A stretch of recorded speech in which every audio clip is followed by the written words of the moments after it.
it's not enough to please you. Pretty Caroline, oh, oh, oh, oh, stone cold stunner. She was a winner, started working at the dime. Oh, oh, oh, oh, serves as a reminder to count your blessings, 'cause it's time they fail, time they fail. They'll put you down and leave you dead, don't make them scared. Yeah, that's the ugly truth, how they come in for you. Yeah, yeah, let's go. It's the missed opportunity train, it only comes on a very blue moon. Blink twice, and you missed it again. Waiting in line for the party to end. Guess you didn't get what they asked for. Not a genie in sight, that reality castle. There's no point to being careful. Learn the rules of the game before you lose your mental. Pretty Carolina, the stone cold stunner. She was a winner, started working at the diner. It serves as a reminder to count your blessings, 'cause this town ain't fair. They'll put you down and leave you dead, don't make them scared. Yeah, that's the ugly truth, how they come in for you. Yeah, yeah,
Is Happy silenced? Right click. Oh, misses the right click. Force around again, he gets it on the DK. There's no TP for him anymore. Got it. That's locked in. Oh my god!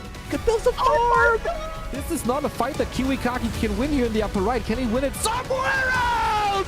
Oh, But this is a moon. Does he have enough damage? Does he miscalculate this? no way. Last Second tunnel dead. Right click, Happy! How can you save this DK? You have no resources for a potion! Trying to nuke, doesn't work, Stefan! Funny composition, not the right one by Johnny Cage. Stormbolt, All the trees go. Perfect Shockwave, you don't have much time! Shockwave, here we go! One more right click! Lynn, Guagua! Oh!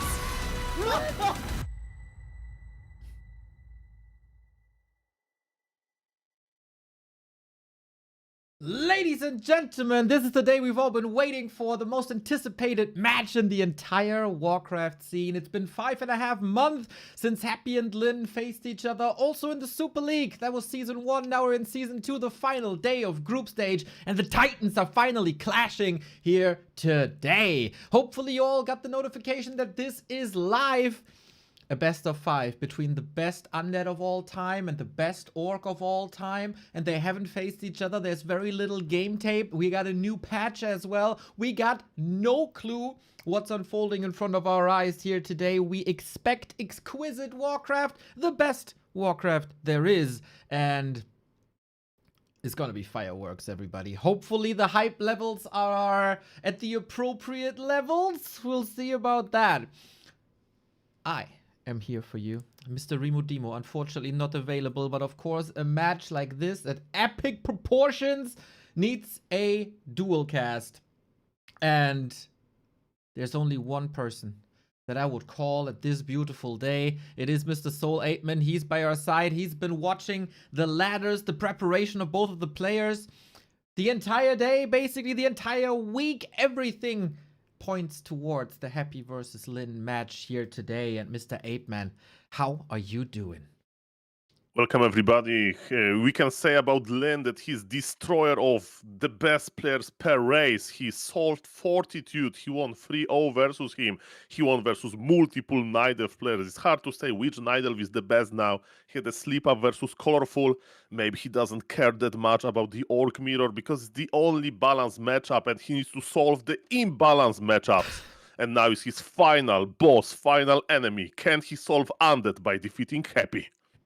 You're coming on the broadcast and immediately start the balance talk? Mamma mia, Soul. I expected better, but of course, this match is getting to all of our heads. You point something out. Lynn is back after an absence of a couple of months, and he came back in tremendous shape. Still has 2 games to do here today against Infi and, of course, versus Happy. Oh, your camera is working. I thought your camera isn't working. Even better.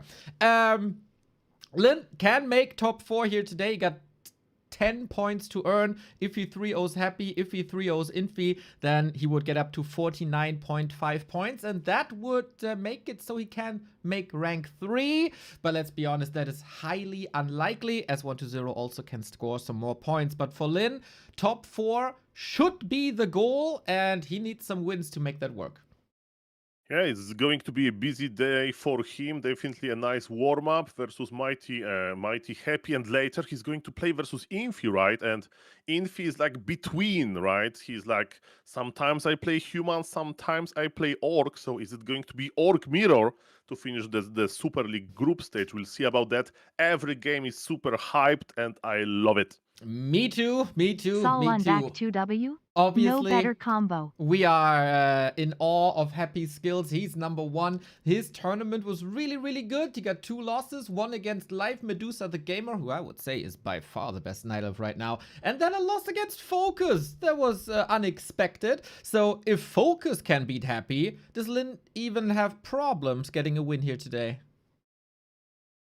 We will see. We'll see about that. But Mr. Neo, the games are about to start. I see that Happy's in the lobby. The map Vito is ready. I'm just getting excited, Mr. Neo. Like when they played for the last time, was it in the previous Super League, right? So it was like 3 months, and eyes or entire Warcraft 3 community are on this game. Players say go, go, and we are going. It's been 5 months.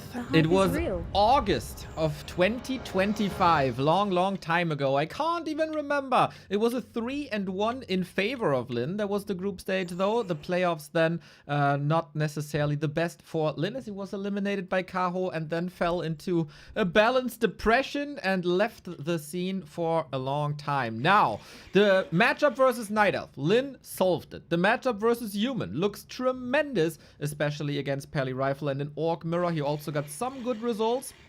Currently, though, Lynn is on a 2-series loss streak, and especially the matches versus LabyRinth should get us worried. While all the other matchups are solved for Lynn, he went 0-2 against Undead, 0-3 against LabyRinth in a close series versus 1-2-0.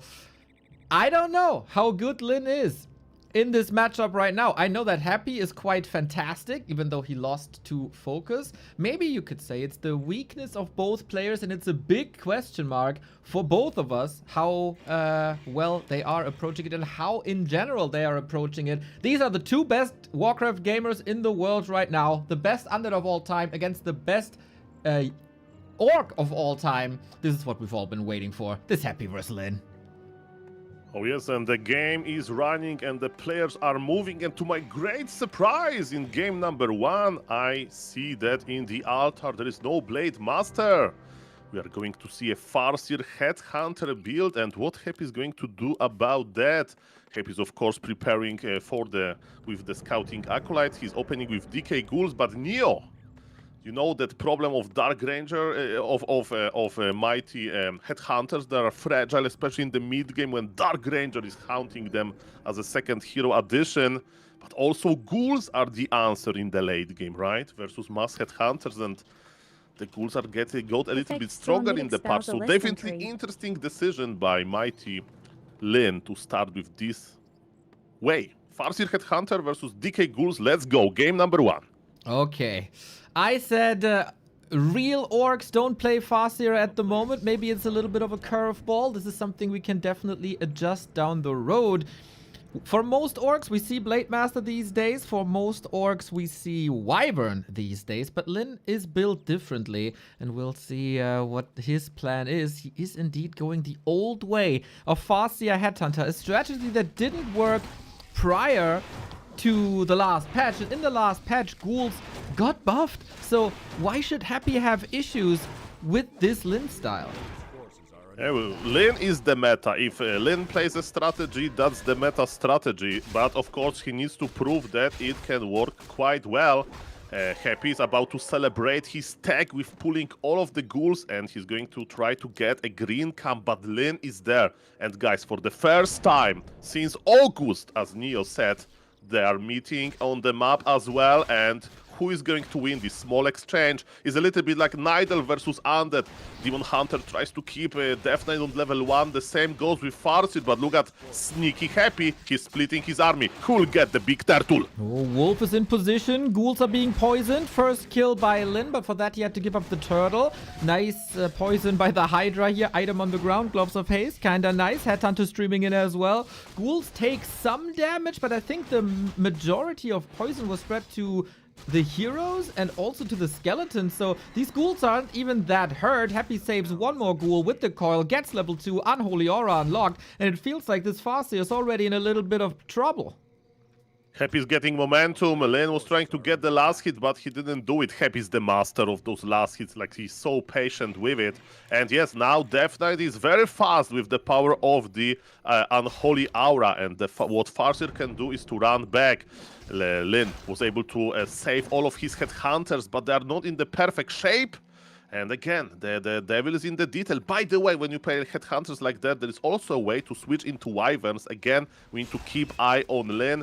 Happy is the master of scouting, and Happy is also the master of split creeping. Death Knight is keeping eye on Farseer while the ghouls are hard working at the Makura camp. But Lynn knows, he sent the wolves there. Right on. Okay, he saw that. He bought a circlet on the Farseer. That's interesting to me. Always a little bit of extra damage, not only the wolves, but also headhunters. We'll see how the heal self changes are affecting that game. Lynn playing it a little risky here. Another coil. Happy's coil timings and mana management perfect. This early game, not too many kills by Lynn, and usually the Farseer is supposed to disrupt the undead early game. I can't feel too much disruption in the force of the Emperor. Oh, Farseer! Aye, aye. Ladies and gentlemen, Happy with a super sharp surround. Farseer like went back a little bit, right? So kinda Lynn could avoid that. At least he was able to keep wolves harassing, and Happy celebrating this with Makura dinner. He got Makura ring +3. We know what Happy thinks about rings of protection. He likes to sell them in the early game, but in the mid game he'll keep one. I am keeping eye on Mr. Lynn and Neo. Tier 3 on the way immediately, and the first bestiary. Still, Lynn, we still don't know. Is it going to be wyverns follow-up? Is it going to be headhunters follow-up?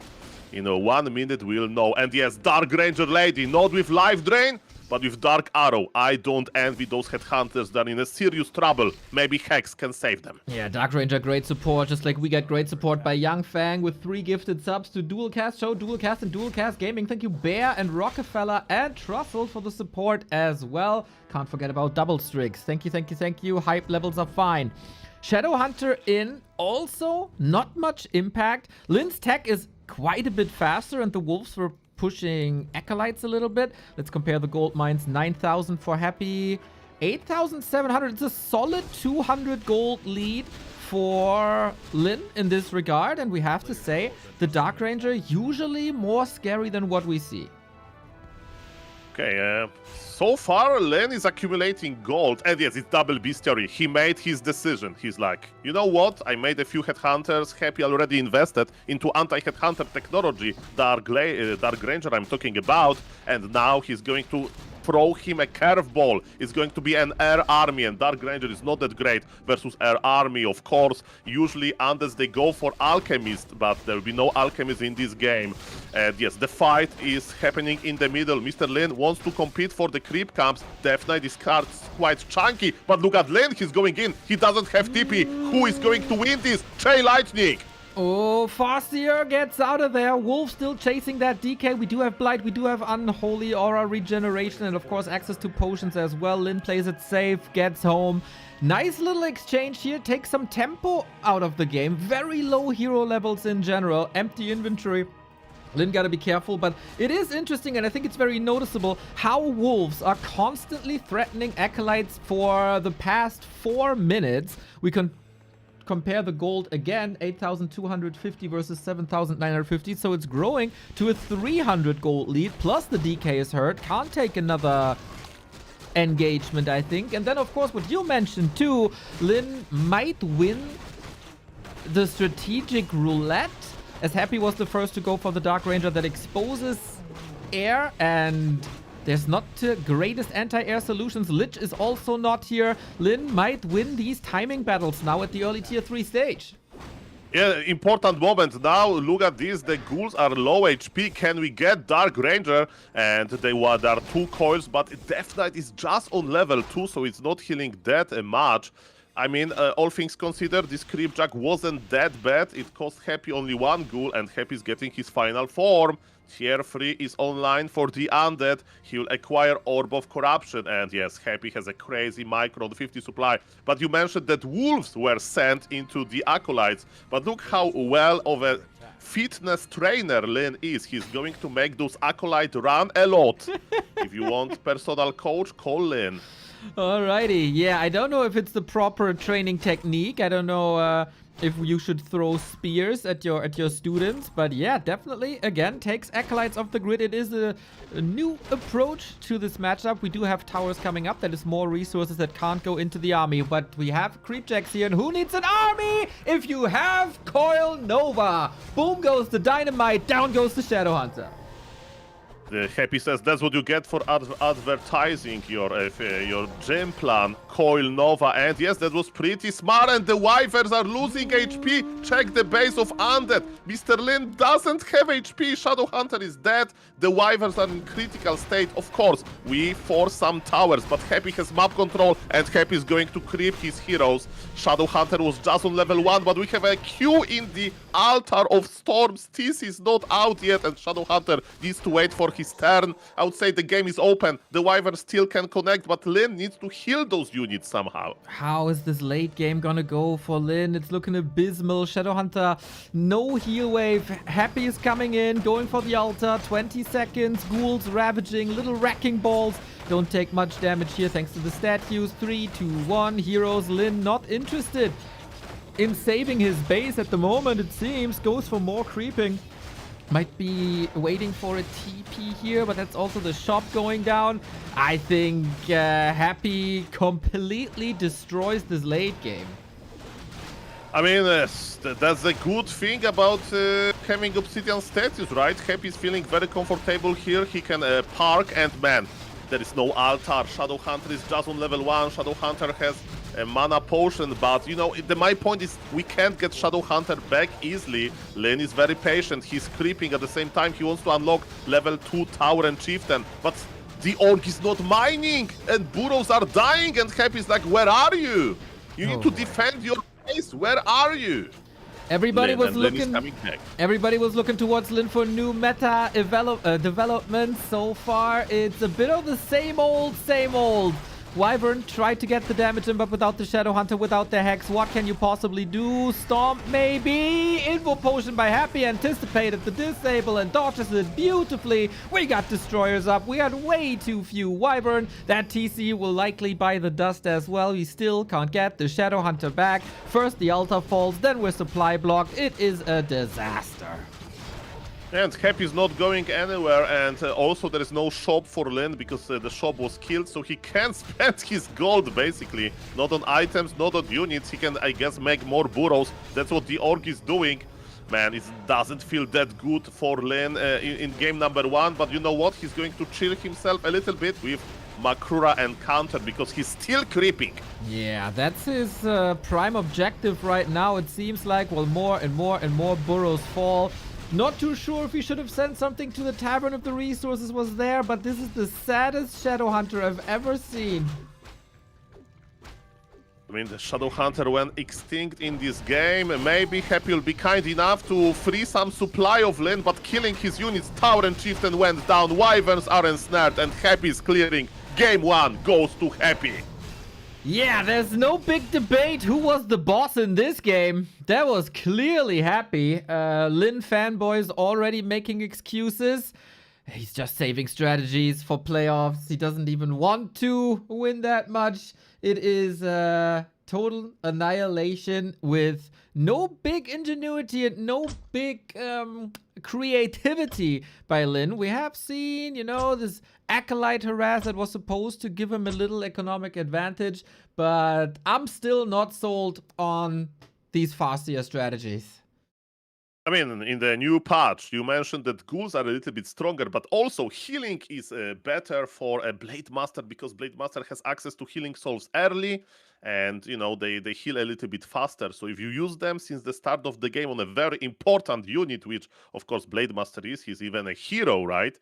So yes, maybe that's Blade Master. Maybe every orc should play Blade Master, and this Farseer was a little bit underwhelming. Start of the fight was okay, then there was this surround on red HP Farseer, and it looked like Lynn lost a lot of momentum, and Snipe of the Shadow Hunter, while he was trying to lame with those two Wyverns, there was a disaster. And Happy, when he sees weakness, he doesn't type ... as he does when he sees weakness in the admins versus the players. He's just finishing the games. And man, we saw this hero killer instinct by Happy. GG. Yeah. If you kill the Shadow Hunter there, he's your main disable, he's your main heal. You really, really need a strong Shadow Hunter on the map. And then if you don't own the mid game with Hex Wyvern, you just lose all momentum because the late game belongs to the undead. There's just no damage output, there's no crit, there's no Blade Master, there's not enough scouting going on. And yeah, no other units that can contest with that. There was no experiments like his beloved Witch Doctors that we've seen quite a bit. No Tauren that we've seen quite a bit. The problem of orcs remain, how do you deal with Dark Ranger and ghouls? Doesn't really matter if it's an air fight or not. There's still no solution for this problem. Yes, we see the next map is going to be Turtle Rock version 1.6, and it's interesting that Lynn wants Turtle Rock, right? Neo, you are more experienced on this 1.6 version because, you know, I'm a newcomer to Warcraft 3. I remember the modern Turtle Rocks. It's the good map to creep your Blade Master there, maybe. Yes, sir. You can get plus 40 damage roundabout.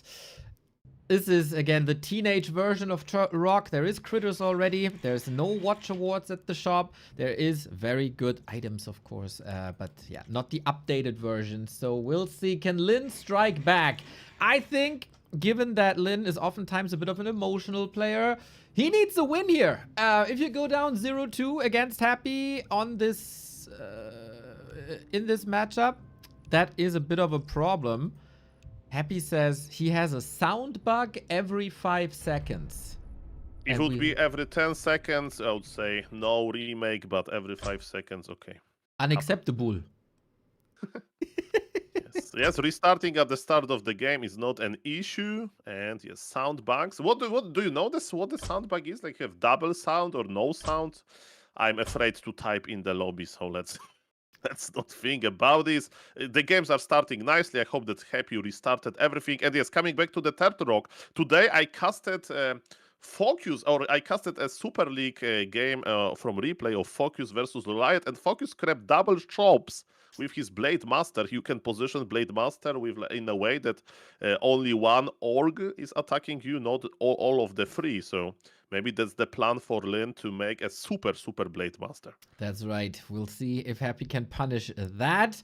We'll see where this goes. Maybe the new strats are coming out now. Thank you, Dawn of War, for 6 years of support. This is, of course, the best Warcraft in the world with the biggest league and the best gamers. If you like what we do, feel free to give us your Prime sub. If it's still lying around, don't let it go to waste. Of course, all the other support methods at backtowarcraft.com/support.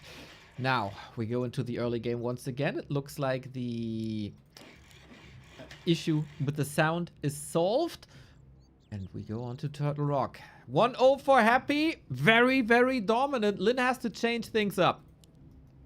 Yeah, 5 seconds they passed and Happy is not pausing the game, so I hope that the issue is not there. And now we are going to focus on in-game issues, because Mr. Lynn had a lot of them in the early game. So again, if he's going to play Farseer twice, that would be crazy. We are all expecting Blade Master so far. We don't know. And yes, on Turtle Rock, it's pretty hard to expand immediately.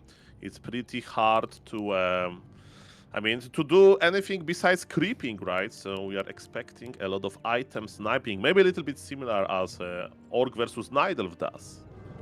Interesting setup. Lots of decisions to make.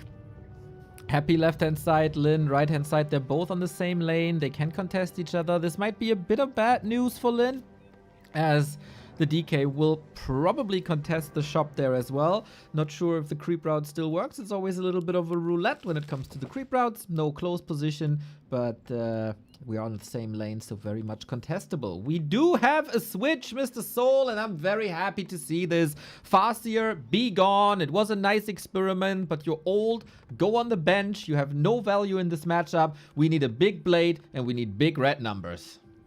Yes, and we need big items that Turtle Rock can offer. We have early Voodoo Launch, so again, this small buff to the healing solve is going to be visible immediately, right? Because we play Farseer Headhunter, and as we saw in the previous game, the shop was late, right? As it should be. And here, Blade Master will creep a little bit and heal fast and creep more, and maybe this Blade Master in the hands of Lynn will be enough to actually challenge Mighty Happy. And speaking of Happy, he's expecting, he saw Blade Master, of course, with the Scouting Acolyte, and he already has dust in his pocket. He's ready for him. He is not going for that Ogre Magi. That would be self-harming, I would say. We go the harass route, try to shave off some HP of these ghouls, maybe get one of the turtles. 1 second too late, but this one should go to Lynn, the best player in sniping enemy creeps and identifying enemy creep routes. I think nobody does it better, and therefore was a little sad to not see this Blade Master on map 1. But now Lynn can lean into his biggest strength, and I see a bright future for the Orc.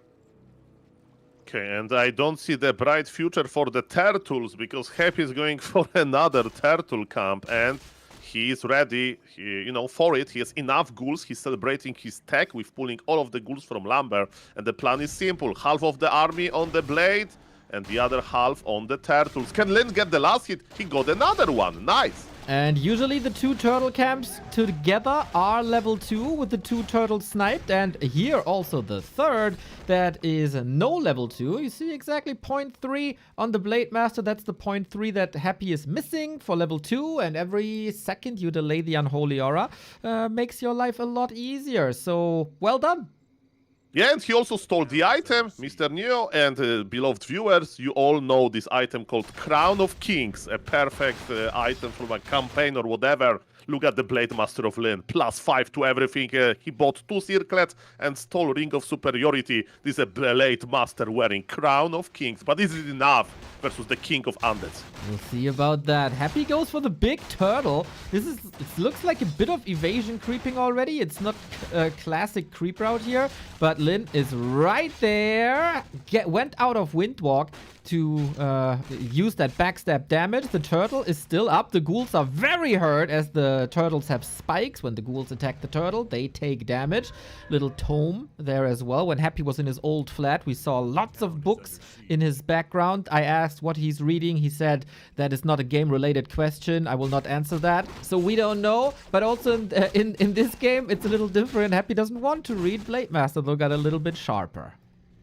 Happy wants to get the turtle back, and yes, Mr. Lynn is creeping himself. He'll be late at the giant sea turtle. Happy used the coil, and Mr. Neo. I remember a long time ago there was this meme that Happy always get mana potions, and yes, that's what he got. Undeads, they love mana, so good item for Happy, but Blade Master is not complaining as well. He got Glove of Haste, which is amazing. He can apply crits faster. That is right. It seems like Lynn is a little bit too late to like 2 creep spots in a row. Not super happy about the outcome, especially with that mana potion. That's a lot of coils. He can't coil himself, so the pressure is on the DK. Shadowhunter is coming, and tier 3 and the Beastery. The path seems clear. Wyvern are the essential unit for Lynn. Yeah, Shadowhunter is starting the Orc Magi taming process. You need to attack Orc Magi, lure him out from the safety of the creep camp, and then you use him like a, pool ball, basically. You attack him in the correct direction, and look at this sad seal swimming away from his friends. But that's what Lynn has to do to even have a chance. And he's gonna get a good item, and it's ring +5. Not like this. This Blade Master deserves better. Could be really good for the TC in the late game if we go for a TC. Always one ring against the Orb of Corruption and Focus Fire. I don't hate it. Blade Master gets claws here as well. Trifecta, crit, it's coming together. Happy. I love it, what he's doing. Buying the Wand of Negation to dispel Hex 3 times. It's a little cheaper. It's only 3 charges instead of 4. But against Hex, Entangle, and Disables like that, should still be a go-to item on this level. Happy has map control. Both players, they have a lot of vision because there is one gargoyle. Already, oh, the Wyvern! No, Mr. You can't make mistakes like that. Lynn lost a Wyvern for Coil Nova. The gargoyle spotted the Wyvern, and Lynn wants to take revenge immediately. And he's going to the main base of Happy. Happy is stacking, so every dead Acolyte is a big issue. He's going for the Slaughterhouse. He doesn't want the statues to regen HP and mana. That's a big delay. But there is no TP and there is no speed scroll. And there's another Coil Nova. And that's probably another Wyvern falling as the Gargs are so fast. The question leading into today was, did Lynn fix his Orc versus Undead matchup? What's the solution? I don't see a solution. Happy is in full control, and the only win that Lynn got is like Blade Master inventory. That's quite nice, and the Slaughterhouse delay, but it seems like Happy is just sharper, crisper, and without mistakes. Speaking about Happy, you mentioned that, Wand of Negation is pretty good, and I think that he dispelled Speed Scroll on the Wyvern. So you can dispel Speed Scroll as well, so that's why he got the second Wyvern so easily. And again, it's the genius of Happy to keep eye on things like that. Mr. Lynn is running in circles, but Happy is very dominant. I think we can agree on that. He's like, I have the hero levels, I have a supply lead. Yes, I need to remake my Slaughterhouse. That's pretty bad. And actually, ladies and gentlemen, a rare unit is going to appear soon. Happy was able to save his Scouting Acolyte, and the Scouting Acolyte is going to become a Shade. Oh. And Shade is amazing at spotting Blade Master. Exactly. We might have a little bit of a tempo switch here as we approach the late game. Lynn, more Wyvern, very early Bat Rider as well to clear the skies up of Gargs. The big thing in favor of Lynn is the Blade Master inventory. If he finds ways to level that boy, and we get level 2 crit for the fight, and lots of damage output from Wyvern with Envenomed Spears, there is magic plays possible, and hero focus is possible. Happy will probably be ready for that. Didn't decide for a third hero yet, so Lynn is doing what Orcs should be doing at this stage of the game, creeping with the heroes, harassing with the Wyvern. Yes, and now Happy needs to make a decision. Is he willing to push, right, with the Ghoul Frenzy timing that is coming? Lynn is expecting that a little bit, and he's already making one Watchtower. As you mentioned, Tower and Chieftain is going to enjoy his extra armor, and there is even +3 strength item on the Shadow. Shadowhunter needs to be careful, but Lynn was ready to heal him. And yes, is Happy going to push now? Is Happy going to wait a little bit? We'll see about that. Definitely, Lynn is expecting push. And look at this, he's making a barracks. Why? Yeah, switch to... Why he's making barracks? Yeah, sometimes a switch to Headhunters is in order. Would be very surprising to see grunts this late. So I know that Headhunters are the only logical choice here, but maybe it's Demolisher if Happy will try to tower rush him. I don't know. But it's pretty weird, guys. And remember, everything that Lynn does is meta. So remember, barracks in minute 10. That's what you do. Well, there is no Dark Ranger. If there's no Dark Ranger, there might be a value to these Headhunters as ground units, but Happy hasn't decided yet. Dark Ranger out now. I think if Lynn sees this, he will regret the choice of the barracks. We do get a very sturdy defense in Lynn's base. We got cement already. We got a tower. We get second level of spikes. You can't defend an orc base much more than this. Yeah, this base is ready, and man, Happy is doing it's smart by Happy actually to not going there. He knows that the Turtle Rock map is pretty big. He knows that big hero levels or undead are pretty strong. And Lynn is actually not attacking his economy, so Happy is chilling, and he's like, what is Lynn doing? You know what? I have the same amount of shades as Obsidian statues. 2 Obsidian statues, 2 shades in Happy army. He's the master of darkness. That's right. We got more and more levels coming. Blade Master, nicely equipped. Shadow Hunter, well leveled. TC, sturdy. And he got Cloak of Flames against ghouls. That is probably the best item he can get. We all know how strong Immolation is in early games against ghouls. There's no heal scroll on Happy either, so this item might give him an edge in the ground fights. One thing is certain, guys. We are going to have a big fight in the late game, and I love it. And we have confirmation, actually, Lynn is going for Headhunters. Okay. So again, everything Lynn does, it's meta. And speaking about that, look at this. He sent 2 Wyverns and 2 Trollbat Raiders to attack Happy Ziggurat. You don't need that many units to creep with, right? As Orc, when you have triple hero combination, Happy is scouting everywhere. Happy is not going to pull back in order to deal with this army. And the game is getting interesting. I like it. Right on. We once again attack Acolytes, get them off the grid. This is once again resulting in a little bit of gold surplus. Happy might, if he loses this Ziggurat, he is supply blocked. So it's kind of nice. The Bat Riders are attacking the building for extra damage, and then the Wyvern take out the Acolytes, and then the Bats are ready to detonate against the Gargs. Was this the magic play that everybody expected from Lynn?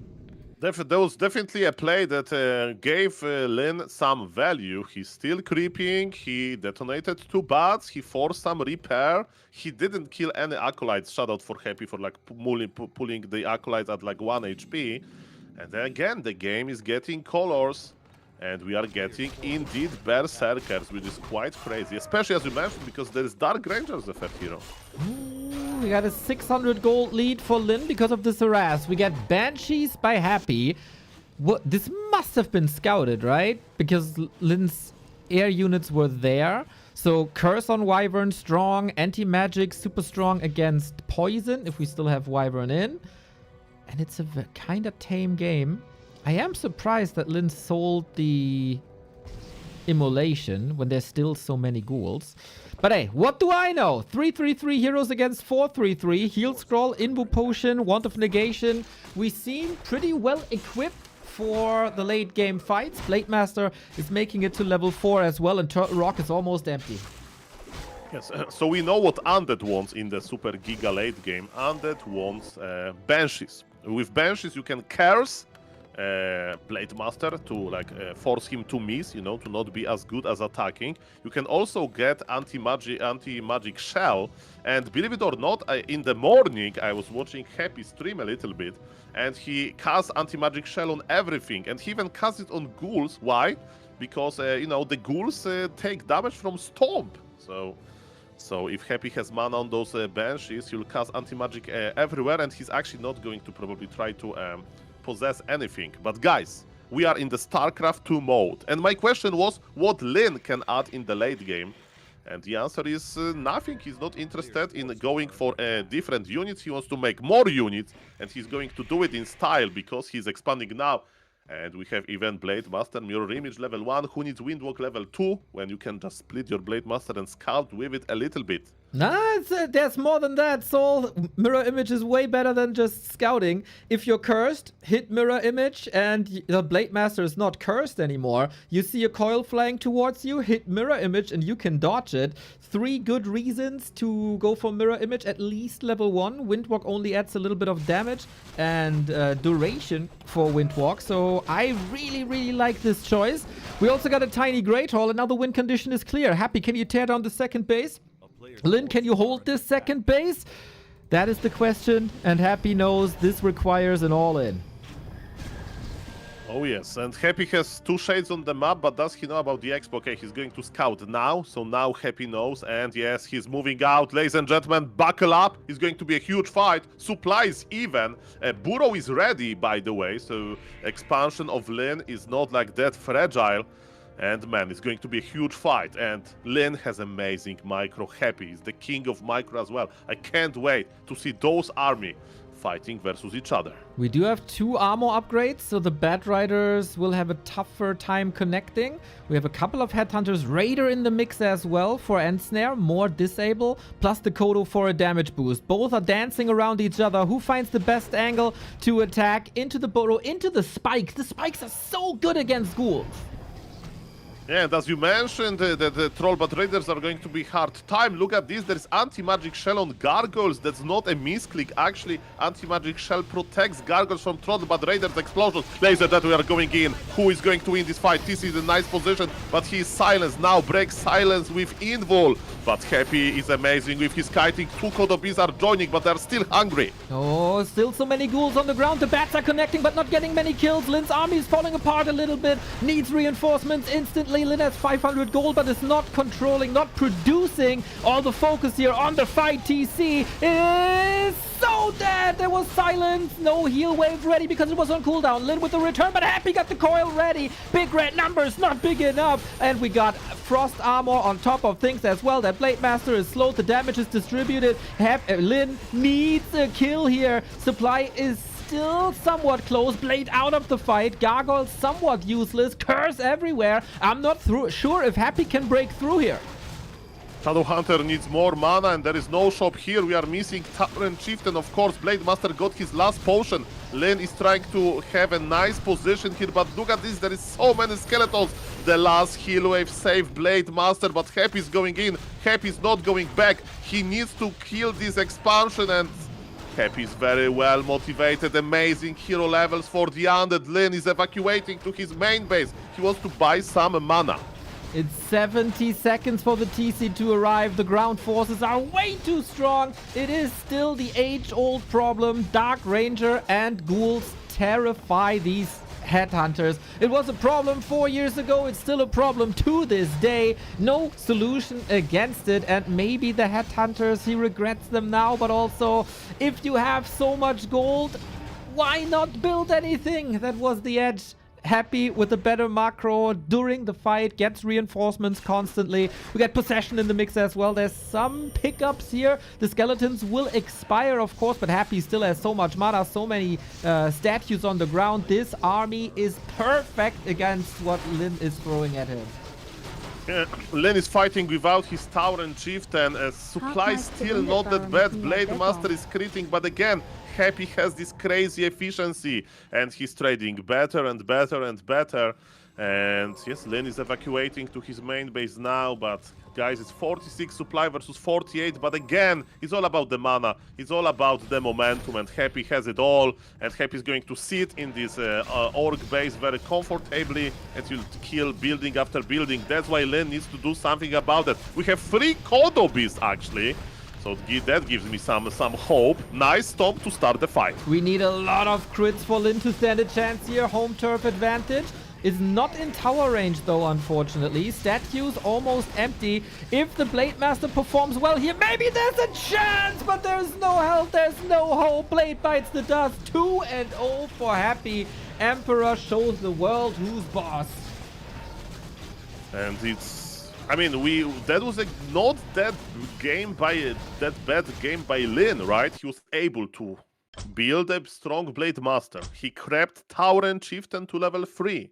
He was able to expand and secure expansion with the Burrow, but in this most important moment, there was a little bit of a micro lacking. I was keeping eye on his 2 Kodobis, like he had them permanently like blocked behind the expansion. So yes, it wasn't the best fight by Mr. Lynn. And man, there are match points for Happy. Is Happy going to prove that it's not that easy to win versus him? And correct me if I'm wrong, Mr. Neo, but he lost in this season to Nidal, right?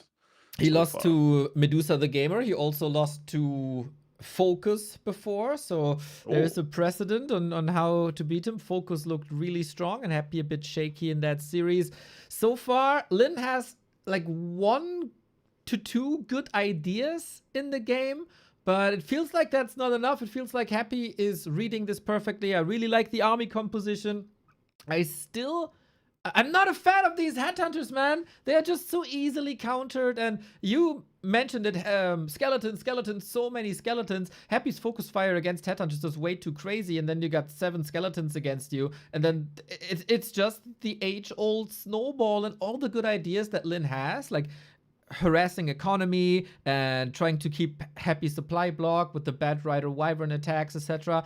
That all doesn't matter if all of a sudden you play against 7 skeletons. Yeah, and the start of the mid game was bad because this one Wyvern was picked up for free, and Wyverns are very expensive. When Happy just scouted the Wyvern with his Gargoyle, then he immobilized the Wyvern with Coil Nova, shout out to Happy again for dispelling Speed Scroll on one important unit with his Wand of Negation. And yes, that's pretty amazing, let me tell you that. And yes, ladies and gentlemen, game number 3. Yeah, game I think number is coming. I think Happy's answers are perfect against whatever Lynn is doing. It is a strong ghoul opener. They're contesting camps, and Happy always gets the levels. Then he got the answer to Hex Harass with Wand of Negation. Perfect answer to that. He sees, oh, the Blade Master is getting strong, like a Wyvern are getting good. Boom, Banshees. He always has the time to transition, and then he's just better prepared for these fights. Lynn couldn't hold the Expo. Nice angle to attack for Happy as well. And now we go into match points. Lynn needs 3 games in a row. The last one potentially is Shattered Exile. Let's go. Oh yes, Shattered Exile, interesting map again. So as we can see, those loser picks by Lynn, like pretty good big maps, 4-person maps so far. And yes, what's going to happen now? We have to recreate the lobby. That is what happens as we have the first join bug of the game, of the day. Hopefully everything is fine. You got a personal greetings from Wonder Brown. We have a good relationship. I mean, having good relationships is a important thing both in real life and in Warcraft 3. So that's what is. Shout out to Vanderbrand, who is an amazing streamer, of course. And yes, Mr. Neo. There was no shout out from you when I joined the lobby. Well, I made sure in our private WeChat that you get access, and the admin sent a OK sign frog emoji, so I took care of that. Yeah, thank you, Mr. Neo. Of course, I'm kidding a little bit. And yes, ladies and gentlemen, this lobby is full of amazing casters, players, and guys, Mr. Lynn, you have a reputation to protect, Mr. Lynn. That is right. We need maps here. What would it mean if Focus gets maps off of Happy, Soin gets maps off of Happy, but Lynn can't? I mean, it means that, you know, there is no one perfect player. Like, Focus was able to win versus Lynn in the Orc Mirror. Maybe Lynn is the anti-human player, anti-narrative player, while Mr. Focus is like, okay, Lynn, I'm going to run the Orc Mirror and Orc versus other department. It's like when you have one big university, you know, you have math department and physics department, not in one building usually, you know. They cooperate, but it's not the same thing. If you say so. I got no clue how education works and where things are residing, but I just trust you as I always trust you. Thank you to the YouTube community. Guy Mac with the $2 Australian. Neo, your turtleneck looks like my wang. That is interesting. Thank you for the insights. Now, will Happy truly destroy the competition and 3-0 Fortitude and 3-0 Lynn? This would mean limited points, of course, for Lynn, who later has to play against Infi. Lynn currently ranks 6 in the ranking. He needs points if he wants a better seed and want to surpass LabyRinth and Focus. He's half a point behind LabyRinth, who also has to play against 120 later, and is 2 points behind Focus if he wants to surpass that. We live in a world where Focus could be the best orc in Super League. I mean, Focus definitely a hard worker, I can tell you that. He plays in the Super League, he plays all of those show matches, and it's cool that, you know, there is a lot of strong players from the orc. So if you're a orc fan yourself, you can check Lynn, Focus, and also Grabby, for example. A lot of cool orcs. And Neo, we are still playing Blade Master with fast tech. And yes, Lynn is not going for anything like crazy. But yes, he needs to work a little bit on the execution of the strategy, because he made those important mistakes in game number 1. His Farseer got surrounded, and you know, he could avoid that. Then he lost his like second Wyvern for free, basically. And making mistakes versus Happy is very, very, very risky. If Lynn would play versus me, he could lose his hero to creeps, but playing versus Happy requires you to play a very, very clean games. Yeah, so far not clean enough. Hopefully he took a quick shower in between games. We got more support. Thank you, Clemens Codes and Buddha and Trusselt for supporting us here. Lovely, lovely, lovely. You mentioned Grubby, and you know what? I would like to see even more Grubby-esque play by Lynn. He always tried to be like a little honorable, I think. We see some economy harasses with the Wyvern especially, and I think you have to be even more lame. Attack the bases, try to dodge the fights for as long as possible. Just be extremely dirty. Like, Lynn has to be clean and dirty at the same time, I feel. Well, we will see about it in the late game, but my eyes are pointed on Mr. Lynn inventory. I don't know if he get his check from the Super League already, but he acquired 2 circlets. Man, today Mr. Lynn is buying. Mamma mia, and Happy is like this hard-working guy. Happy is like, I'm not buying my items from Goblin Merchant. I get them from the monsters. Happy is like a Witcher, basically. He is indeed. Regen, also very nice. Healing gets cancelled a little bit. Both want to contest the green spot here in the middle. This little sea elemental holds the item. Relatively simple to creep, especially for ghouls. And I love that Happy has the dust ready, but for how much longer? This was the second charge. And so in a second, Blade Master will be invisible again. But that was the exact necessary time for Happy to get the last hit, for Happy to get the level 2 and the item, so he got what he wanted. Yeah, now who is going to be more patient? Lynn with experience and the tome. Okay, ladies and gentlemen, I think that's the best early game that we have seen so far. It didn't stop Happy from getting level 2, but look at this Blade Master. This Blade Master is chilling and he's healing super quickly. Both replenishment potion and double healing. And can he get here? Can he get it? It's so important. Does use. Who gets the last hit? Has to be Lynn. Come on. We're holding on for it. Oh, we're not attacking the wizard anymore, so Windwalk runs out. Thanks to the replenishment potion, we do have more mana. Happy has another charge of dust, but only ready in 6 seconds. What a dance between the two. This creeping takes forever. Happy had to invest another charge of the Dust of Appearance. Lightning Shield joins the party. Blade Master is like Lightning Shield. Mamma mia, what is happening here? But man, experience and the item goes to Happy. Wand of Illusion it is. And can Lynn get a ghoul here? I don't think so.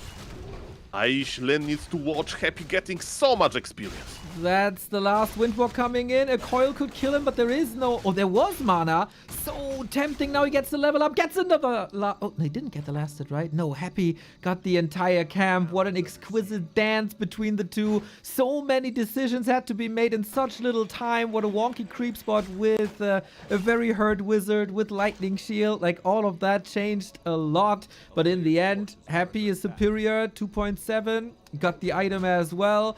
It's just another example of Happy being a bit better here today. I mean, Blade Master also is not complaining that much, right? He got level 2, he killed the ghoul, but yes, there was no like fireworks, right? Like Blade Master stealing this big renegade wizard. But Neo, Witch, okay, we look at this, we are taming Enforcer on the top right of the map. Never trust Shadow Hunter. If Shadow Hunter invites you somewhere, you are going to end up transmuted into a seal. Yeah, and Lynn triggering his Norwegian ancestors the way he clobbed these seals. Okay, history lesson. Back to Warcraft. Perfect. Ladies and gentlemen, well, this Enforcer is looking for help. He's like, guys, help me! This guy transformed me into a seal. The dark magic. Cast frost armor on me, please. That's interesting. Scroll of the Beast, which can be insanely strong on Wyvern at the right time, as if you use it before Destroyers, there's no AoE dispel, and it's a percentage-based damage boost, so Wyvern will benefit a lot from this. It's again a classic tier 2 opener, I would say, but we get an early Raider. That's interesting.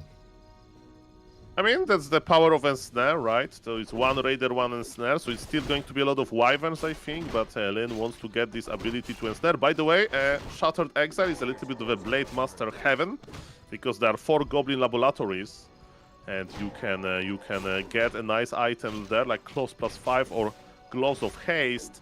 More Wyverns for creeping, and look at this, Happy's answering with the mighty Gargoyles. Yes, as you mentioned, one of negation, but Lynn is creeping better now. Happy was a little bit, you know, afraid of economy run by, so Lynn is also winning the might games. So I would say this mid game is looking pretty sweet so far for the Korean/Norwegian. So far. We don't have level 2 on the Shadow Hunter just yet, but we do have a Creep Jag. Wyvern might be getting attacked by these Gargs, but Hex can help. There is Wand of Negation. Freeze the Garg immediately. Again, Coil Nova, Speed Scroll, Heal Wave. This time we're able to save the Wyvern. It's so important for the damage output. And unlike map 2, where Lynn was the one to lose the Wyvern for free, this time it's Happy losing the Gargs. Also the Raider, right? This one Raider, one Ensnare, and Blade Master could attack the Gargoyle before Orb of Lightning kicking in. So man, I think for the first time in this series, Lynn is ahead. It's not like 80 to 20%, but man, he's ahead for sure. And, you know, he's looking good. But of course, Happy is this monster in the late game. At some point, he'll buy double, he'll make double shade, and he'll just make the perfect decision. But man, Lynn is looking good, and he's not afraid of a greater World Walker. Look at this greedy creeping. Or maybe he's afraid, actually. What is he doing? Running around. He's trying to lure out the Greater Void Walker for the item and snipe it. But the Void Walker, he was just chilling, you know? I'm staying inside. It's too dangerous to go alone. This took some time, giving Happy an opening. Ruined Bracers! Yes, this item usually sell in every matchup, but if you play versus Undead, and if Undead wants to Coil Nova your hero many times, this is one of the best items, and Mr. Happy is the king of Coil Nova, of course. And man, Happy's creeping yet another smaller camp, right? Even though it was very costly for Lynn to creep this big camp, he needs to heal a lot. You know, he got a beautiful item that is going to be very helpful versus mighty Coil Novas. But Happy is going to the middle as well. Blade Master is out of position. Blade Master is looking for Happy. Is Happy going to push? Is the Ghoul Frenzy timing? Yes, it is. There is Orb already present. Dark Ranger as a third hero with silence. Guys, don't do it at home. This strategy is done by professionals. Silence needs to be timed perfectly on like Shadow Hunter or TC. And when I play Dark Ranger like that, I just have Dark Ranger with full mana because I have no idea when to cast the silence. Mamma mia. Ooh, Lynn dodging a little bit of a bullet here. If Happy pushes through, that's a fight without level 2 heal wave. Now Lynn got the time and does have the level 2 heal wave, and that is changing the momentum big time. Happy, no level 2 Nova just yet. Destroyer is hurt, Blade Master is here. Ensnare from the creeps, very nice. Ensnare from Lynn, also very nice. TC has no Stomp just yet, but it's very, very, very close. One kill would do it. Can he take care of the Destroyer? Bats are coming in. Army composition by Lynn seems amazing. Coil Nova doesn't do that much. Creeps make this very, very wonky, but I think it's Lynn with a couple... Oh no. What is up? It's okay. It's okay. What I wanted, very good points. Happy can disengage easily, right? He doesn't have a TP. Lynn still has a speed scroll, but man, I hope that Mr. Lynn is not lagging now because a very important moment. I feel like Lynn could do more there, but Happy was in this perfect like risk management, right? And he has a sound bug. So no ping is not an issue. Sound is an issue. It is. Okay. We engage again. TC has full mana still. Now Stomp is unlocked. Do we have a speed scroll? We do. Lynn can decide to engage if he wants to. Trying to intercept, but Happy outmaneuvers him. That leaves this spot to Lynn, who got very, very good levels already. Happy is retreating, licking his wounds. Yeah, and Happy can feel, right, the power of mighty Lynn there, so he didn't want to even fight for the creep camp. He's like, I need to get more experience myself. By the way, Vampiric Aura. I never know what to do with this item, right? There is such a little amount of range units in Orc Army, melee units in Orc Army, but you have Blade Master. And HP on Blade Master is very, very valuable. And Happy, is he going to creep jack here? Happy's there. Oh, this can be game-deciding moment. Nova steals it. Wand of the Wind. Super nice. Off we go. Lynn disengages rest of the camp. This was risky. If Lynn doesn't pull out the creep, Happy is going to backstab him. And there was no TP to get out. So dodging bullets here. Close to level 4 DK. Close to level 3 Lich. We get more support. Constantine Buff. Thank you for the $5. Is he a man? Is he an ape? No matter. Warcraft 3 time. Yes. Exactly. Correct, and yes, thank you. Info potion Entire on the world unites around Warcraft 3. Exactly. If you are a sea otter and you are watching this in some Atlantic Ocean, shout out to you. We got a Torrent Totem coming. I would love to see... Do I want to see Spirit Link? Is he trying to apply Dispel to the skeletons? Is it just to get rid of Banshees as he is anticipating Curse and Anti-Magic? That's a new twist by Lynn. More different units. Yeah, and actually with Spirit Walkers we can also Dispel or deal damage to Anti-Magic Shell, and Spirit Walkers has Area of Effect Dispel, so maybe it's this late game super giga hyper army efficiency that Mr. Lynn was lacking on Turtle Rock. And he gets a ghoul for free. That's not that bad. Okay, TC getting closer to 3. Love that he has that Ring of Protection. Blade Master is the most protected. Bit of an issue on the Blade Master. He got level 2 Windwalk, not level 2 Critical Strike. So damage output by Lynn is limited. Man, Happy's just getting this camp and Lynn just needs to look at it.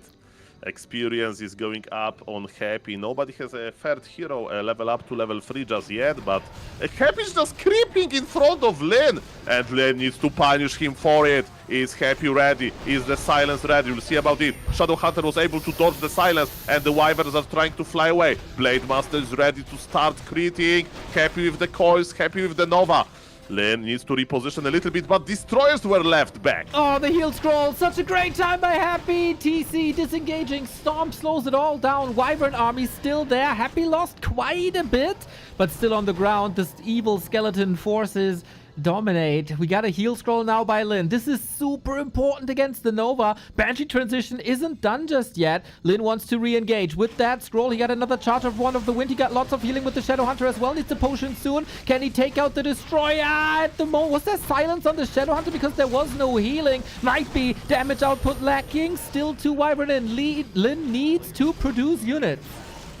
Yeah, Lynn got silence with every hero. Actually, there was a perfect silence by Happy. And ladies and gentlemen, the fight is intensifying. Orc heroes are very strong in the late game. Happy lost his Destroyer. And actually, after that, there is supply lead on Lynn. Both players are going into this late game efficiency that Banshees and Spirit Walkers can basically offer. And oh, can he purge the Destroyer? There is this meme that Orb of Lightning has 100% of chance or purging on Destroyer. Can Lynn get it? Oh, he needs it. Maybe a crit here. It's getting so close to 4. Misses on the crit against the Banshee. So unlucky. Lynn retreating with a couple of units. There's another Stomp. He really, really wants it for. He misses again. Come on. This Banshee. So much value already.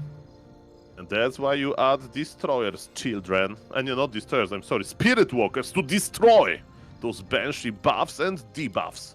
Because Blade Master doesn't like to be under curse effect. By the way, curse is like used to be the longest, had the longest duration. It used to be 1 minute on heroes and 2 minutes on normal units, but it was cut by half, so 30 seconds on heroes, which is still very long actually. That's right. That's why Lynn went mirror image on map 2. Now, I think he has to go crit, otherwise he doesn't have the damage. We go Tiny Great Hall once again. How often did we see orcs throw games because of the investment into the Tiny? It might win games, it might lose games. There's very little in between. It's a risky business to be a is. farmer when you are an orc. Humans, they of course make a lot of expansions and they are good at it, but the orcs a little bit wild. And Happy scouts immediately, because of course Happy just scouts things like that. Happy has immediate information. Blade Master is on level 4, as you mentioned. Crit is needed, and this time Happy is creeping this big red camp, and Lynn is ready to creep Jack. Actually, not really. He doesn't want to overcommit, I guess. And Tauren Chieftain with Shadow Hunter clearing smaller camp. Is Lynn letting Happy creep? We'll see about that. No, there are limits to this. And Lynn is attacking. Let's go. No TP for Happy. This might be the first win for Lynn if he spends his resources well. We got a supply lead. We got a hero focus. The Raiders, though, getting torn apart. This is not the engagement that Happy was looking for. Once again, the issue remains. There's so many skeletons on the ground. Yes, one of my favorite movies is The Watchmen, pretty old movie, and there's a Rorschach character there, and the famous line from this movie is like, I'm not locked in with you, you are locked in with me, and Mr. Happy is like, you are not creepjacking me, I'm creepjacking you, mamma mia. It backfired. Lynn disengage quickly because he has, you know, this operational expansion. He doesn't need to fight for real just yet, but Happy needs to, and that's why Happy is crossing the map. He's taking all of the ghouls from his base, even though he has only 64 lumber. Happy is going in. Mr. Neo is going to be the final fight. Supply lead by Lynn. Reinforcements coming in quickly. Such close moments here, by the way. The heal ward on the ground helped so much. Silence on the walker, so Lynn isn't able to go for the dispel. It's these nuances that you only see on this level. How much impact can the walker have? How much impact will the heroes have? Happy, as you say, is quite a bit all in. Lynn retreating in the safety of a tower. The longer the game goes, the better it is for Lynn. Oh, Happy is getting anti-magic shell a little bit, but we have Spirit Walkers now. Okay, there is a Spirit Walker, and he has a lot of things to do. Dispel, you know, skeletons, dispel cards. Yes, he's the MVP now.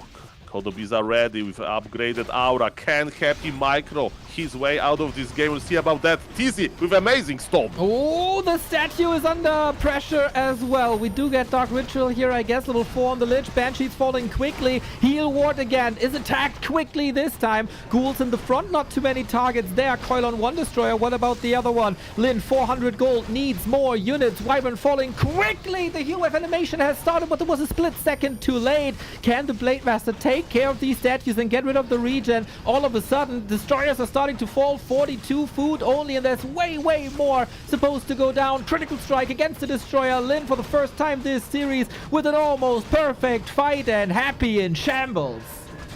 And Happy has nothing. Happy is not getting lumber. Happy has no units. Happy is looking for the hero kill. Happy is reduced to heroes basically. And Lynn has everything. Gold, units, heroes are still alive. Invul for Invul. Happy is going to try his best, but there are limits to this game. There is no even obsidian statues that Happy desperately needs.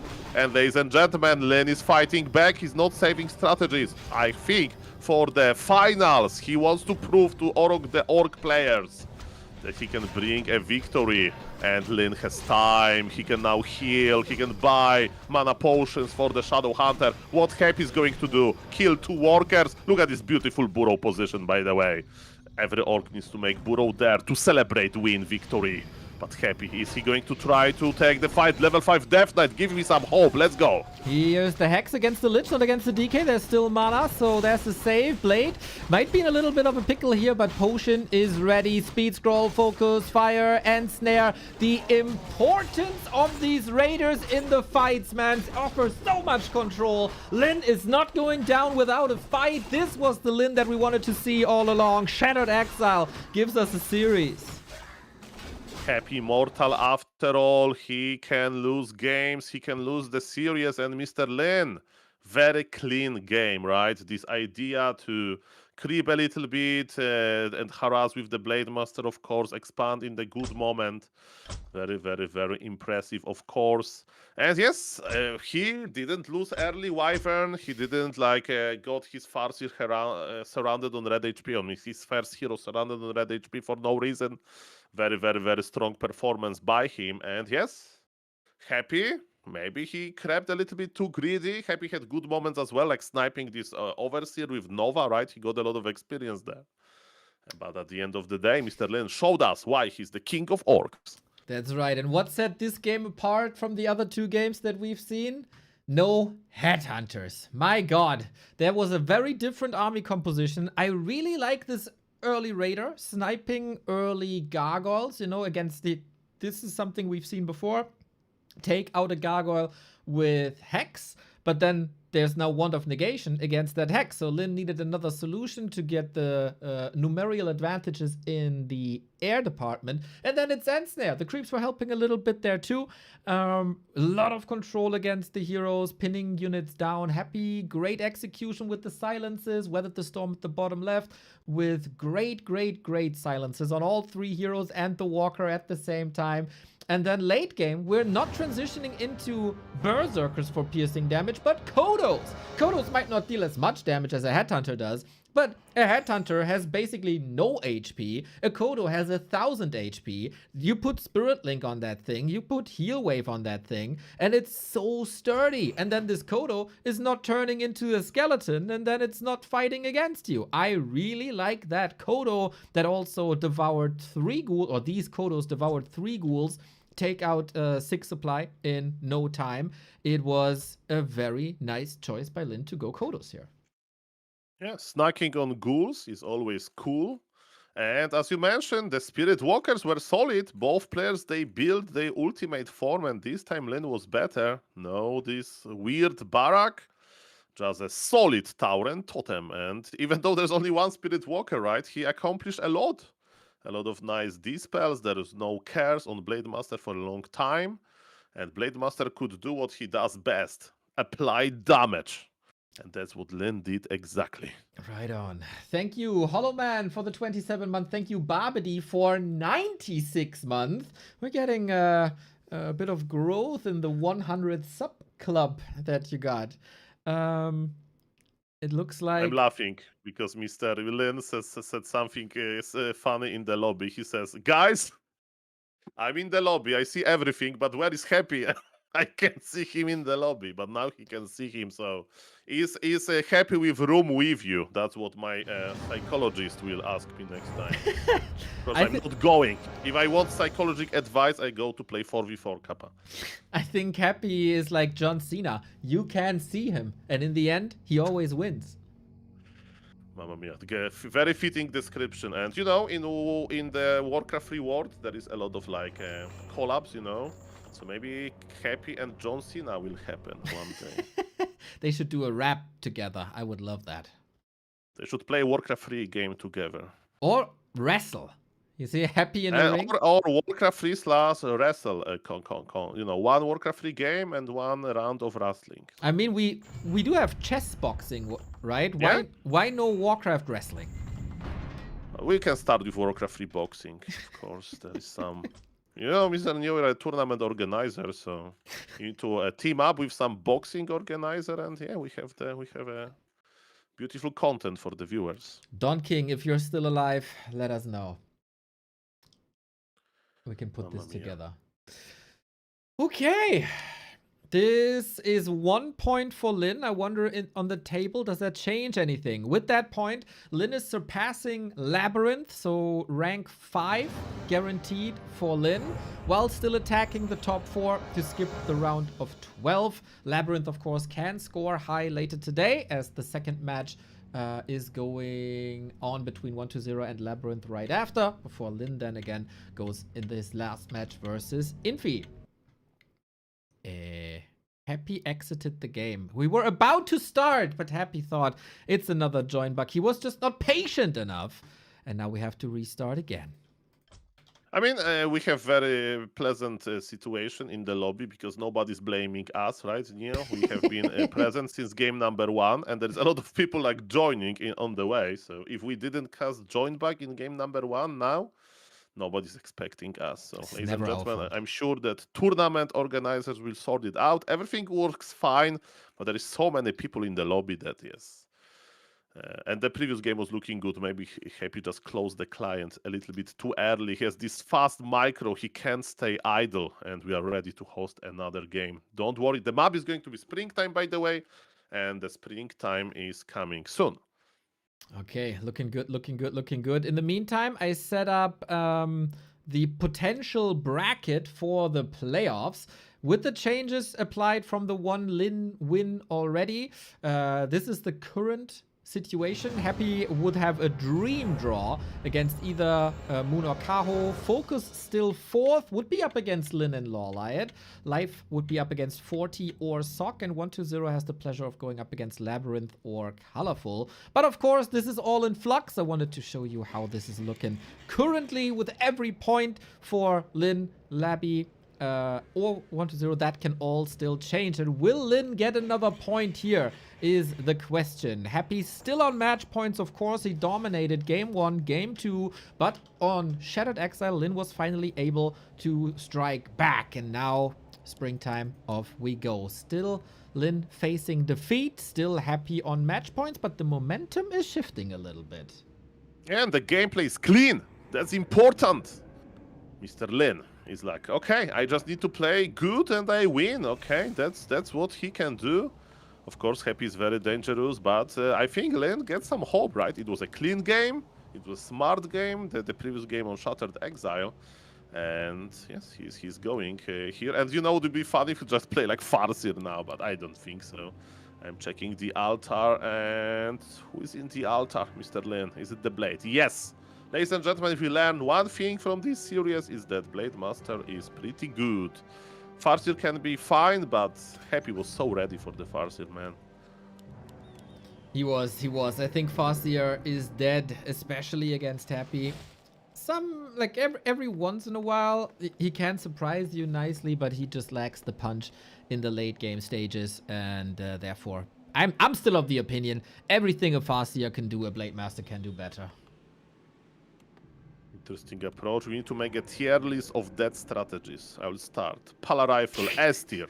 Extinct! No, of course not. Yesterday I casted Mighty Infi that play Orc, and he wanted to check his Orc versus Sock, and Sock just destroyed him. Doesn't matter. Pala Rifle opener, Archmage opener. Sock was just farming, to be honest, so Rifle may be still there, but yes, interesting idea. I was listening to your cast yesterday with Mr. Remo Dimo, and you mentioned like all of those like Beastmaster 2nd with Night Elf to cancel Orc tier 2 building. So yes, there is a lot of extinct strategies, and tiers like that would be pretty nice. But ladies and gentlemen, we are here to cast a very alive game, and Happy starting with creeping of a green camp, but the same goes to Lynn, and he's creeping the middle. Okay, that gives him the first item here, uncontested. A little bit more HP. Not as good as Slippers, but still fine. Super interesting that Happy starts with the green spot next to his base. Not the Mammoth, not contesting the middle. It's like an anti-Blade Master harass creep route, I think. Yeah, maybe he didn't want to take that many ghouls. As you can see, Happy is attacking quite quickly. But yes, it's interesting, high-level mind game. Maybe somebody smarter than me needs to explain, but one thing is certain, Happy tag is looking very nice, and of course the same goes for Lynn, because Lynn is fast stacking. And as Mr. Neo from Back to Warcraft often says, welcome to Creepcraft. Both players are very interested in creeping. Okay then, so we got a sturdy Blade Master, might lead to an earlier mirror image. And Happy with the first aggressive movement, misses the dust. Blade Master at the shop, goes for a circlet once again. He did that on Shattered Exile to boost damage and HP. The item is gone, but the XP is still there. Lynn, a little bit too late for that Tuska, but he wants ghouls. One coil. Oh, the coil missed! Ladies and gentlemen, Happy's mortal after all. And the last hit goes to Lynn. Ghoul dead. Mana destroyed, and the last hit goes to Lynn. Even though this Blade Master is on level 1. I like it, Neo. Right Again, on. Lynn is in a good position. He has 2 permanent items on top of the circlet that he acquired. And now, it's very important. Can Lynn punish Happy even more? That would be level 2 here. There's only the little wolf ready. Oh, faking, faking, faking. Nobody does it better than Happy does. These little moments here. Lynn is trying, but he's just a split second too late. Happy drinks his milkshake for now. Yeah, this Blade Master is like jumping in invisible form to apply this guaranteed crit, and his split second too late. Feels bad, man. That's what Mr. Lynn says to himself. Jump faster, Blade Master. There is Invisible Death Knight because of the cloak. Invisible Death Knight with Invisible Blade Master. I love it. Nobody can see anything. More and more John Cena. Both are turning into John Cena now. We got a John Cena mirror. We got also double Beastery.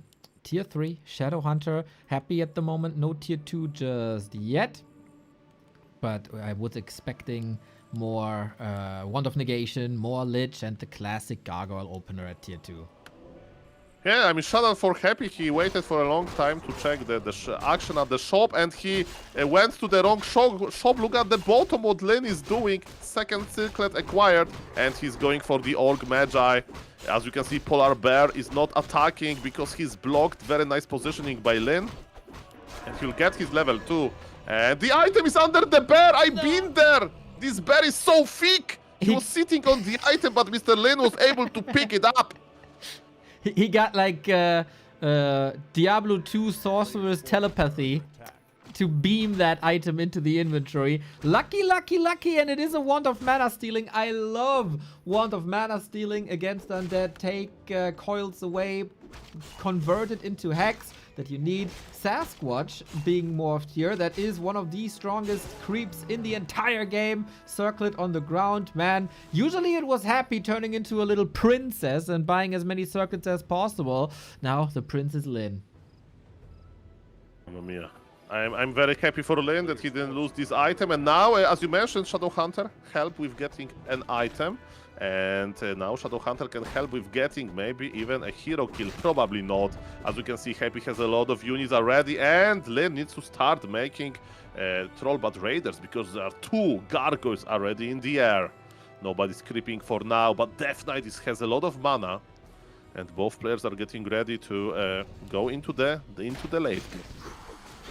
Yeah, a little bit of a calm mid-game here. Nobody is committing. Oh, maybe Happy is now. There is no Raider this time. It is inches from finishing. Nice disengage by Lynn. I think he needed that. Gets the last hit as well with the 100 critical strike on level 1. Hola. Dude, if Lynn takes this fight, he doesn't have Ensnare. He doesn't have the great solutions against Gargoyles that he had before. Now, though, everything changed. Ensnare's ready. Raider is ready. He might be able to snipe these Gargs out of the air.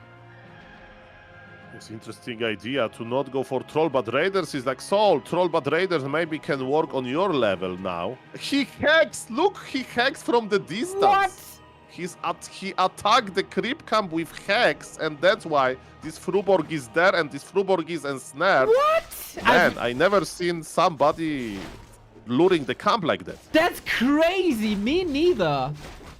This is so I mean, safe. He could attack with Wyvern as well, like that also works. But then it casts Inner Fire, right? So he hacks the Shadow Priest, so he doesn't have Inner Fire against him, at least not too much. Oh my god, what a crazy genius move. I like it. But you know, Happy's not wasting time. Happy's creeping as well. Happy acquired Alchemist, as you mentioned. Maybe Dark Ranger Lady was a little bit underwhelming in the previous game. And now the mighty Alchemist is here. Okay, very, very, very different game. And I'm actually not sure if this is the right move, to be honest. Because Happy struggled already in the late game to control Blade Master Shadow Hunter TC. And now he doesn't have silence. How are you supposed to control the fight with an Alchemist? Alchemist is very good against Mass Air, but Lynn is not playing Mass Air. This is right. Like Lynn is producing everything that Bestiary has to offer. It's like Lynn goes to Bestiary and the Bestiary owner says, which unit should I produce? And Lynn says, give me them all. Give me Raiders. Give me Kodobeast. Give me Trollbat Raiders and give me Wyverns. He's literally playing mass units from bestiary. That's beautiful. He is the Beastmaster, and he looks quite buffed as well. +2 strength acquired on the third map. Shadowhunter TC still creeping. Damage output from Wyvern, damage output also from Bat Riders, control via Raiders, sturdiness and more damage, and an insta-kill via Kodo. Happy. Ooh, this was so close. Lynn almost got the big one. He got one kill here, but I think that was the other left-hand side. He is revealed at the moment. Is not revealed. Happy didn't hit with the dust. That's missed. That's an open game. Okay, but it's shade. The shade is there. Mamma mia. Guys, did Happy made a mistake? Did he use dust too early, Kappa? No. I think he just faked that there is no shade. Shade. He faked that there is no shade. Happy can't be that smart. Of course. He's the Can't smartest. be like, maybe he actually did it, man. He's like, I would never think about this, so shout out for you for pointing it out. But at the end of the day, Blade Master is safe, and Blade Master rejoined his army, and they are creeping the same camp, but on the other side. And Lynn got the Kodo aura that he already says, Aish, not perfect. That's right. He got a tanky TC. He got a smart Shadow Hunter. He doesn't have that hard-hitting Blade Master that he might need. Happy on the other side. Endurance aura, incredibly strong to get additional movement speed. Lich close to 3, Alchemist to level 3, but I'm still not convinced Alchemist was the call here. I mean, we'll see in the big fight. Happy lost a serious, the game before with Dark Ranger, even though he was landing all of those silence. And yes, but as you mentioned, switching from Wyverns to Kodo Beast. And Neo, how do you like this barrack as a fan? No. I mean, if there's no Dark Ranger, I like it again. Because, yeah, ghouls will be a problem, but the real problem is the constant skeletons that are spawning from the headhunters. And if there's no Black Arrow, there's no skeleton spawning from these headhunters. So without a Dark Ranger, I'm all for it. Okay, but what are you going to do with Banshees, right? Oh, by the way, before we answer that, there is an action in Mr. Happy base. And he doesn't like it that much. He sent red HP Acolyte to make a new shade because he wants to keep the healthy ones. And in his gold mine, that's uber efficiency that Mr. Happy has. I mean, and this small run by buys a little bit of time for the Orc army to get some levels. But guys, there's going to be Banshees with Cares, and Mr. Lynn, instead of making Spirit Walkers like he did in the previous game, he wants to add Berserkers. Berserkers with piercing damage are good versus Banshees, but the problem stays. How are we going to dispel Curse? Because Blade Master can't crit well when he's cursed. That's right. There is instead Headhunters for damage output. 2 Kodos, I think, is a nice middle ground. You don't need the Spirit Link, I guess. We go for a more defensive position for Lynn. Definitely switch of pace after a pretty aggressive mid-game where you want to dominate with Wyvern and Hex. Now defensive stance with a tiny Great Hall once again. Happy must read this. It's way too calm for Lynn to not go for that second base. And there is a shade there. There is a shade there already. Is Happy going to read the mind of Mr. Lynn? Look at this. Happy is blocking. He is that smart. He's blocking the tiny Great Hall position with the shade. Okay, that's why the tiny Great Hall is in front. And man, Happy is the master of shades. He's going for another crypt. Okay, Happy is going to be patient. I think Happy will make a like 70 supply army. Ooh. What is he doing? Happy says he's making another crypt. Is he pushing? I don't know. Mass ghouls? No, I think gargoyles. I don't know. Maybe Happy will expand himself. He's sending one acolyte. Okay, ladies and gentlemen, you don't need to push into your opponent expansion. If you expand yourself, the map is empty anyway. So Happy's investing into expansion. Bam. Right. Okay, the game is getting interesting. First time we might see 2-base. Lynn, of course, with the supply lead already with... Hey dudes, with a minute thanks for the great work. and 30 seconds additional income. We also get additional income. Thank you, Dan Ajax, for the 9 months, and Wafa for the 31 month, and Yang Fang for another gift sub to Warcraft Boxing Circuit. Yeah, we need that. Well, that's... I mean, I have a lot of ideas, Mr. Neo, but we need budget for it. But ladies and gentlemen, maybe we'll talk about this because 2-base on an empty map you know, who has incentive to push? I don't know. I'm lagging, right? Oh. Oh, no. Yes, you are lagging. Oh, shit. You're reconnecting. Yes, we are waiting for 3 dots from Dimitri Lakostik. No, it's all good. You are not. Nobody is complaining. So I hope the stream is not lagging as well. No. And ladies and gentlemen, while you figure it out, there is a flyby in the expansion, in the main base of the Andes. Oh, okay. Might keep Happy supply block at 66. Yes. I mean, there is so many gargoyles, right? There are only 2 wyverns actually, because the troll but raid is like a parachute, you know. The wyverns are going to evacuate, and troll but raiders are going to, I don't know. I know it's a good analogy because parachute usually stays with you, so like a smoke screen, you know, like a flashbang. I would love to see liquid fire here, I think, if you can afford it, but then you also want a lot of mass. Happy is not mining from his expo just yet. Will take some time. Happy sees the army movement. Is he ready, though? 10 supply down and can't go higher than 70. There's a heal scroll. There's an invuln. There's double heal scroll on Lynn. I like that a lot. Happy's so ready. Oh, And Mr. Van der Brown is lagging, not you. Happy's casting the anti-magic shell on his gargoyles. He's ready to go. Oh, Mr. Wonder Brown has reconnected, but it might just be time to drop. Everybody can take a breath before maybe the final fight. It is an insane timing that Lynn is hitting right there. Is it enough? There's no towers up. Everything is anti-magic. Statues are looking fine. Coil Nova locked and loaded. So is Acid Bomb and Chemical Rage. This is the fight. Will Lynn stay alive and force game 5, or will Happy blow through with a 3-1? The bats detonate big time, but so the Wyvern are falling. Can the Headhunters carry this game now? Yeah, there is so many gargoyles, but as you mentioned, who cares about this? There was so little wyverns to begin with, and Lynn has the ground army that he that don't care about the gargoyles that much. There is cares everywhere. But maybe that's the genius of Lynn. He's like Spirit Walkers. Spirit Walkers are going to die, but my beautiful Berserkers are going to clean. Stop connects to 3 heroes, but supply is still even. I don't know who is winning. Oh, he needs to take care of these statues, man. The statues have to fall, otherwise there's too much HP and too much mana. Lynn has a supply lead established, and he is chasing these statues now. Currently, no curse on the Blade. Huge chance. Coil Nova! Heal Wave ready! Blade, you gotta get out of there, man. You need to wait longer and longer. Shadowhunter has the Wand of Mana Stealing saved from the beginning of the game, basically. Misses a crit once again. It's the Blade Master. It's all about the statues. Happy still has a supply deficit. Nova, Blade Master, Infu Potion, Lich in trouble as well. Who has more sustain? We're going for the Shadow Hunter. Wand of Mana Stealing again. Can he nuke him somehow? Happy is running out of option, it seems, but also Lynn. This army doesn't do much damage without the heroes. The Kodo Beast actually doing crazy damage to the statues, and he can't deal with them. There's no Gargs. There's no Fiends. How do you deal with 1,000 HP?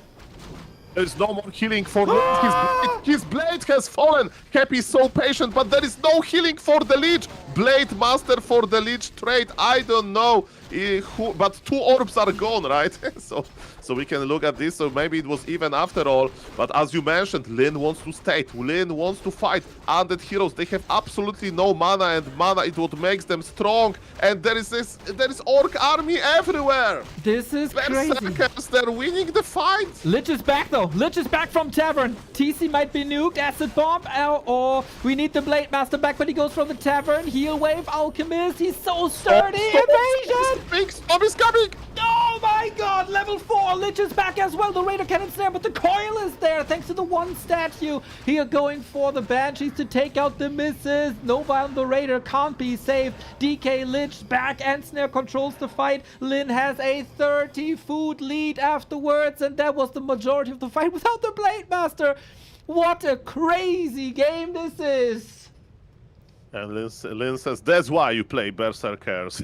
Late game. Man, this decision-making by Lynn, as you mentioned, the power of mass bestiary, but Happy is not going to give up easily. Happy is chasing. He has nothing, basically, right? There is no mana. Okay, actually, I said there is no mana. Look at Death Knight inventory. There is double mana potion. Happy is going to buy the mana with his gold, but it's time for Lynn to heal as well. And as you mentioned, the trade was amazing for the orc. And level 444 for the Orc, level 433 for the Undead, but Happy is very close to leveling up. And the question is, what Lynn is going to do now? He's going to spend his gold, he's buying invuls, that's amazing. And we are awaiting for Blade Master return. He's in the altar, but only for 10 more seconds. I guess Lynn will push again. So, I'm casting this game for almost 18 years now. Today might be the first time that I ever praised the damage output of Kodo Beasts. Nobody ever in the history of this game talked about the damage value of Kodo Beasts. I think some people don't even know that Kodos actually do piercing damage, as they are so good with Devour and the Command Aura as well. But these Kodo Beasts, man, they have great uptime. They stand in the fight. They don't have to move like the Headhunters do. They shoot. The damage values might not be the craziest, but it was noticeable after all, especially when they were so close to statues. Happy sees the Horde running, and I don't know if he can hold here anymore. And then the Kodo Beasts are slow, so they're not in the fight yet, but everything was said. Possession on Raider, but the dodge, but with and snare. Mr. Happy is a little bit of, you know, he wants to risk it, and he failed. The TC is not failing with his stomp, and this fight is looking yet again good for Lynn, and the Kodo Beasts are there. Nasty Nova onto the Headhunters though. He wants this Alchemist gone. Again, so many misses. It's ridiculous. Misses the crit, but this one can't be dodged anymore. Banshee's taken out one after the next. There's a couple of ghouls left, but again, the backline of Kodos, man. I can't believe what I'm seeing. This is crazy. 5 food lead for Lynn, but there's more to come. Coil Nova desperately. Heal wave at the ready. There's a heal potion as well. He can swap the Evo potion. This crit doesn't miss. Stops him into the ground. No chance for Happy without the DK. Full distance. Lynn's sanity has arrived. Lynn's sanity, I like it. And Lynn took it, man. Solid play. We see the power of Berserkers. It was an educational game. Now I understand everything. And Happy's mortal after all. GG! Mr. Lynn is the true king of orcs. And he's not afraid of mighty Happy. And man, this is just the final of the group stage day. And the playoffs are going to begin. Man, I'm so hyped for the Super League. Dude, you know that back in the day when Albert Einstein was still around, people said to him, Albi, when you're dead, can we please have your brain to scan it, why it's working the way it does? At some point, when Lynn is dying, hopefully far in the future, we need to scan this man's brains for the talent he has in RTS with orcs. The army composition is genius. The game plan beautifully executed. This man is just functioning differently than anyone else that has ever played orc. I mean, that's interesting analogy. Maybe instead of like capturing Lynn dead or alive, I would just say that he already proved it. How many games, Neo, you casted when Focus played versus Palio Rifle of a given player, doesn't matter, and he was losing hard? And then on the same patch, Mr. Lynn said, witch doctors. And it's like, oh, do you mean a unit that we need to buff because it's so useless? Like, no, witch doctor is the key to victory. That's right. And then he proved it, that in the late game, witch doctors actually dominate. I'm not talking about the mid game, in the early game. And he solved this. And his genius spreads to Orc versus Undead as well. I'm very impressed. What a brilliant They series, did man. analysis without studying Mr. Lynn body. So that's good. All right. We have a join bug, so we got to restart this again. Hopefully I can make it in time. Yes, I'm in. Wonderful. Oh boy. We do get game 5 here. This is everything that we were hoping for. No Shadow Hunter shenanigans. We don't do that anymore. No Headhunters versus Dark Ranger. We don't do this anymore. It was actually Happy with the third hero mistake, I think. I will never disrespect an Alchemist because we love an Alchemist. Acid Bomb, always nice. Chemical Rage, always good to see. But if you don't go Dark Ranger and Silence Black Arrow, you will have an issue against Orc late game. It's all about the Dark Ranger in Undead versus Orc. And Happy gave it up. Disadvantage, he gave up, and you reap what you saw, and that is the second loss in a row. Lynn has the chance to reverse sweep the Emperor. And he's doing it in style. Mamma mia. Lynn, I mean, and the confidence on Lynn, right, needs to be really high. He's like, I prove it, guys. I prove it. Berserkers as the late game, like making a lot of Kodo beasts. And Happy wasn't ready. And clean micro as well, right? And this decision, I thought that when Happy content expanded, right, on the last map on Springtime, that we are going to have like this long waiting game. Nobody will have incentive to attack. And Lynn was like, what? This is my moment! Yeah. My expansion is already mining. His expansion is still not mining. I have the upper hand. Let's go. And that was beautiful. All right, we have a bunch of join bugs here, unfortunately. Not that easy to deal with that. Happy says he's tired of the restarts. Go, go. Oh, no. Aren't we all, Happy? Aren't we all? I mean, imagine if somebody will lag and Happy will write, if somebody lags again, we have a problem. ... That would be.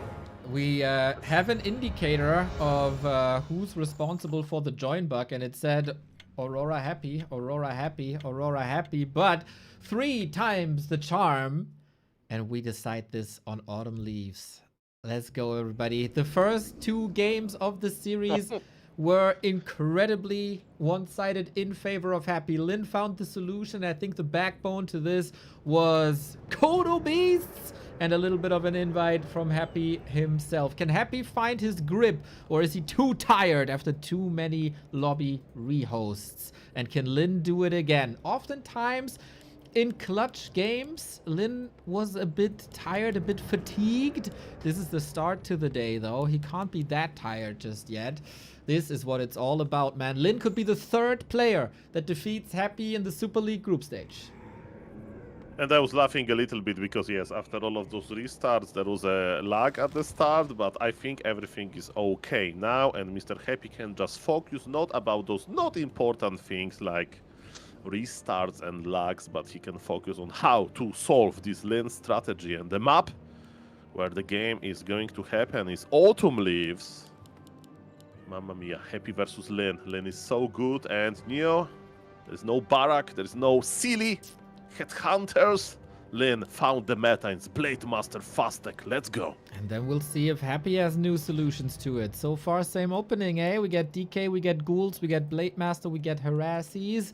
Who has the better creep route and who dodges the opponent better? And will Lynn read the creep route perfectly and be able to attack Happy and steal some items and XP away? This is what the early game is all about. Lynn wants to tech as fast as possible. Happy wants to reach level 2 as fast as possible.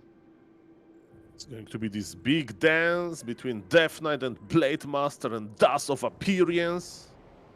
And Lynn, in the previous game, he got a little bit of a good mind games, right? He like got some last hits. Happy's the king of last hits as well. So yes, amazing micro by both players. We saw that in the early game, mid game, late game, they are so ready for each other. And I'm expecting nothing less than an epic game. Let's go. Okay, Lynn went 0-3 against LabyRinth, no chance. Lynn went 2-3 against 1-2-0, where he lost the game 5, of course. So this could be the first win he takes versus Undead since his return, and then it could be against Happy immediately. Blade Master coming in. It's a little bit too late for that Berserker, but that's all calculated. It's about the Troll, and it's about the Wolf, and that is the first steal! It wasn't even backstab! He ran out of Windwalk. He doesn't need the extra damage. He's that locked in. And yes, Happy didn't buy Dust of Appearance, so, you know, maybe it's a little bit of a timing-oriented thing. The Happy got the most important monster with the item, but of course, a Forest Troll Trapper is a level 3 monster. Okay, now the fight. Are we patient? Who is patient? This is not... No, oh! Happy got it. Happy got it, and the Windwalk is still on the blade. Okay, but Happy, I have bad news for you. It's going to be even more stressful now, because you need to creep still under Blade Master harassment. Happy's like, okay, Soul, I'm going to creep something easy then, and I'm going to steal from my opponent. Happy's crossing the map, and the target is not the Orc base, but the green camp close to the Orc base. Oh. We'll see, we'll see. That would be level 2 then, if uncontested. Blade Master again got a circlet, as he did pretty much every single game here now. And we're contesting one more time. Windwalk doesn't last that long anymore. Lynn doesn't get it, and also didn't get the item. Yes, Happy is smiling now, probably. It's like, that's why I picked the nickname Happy Kappa, ladies and gentlemen. Who got the last hit? Happy yet again. Oh, look at this. Happy's controlling his army so well. And the last hit again. Man, the early game is definitely going to Happy. He got 2 items, a lot of last hits. And Mr. Lynn, yes, of course, it's annoying that this Blade Master is still following Mr. Happy army, but still. It's not good for the Orc, but don't worry, guys. Lynn can come back from this. It's not that bad, and he's still competing. Who gets this Forest Troll Berserker? Oh, Happy got the circlet. No second circlet for Lynn. No last hits anymore. Happy's taking full control of this early game. Emperor activated. So many skeletons, so many Rod of Necromancy, and the coils are on time this time. That wasn't the case on Springtime. There was a ghoul falling and a coil missing. Seems like Happy is back at 100%. Oh yes, and that's what Blade Master needs. The last important hint, maybe an item, but Happy with the dust was able to even remove this healing effect. Lynn is... Oh, he got the item! He got the item, and it's cloves! That was a little bit like a Hail Mary play. It was the last moment to dive in. And indeed, he dived in and he got the mighty cloves. That's what Lynn needed. With all the respect, I think Happy would be just 2 ahead. If you get, like, you know, also this item with full inventory. But Lynn has hope. And soon Shadowhunter will appear. Soon the Wyverns will fly in. But Lynn is not done. And soon to harass more. Here we go. He wants level 3 as fast as possible. Lynn needs last hits here, needs to prevent this. Doesn't even try. Maybe a bit distracted. He get the tome, so he's like Okay. stealing an item. He forced the coil, like, yo, it's okay, it's solid. You think? I think level 3 on the DK this early is a bit of a disaster. We have seen better early games from Lynn, I would say.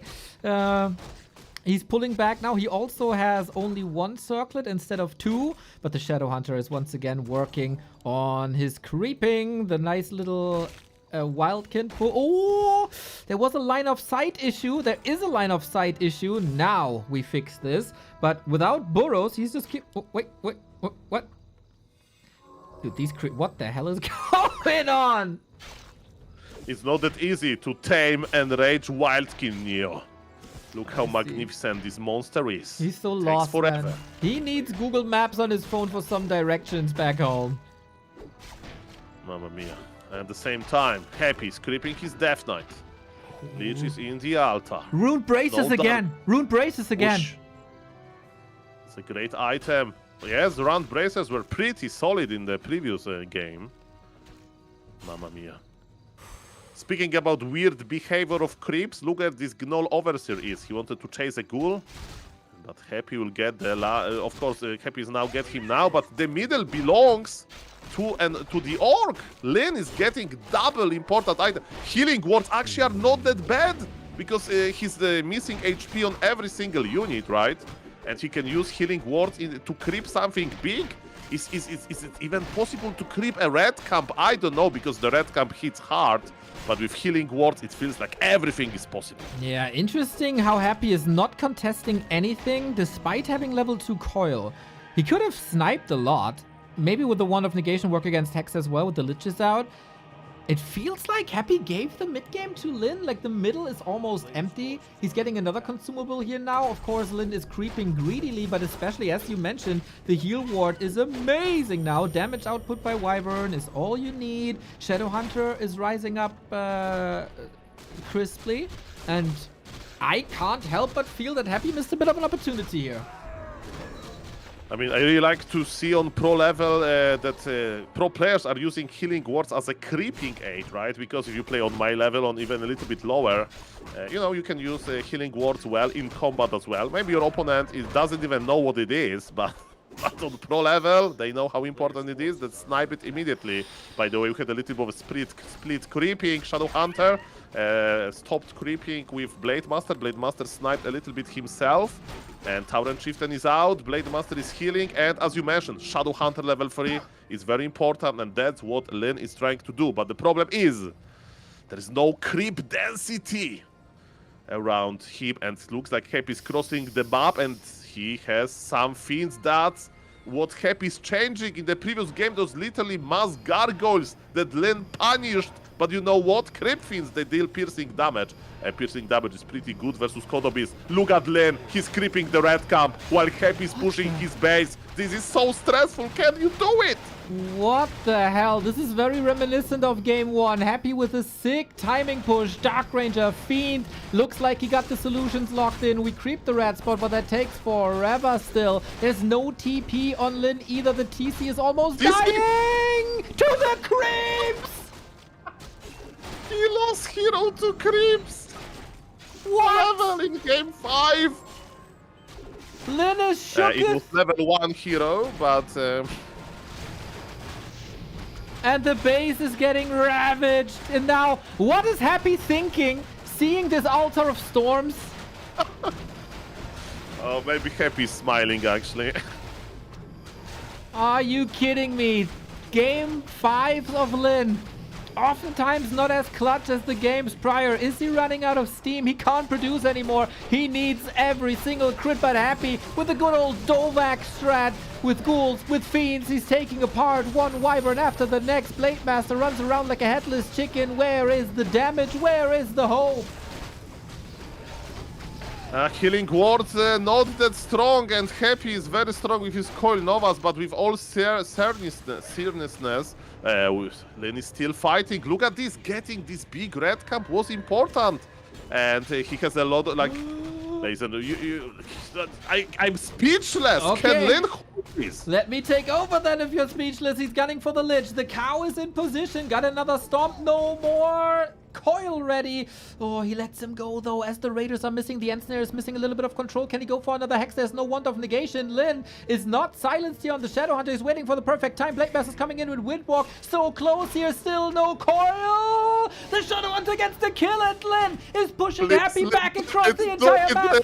DK, no TP. Here's the stomp. More Hex. What the hell is going on? He's losing heroes to creeps, and then he decides to turn it around. Lynn out of his mind. Double kill. GG! That's it! That's over! What the hell? What the hell just happened? What the hell just happened? Ladies and gentlemen, if somebody asks you what is the trick to solve undead as orc, remember, you need to lose your hero to creeps at least once. And then the game is yours. Mamma mia. Maybe Happy was trying to understand why this altar was working again. I'm speechless, Neo, but this series was amazing. I see that Twitch chat is loving it. And guys, I can't wait for the playoffs of the Super League, because I think we are not done with watching Lynn versus Happy in this tournament. In the group stage, yes. And that this game was like so good. Like,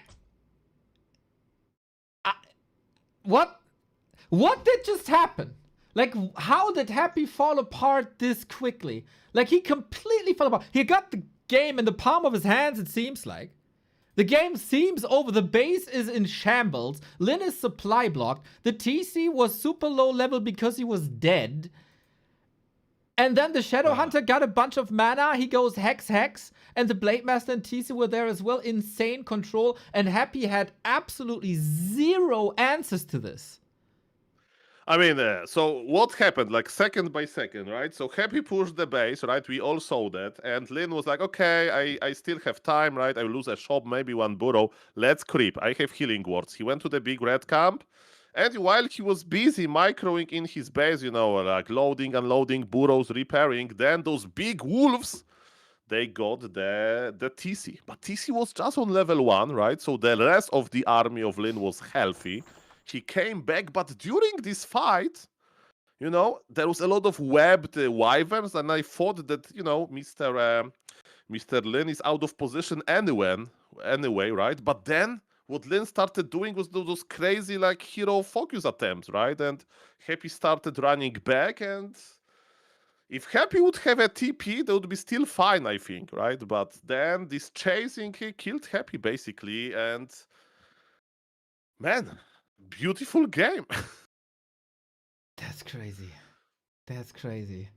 Blades. Mr. Neo, are you going to add orcs to this Back to Warcraft Reap meme that Nidals are winning with while after losing the heroes and orcs can do it too? It seems like. Cool analysis by Bladestorm in the chat. TC loss was a blessing in disguise. Shadowhunter got more XP and level 3. TC got revived just in time when Lynn came back to defend. Yeah, Shadowhunter, I don't know if he would have had level 3 without that TC loss. This game has to be studied by the Org University. And ladies and gentlemen, it was my pleasure, but Mr. Neo in real life is calling me. So I would like to say big thank you. Crazy. And I think that we have a lot of fun in this series. And man, Mr. Lynn, Mr. Happy, thank you for providing such an amazing games. I will ask Lynn if that was intentional, and we'll figure it out. So when you made this beautiful series even better than it already was, thank you for your time. Thank you for everything you do. Screw in real life, but hopefully we have you back soon. Thank you, sir. Enjoy, guys. And Lynn, after this victory versus Happy, I would definitely be lurking what he will do to Infi later, or maybe Infi will dominate in the Orc Mirror. But for now, guys, the Undead Mirror is coming. See you in the next one. Bye. Bye. Unbelievable. I think I haven't seen a game like this fifth one. I was talking about doom and gloom for Lynn already, and I thought it's kind of over, and it looked kind of over, but Lynn is just built different, man. Lynn is just built different. Happy, probably also a bit overconfident here. We gotta put this in perspective, of course. What does this change? It actually changes quite a bit. Not for Happy, he's guaranteed rank 1. But for Lynn, he is surpassing LabyRinth, and Focus is now rank 4. So there's no chance for Focus anymore to make it top 4. Labby needs 2 maps to surpass Focus, and a win against 1-0 to surpass Lynn for a top 4 spot. He could still do that. Everything else below is decided already for 1-0. He can't grow higher Salap Aurora 1, Salap E-Ranger, Salap Aurora 1. He can't grow higher than Life anymore, so for him, 3rd place is set. Lynn also, even with a 3-0 against Infi, can't surpass him anymore. So Happy 1st, Life 2nd, 1-0 3rd. The question is Labby going to be rank 4, or is Lynn going to be rank 4? And then this gives us a little bit of info on the playoffs as well. Well, there was a darkness comment. Usually that's kind of smart. Funny thing was, Lich had frost armor on him while he was chased, but Hex forced Happy to devour with Destroyer, which also dispulled frost armor, which enabled the kill. Ay.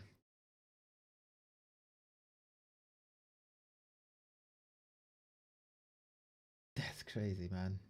That was a crazy series. The rise of Kodos. And then at the end, the rise of Lynn. Reverse sweep. Sick. This guy is just different, man. This guy is just different. So, Lynn confirmed 4th at the moment. Focus is still 5th. We got a join bug with everyone. Man, there's a lot of join bugs with a lot of observers, of course. I always have to make sure that the overlay is working as well. Gotta check a window for that. Gotta restart. Gotta hope that I'll make it in time. Then we go into the temporary playoff bracket, as of course everything will be decided here today. Did it? So, at the moment, the playoff bracket looks like this. Happy against Moon or Kaho. Lynn in the same bracket as Happy now would be up against Focus or Lawliot. We have seen this before, but this was a little bit of a clowny Lawliot. Could be any different here. Life in the same bracket as Fortitude and Sock. This is also set, I think, this part of the bracket. So we will have one human mirror, and we will have that guy playing against Life. And 1-0 is at the moment up against either LabyRinth or Colorful. So we could also get a rematch of 1-0 and LabyRinth in the round of 8. Things can still change. Labby can still surpass Lynn. Labby can still surpass Focus if he performs here today. Playoffs start tomorrow, everybody. There's no rest for the wicked. There's no time in between. Not much time to prepare, except for Kaho Moon. That one's set, and they should probably get it running. We got the second series of the day. 1-0 versus LabyRinth is the call. Undead Mirror has excited us big time on Sunday when it was 1-0 versus Happy. It was an incredible series. Now, round 2. A little bit different here, maybe.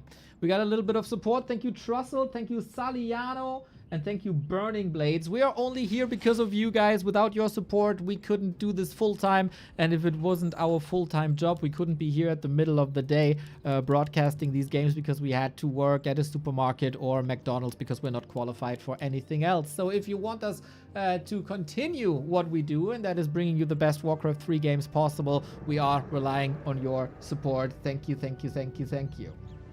What a series behind us, what a series in front of us. We will see Lynn later versus Infi and LabyRinth. Look at him go. He's going for a Crypt Lord on Last Refuge. This was oftentimes a map where we played Lich. And while we have this 1-0 going with his Tet Fiend build once again, we have a little bit of time, and that leads me to a little segue, because if you like what we do, not only can you support us financially, you can also support us at the Early Game Awards. We are for the 3rd consecutive time nominated as the best non-mainstream streamers of the year. We were nominated twice, we took it home twice, and now we go for the hat trick for the three-peat with your help. It is a German award, but we have a global audience, so that gives us a little bit of a lead because we can activate all of you ! Award for the three-peat. Now, 1-0 was exposed to this against Happy, to the Crypt Lord Expo, and 1-0 was able to crack Happy's Crypt Lord, and I would say Happy's Crypt Lord is a little bit better than LabyRinth, but LabyRinth must have seen these games and must have seen flaws in either Happy games or a little bit of room for 1-0. For him to do better against 1-0. Historically, 1-0 is doing good against Happy. Happy is destroying Labby, but Labby is doing way better than expected against 1-0. So there's a little bit of a styles clash between the top 3 undeads. Let's see if that trifecta is still there. Lovely. Impale lasted. It seems like Labby is cosplaying Happy here a little bit with an early expo. The strat for 1-0 seems rather clear. DK, harass, not get surrounded, build fiends to pressure, and then follow it up with the Dark Ranger, as we've seen in the Undead versus Orc previously. Turn ghouls into skeletons, and then dominate the game with that.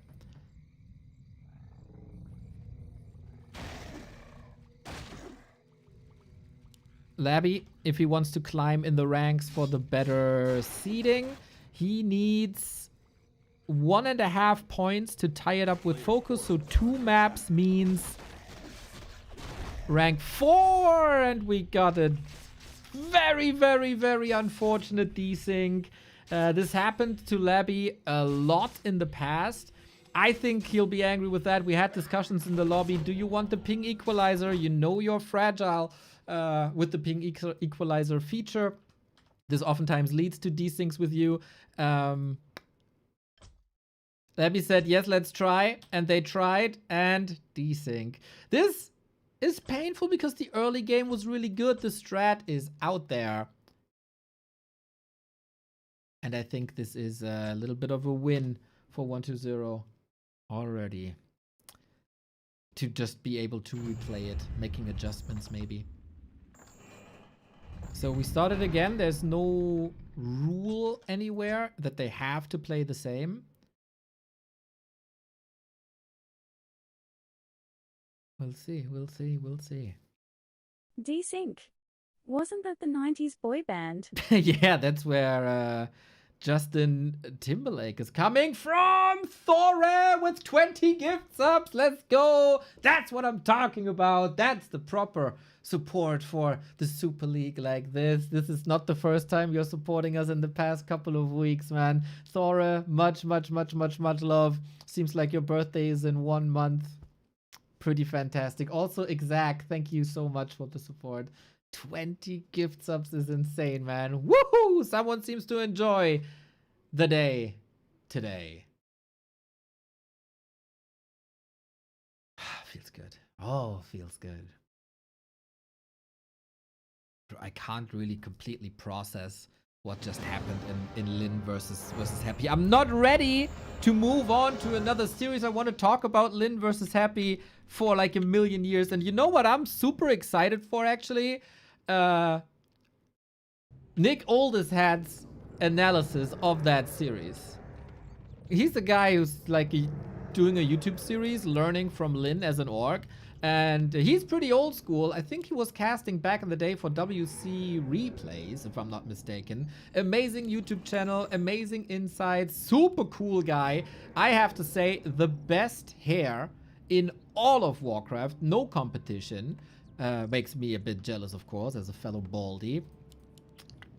But yeah, this definitely is something I'm gonna watch, and you should all watch that on his YouTube channel that I will link right now. I'm taking the time. I plugged him before, and I held you hostage. Video starting. Nick Oldishad, Warcraft 3. There we go. That's the channel, Nick Oldishad. Boom. Here in the YouTube channel as well. Follow this man. He deserves 1 million more followers than he got. 583 only. He needs the 600 at least. Especially if you're an orc fan. As the gift subs come in, we go into our second series. The second approach of the second series. As we got the different starting position, but the same openers thus far. 1-0, guaranteed top 3. Also guaranteed rank 3.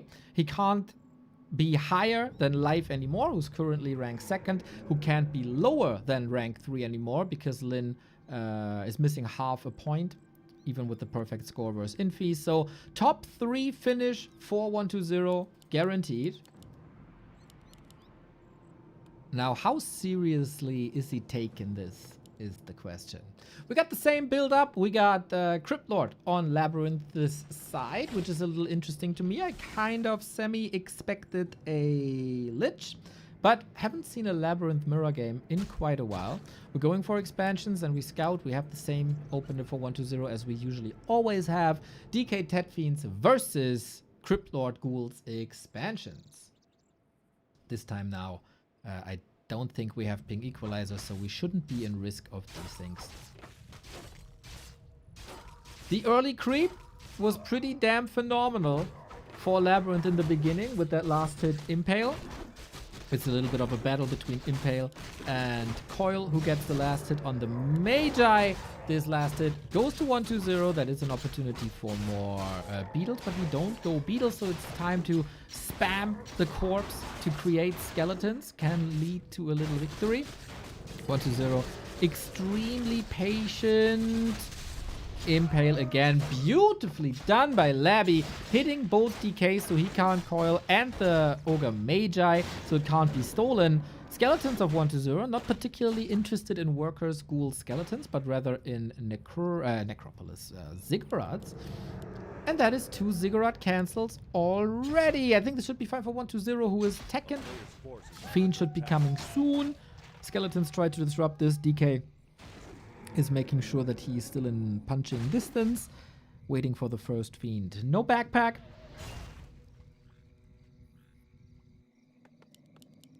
And tech. And then 1-2-0 is under pressure. He is kind of somewhat revolutionizing undead play versus expansions in Undead Mirror. As a Dark Ranger second was oftentimes the play, but 1-2-0 puts a second layer onto this. Of course, Fiend's statues, that's always what you go for, but 1-2-0 with Wagon tier 2 pushes. As much pressure as you can apply to an undead expansion, I think. at the arrival of tier 2. But of course, Labby should know what's up, as 120 has played this before against Happy. The confidence on Labby of playing Happy's losing strategy, he must be thinking, I can do this better. I'm seeing something that Happy didn't see, or I just have trust in my expansion Crypt Lord skills.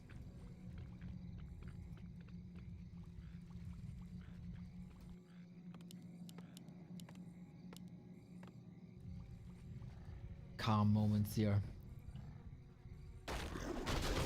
This cost quite a bit to get this narrow up, especially time. But currently 120 doesn't have the forces to deal with the Haunted Goldmine. So Dark Ranger is out. We prepare this push with Black Arrow. You need to raise the skeletons. This gives a little time to Labby himself. With illusions you could kinda scout, I think. And of course we get skeletons, skeletons, skeletons then as blockers. Labby is scouting if there's a counter expansion, but he shouldn't really expect that. He should expect the push. We get Burrow, we get the Slaughterhouse that gives LabyRinth the time. He saw that 120 is creeping, or he should have seen that at the very least. Now next up, Mercenary Camp is open. We can go for Dispel against skeletons, even though the Dispel is not great anymore. They can't one-shot the skeleton anymore. This might lead to a stronger 120 push as it was before, and it leads to one of the biggest items on the map. In this case, more armor for all of LabyRinth's units and a level 3 Crypt Lord. I like this Crypt Route quite a bit. I think Berserker, well, Berserker's good. I guess for the healing, it should still be a Shadow Priest if you can afford that.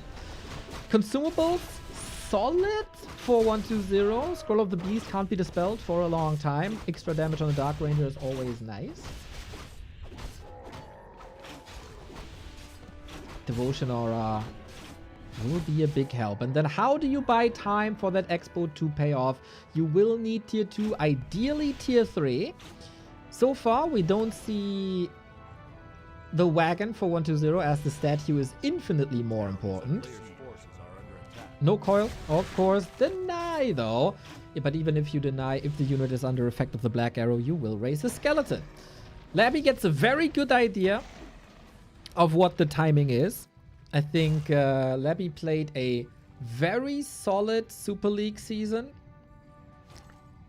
But it's, of course, paling in comparison to what we've seen last Super League, where he was the unbeaten dominator of the entire group stage. He couldn't repeat that performance, but at least a top 5 finish, right?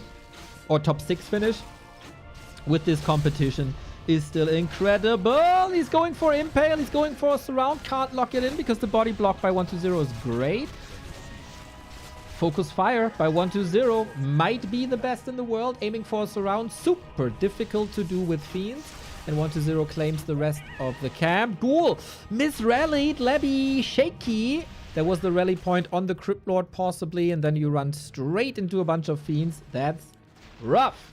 20 seconds for the Spirit Tower to be up. This shop will for sure be cancelled, and at the moment there's only a narrow. It's not the greatest defensive setup with the Crypt Lord bringing the heal scroll though, and he can cover the retreat. 2 prone attack attempted, but the Crypt Lord unwilling to go for Impale just yet. It is Beetles too, but currently no corpses. Shop will be taken down.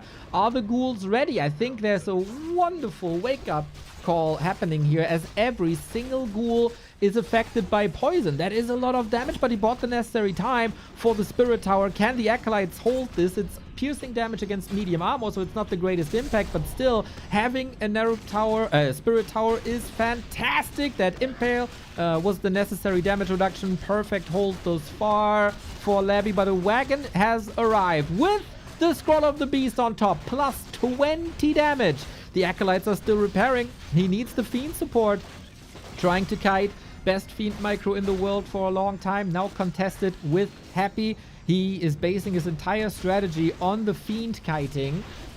But now there's no mana anymore. And a tier 3 transition. 120 I think realized relatively early that he can't break his opponent here. So not an all-in push.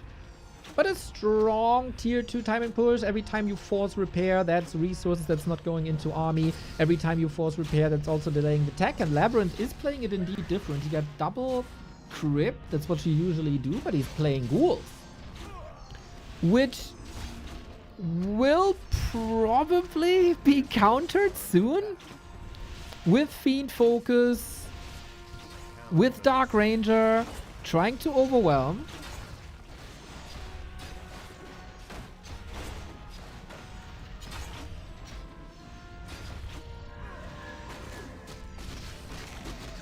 And 1-0 has a second layer and a follow-up. As soon as destroyers are out, that will be a big problem. If that isn't a problem already. Dark Ranger level 3. It is so fascinating how 1-0 has half the income the entire game. And he still manages to play this game so well. This was the case against Happy too, where he played for 20 minutes with half income. Compared to what Happy was doing. The Fiend block is amazing. Holy shit. He almost got the surround here. Acolyte was trying to repair that wagon. It was close. But yeah, I take that holy shit back. It was, it looked really good. But again, a free ghoul here. I feel like 1-0 is so much crisper, so much sharper, so much more precise. The pressure is immeasurable. There's another beetle going down for free. And the attack by Labby has only started now. It's incredibly late. He doesn't have level 2 Impale either. Labyrinth Lifeline is in the hands of these towers. If a tower falls, I don't think he can defend anymore. Fiend surrounded. Noise. Tried to prevent the coil, was 1-0 again. A split second faster. At least buying time. And Fiend numbers? Labby is able to reduce these Fiend numbers. If it's only ghouls, you can replace them quickly. Going triple Crypt. And then it's just more and more and more ghouls. Or even Gargs. As he knows that destroyers are coming, why not switch to Gargs? It's a numbers game then. How many webs do you get against how many Gargs? And he takes the wagon out. Guys, this ain't over yet. It is a whooping 20 food lead, but it is a level 4 Cryptlord now. Very different beast. The surrounds aren't landing that swell. Because 1-0 also individually microing all the fiends, keeping the damage up time up. And we have the repair game once again. It looks like it's Groundhog Day. Labyrinth is sharking for reinforcements that are trickling in. He's not pooling them in the main. Cryptlord unpunished pretty much the entire time. And once again, we gotta say, the Spirit Towers, man, a great lifeline. If he blocks the Dark Ranger or even surrounds her, she might be forced into that big heal potion. And Labyrinth has finally reached tier 3. Is it really that simple as you just push the ghoul button? There is destroyers coming. There is a lich coming. The solutions to mass ghouls are getting better and better. And there is finite resource for 1-0. Very cool tug of war. This is actually the first time where I have to say, like, usually the undeads of this world, all 3 undeads, have a very distinct way of playing. Labby looks a lot like Happy here, with that twist of mass ghouls now into mass Gargs, because you have to deal with destroyers. Currently, only 4 fiends. That's not much. That's 2 rounds of production that Labby needs. First one is already halfway through. But the skeleton is taking out the acolytes, and he can't hold that tower anymore. And then, while there was a silver lining on the horizon, 1-0 still too much damage with the destroyer and lich up. Can't wait for the Gargs anymore. Labyrinth taps out. Maybe a little bit too early. Maybe could have held a little bit more. But similar to the 1-0 vs Happy series, 1-0 with Ted Fiends breaking through. The Cryptlord expansion is breakable on 1 base DK Ted Fiend pressure. Only if you put this strategy into the hands of 1-0. Yes, that's I think that is the only way. I think that is the only way.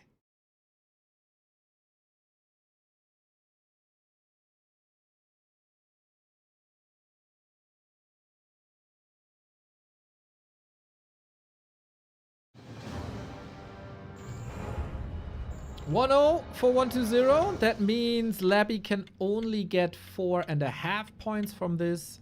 Doesn't change anything. If he wins, he surpasses Focus. Or if he wins 2 maps, he surpasses Focus. If he wins, he puts some pressure onto Lynn, who still has to play against Infi later today. So, second attempt. It is Turtle Rock. Not Turtle Rock. It is Tide Hunters. Getting confused because it's also shaped like a turtle and was called Tortoise Heaven before. Labby, upper left-hand side, 120. Good to see that despite there being nothing on the line for him, 120 still plays it seriously. Still giving the fans a good show.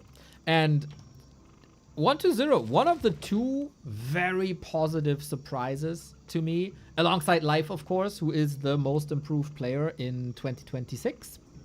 120, what he mostly improved, consistency. He has his ups before, like high peaks. But now, we also got the steadiness. There's not these dud games where we thought, okay, he's just half-assing this, he's throwing this for no real reason. No. Just super sturdy. We got a DK and Fiend opener by 120 once again. The gentleman's way of playing Undead. The fencing of Undead. And on the other side, 120 is facing LabyRinth with a dirty way of playing Undead. The swarmy way with Cryptlord. So it's the same setup as before.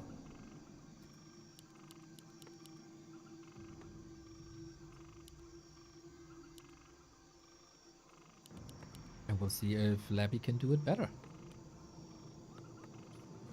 Isn't one map enough to surpass Focus?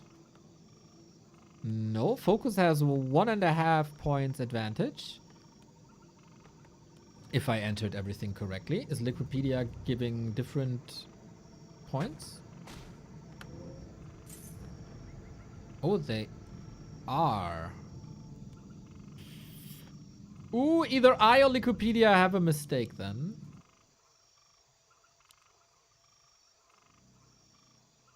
I would say it's rather me. But I don't know where.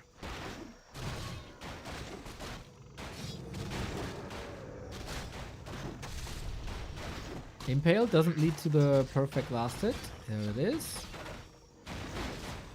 And again, we go for the Naruk to slow down. Oh, surround by 120. Sweet, sweet, sweet. There is no TP, of course. What a disaster. He's trying to fight out, but it's so much health gone already.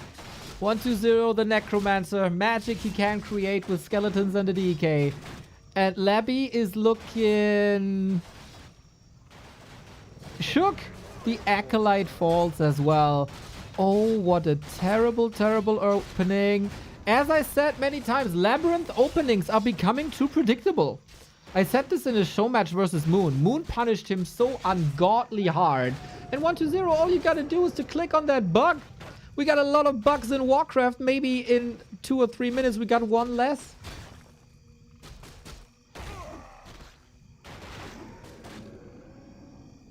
Crises mode. Another Acolyte down.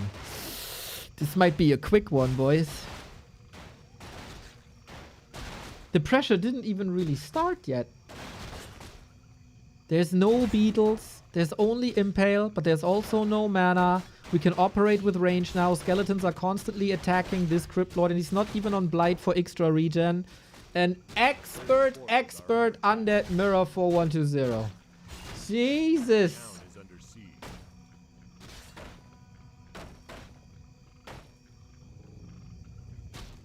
Let's be honest, we might have a 2-0 here in a couple of seconds. God, okay. Maybe a life-saving Impale here for the extra HP. Half a level done. For the DK, no parallel creeping. Good pressure with ghouls on the Fiend, pushing that back to reduce the damage uptime. But the scary thing has yet to come. That's the Dark Ranger Fiend push. This was all DK.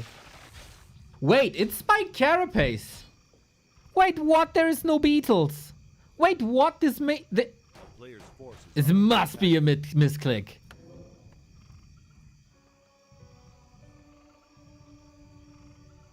beetles are one of the best things you got.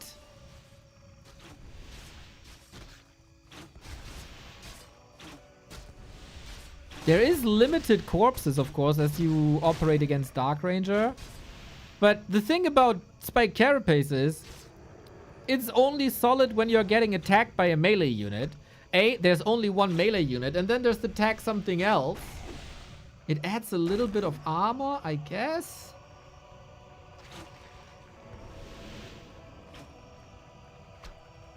No beetles, man. Oh, that's so bad.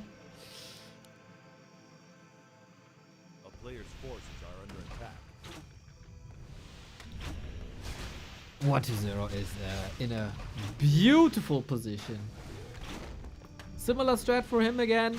Early burrow, noise, more fiends, more statues. Labby is still not mining from his second base. Coil should, in like 99%, always secure the kills. Ghoul, surround. Little bit of a Hail Mary here by Labby. And for once, the fiends are blocking 1-0, now creating some distance.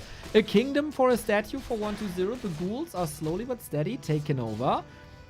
And the fiends constantly have to move because they're under so much pressure. Yeah, 1-0 needs a statue. 1-0 needs a statue big time. It feels like he's getting this more and more under control, but the Cryptlord hits hard! Forced into a TP, losing a fiend. Sorry, Labby, for underestimating you. The survival instincts are strong in the Korean undead. This was well played against the big strong suit of 1-0 that is one base fiend play.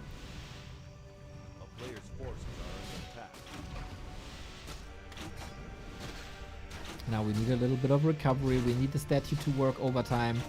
1-0 not only has the best fiend micro in the world, he also has the best statue region in the world. The amount of healing he gets out of that statue is not even paralleled by Happy.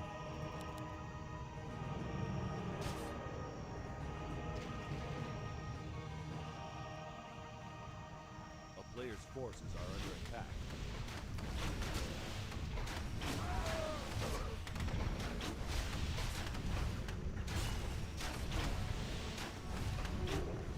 Cryptlord, despite the beetles. Oh, he's catching a lot of hits here from fiends. Wagon is out, but not too much the wagon does here if it's not attacking buildings.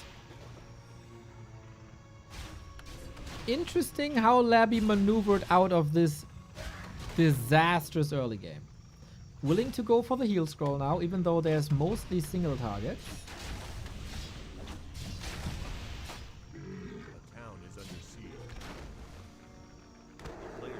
And now the pressure is on.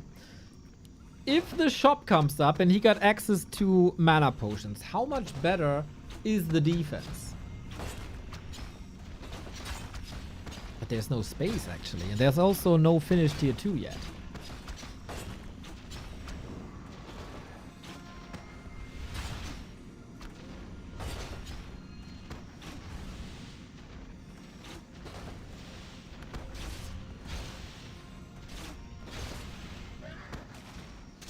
Impale noise. You gotta take out fiends here. You gotta reduce the damage. Dark Ranger surrounded. Has a big heal potion. Question is, can she fight out? Skeleton blocking the way. The surround is still closed. Statue moved forward. Needs more healing. Coil's ready as well. I feel like this Dark Ranger surround was a little bit of a honeypot. He caught so many ghouls who only had eyes for the Dark Lady.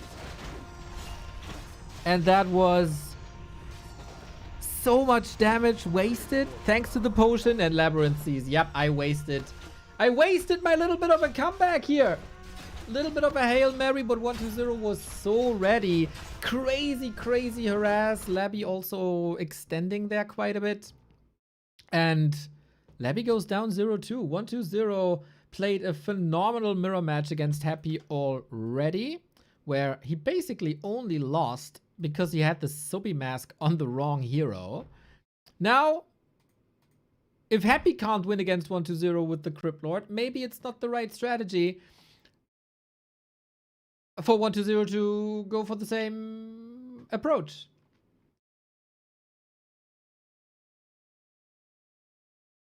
The early harasses are just too good. So he tried to control this early, but it just backfired big time.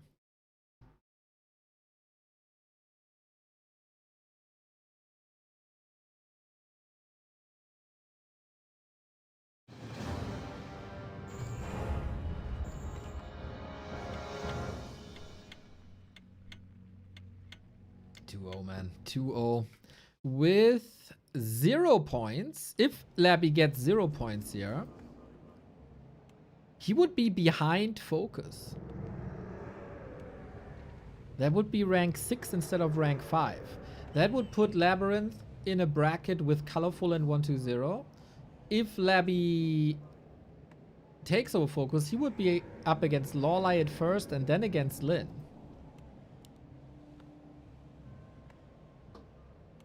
So you can't argue that winning is not even too beneficial for LabyRinth in the end.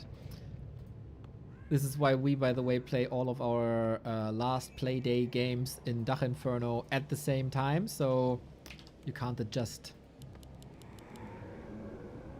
your results to what the other players are doing.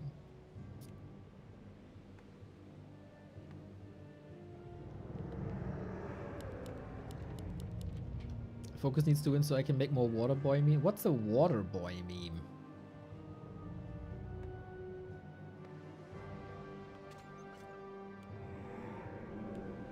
Did I miss something?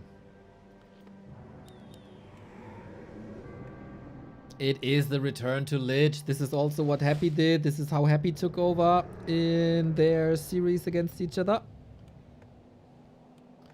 Look in your prediction channel.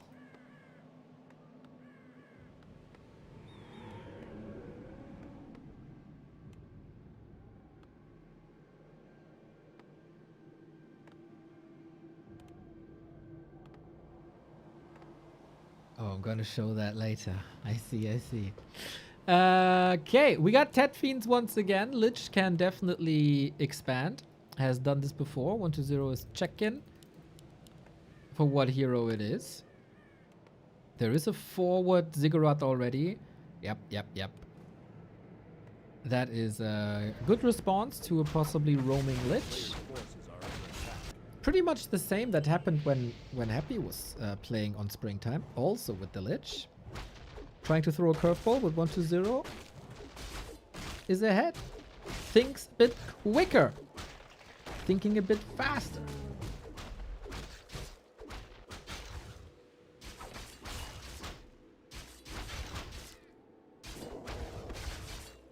Acolytes chasing each other. Workers of the world, unite! Don't fight each other. And Labby, do you still want to expand? If yes, where? We do not want to expand. We play this straight up. Lich 1 base versus DK 1 base.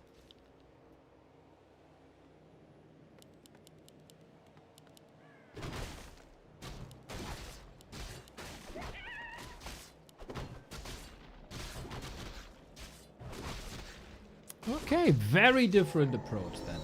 Labby made it a habit almost of expanding in the middle here on Springtime.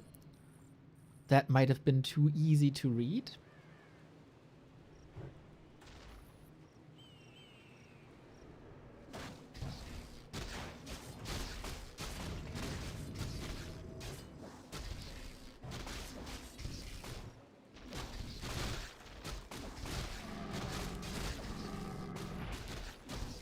By the way, should we do we should do a survey again, huh?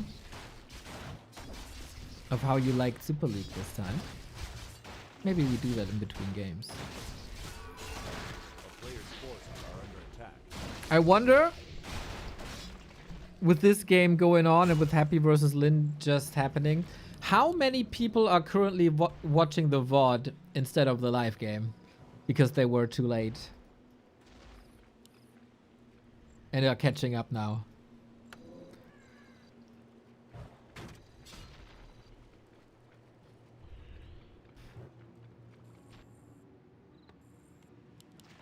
This is the most even game we got so far. Both at the same time? Ay, ay, ay.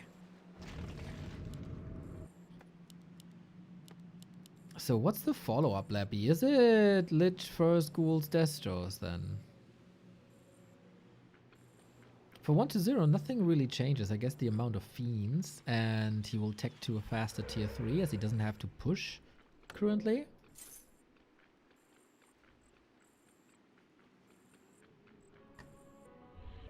A player's forces are under attack.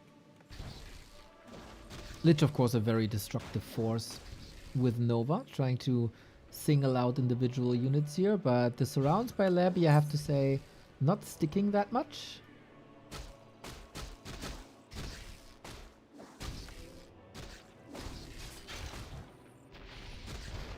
Trying to pressure the DK. There is, of course, lots of regen that does make a difference on this level. We shave off some HP. Ghoul. Denied. Sweet.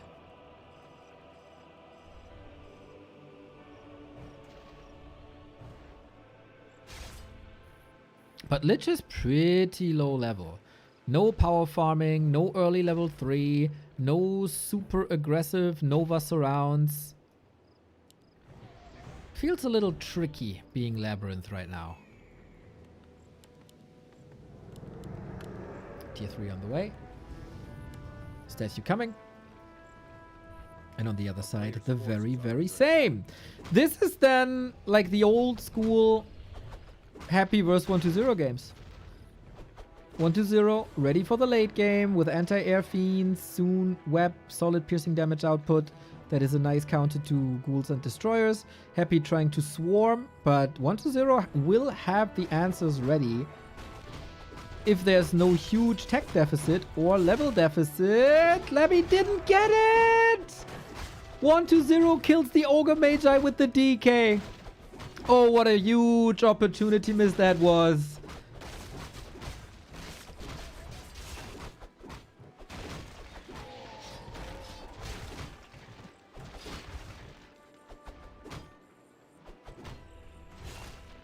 Player's forces are under attack.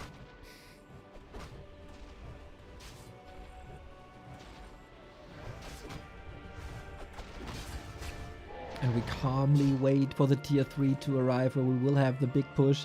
But I don't think Labby is set up, man.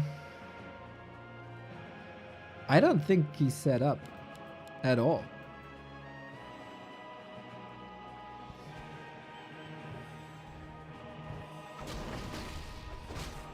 Player's forces are under attack. No level 3 Lich.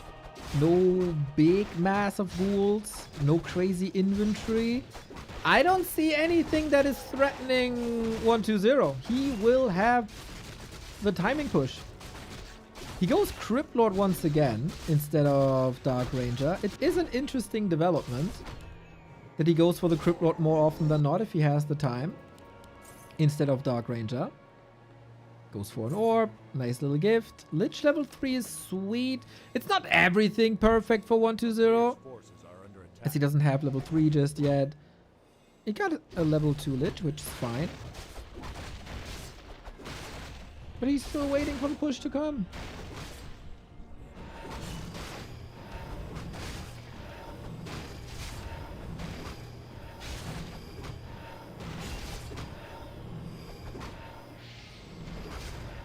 And the timing push has to come from Labby with every second 1-0 is getting closer to destroyers. No web just yet. Might queue it soon. Crypt Lord is out. Another nice AoE combo. A solid disable, of course. Flute for Labby will be good later, but currently he doesn't have anti-air. What Labby does have is level advantage. Thank you, Arzonix, for the 25 month. Much love.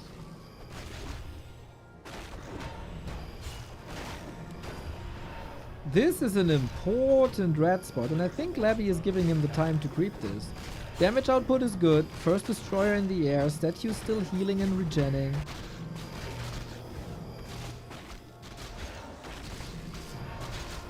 When do you push Labby? Flute on the other side as well. Plus the Helm of Valor. which is good tankiness on the Crypt Lord. Can't complain. A player's forces What is it? are Okay, you're under giving me even more time? Okay, I'm comfortable on 50 food. I'm ready. Come at me. I got layers to this. And then Banshees for Curse and Anti-Magic. We do have a Town Portal double invuln. While this is the longest game, I wonder if this is the most competitive game. Dark Ranger third might hit... Oh! 1-2-0 portal to DK at the feet. Only the rest of the army wasn't with him. Huge opportunity for Labby. Oh, it's not getting punished, actually. Oh, boy, oh, boy, oh, boy, oh, boy. Missed opportunity. Happens to the best. But speaking of the best, 1-2-0 usually in these kind of fights, the absolute best. One ghoul snipe after the next. What's supposed to do anything against these fiends if not the ghouls? And most of the ghouls aren't even here. And the ones that were here are already dead. Nova, lovely, but there's coils against it.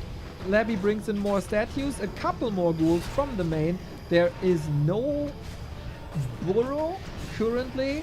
And there's more weapon, there's more snipes, and there's one destroyer falling. It feels like this fight is incredibly one-sided, but what we don't have anymore is coils on 1-2-0 side. Statue sniped as well. Labby actually taking a very good engagement here for now.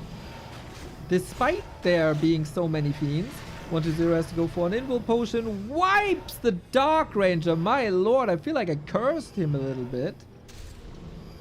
Impale to create some space against the Lich while the DK is still chasing. But now we got a ghoul in the base. RIP, buddy. You tried your best. A for effort. And Banshees are coming. A player's forces are under attack. This was the fight that's supposed to break 1-0 in half. I don't think he's broken in half. Labby is trying to catch up with Banshees now. That will take solid 2 minutes, if not more. We cancelled it. 3 destroyers, no mana. Fiend Micro's insane. Yes, love to see the appreciation for the player's abilities. More like that. More like that.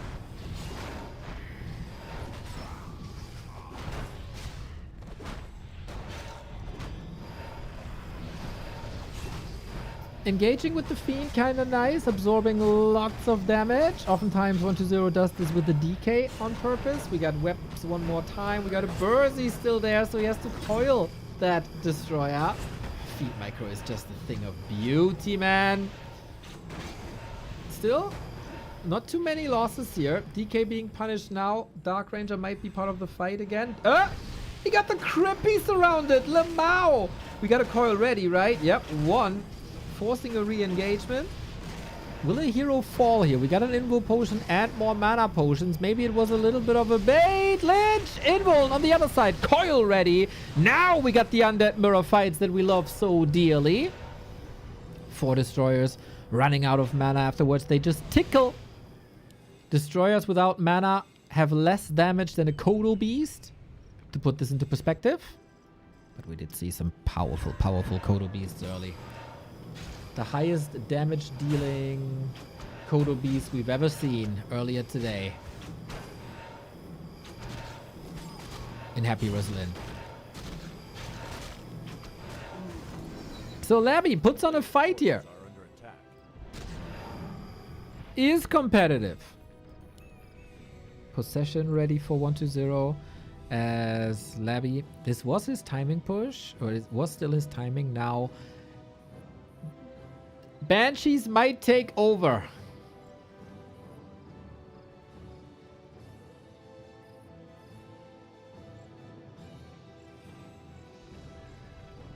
So much mana of them as well if he starts to build them. Cryptlord not level 3. There is surely a little lack of control as the Cryptlord runs out of mana quickly. Lich getting pinned. Oh my. Second claw already.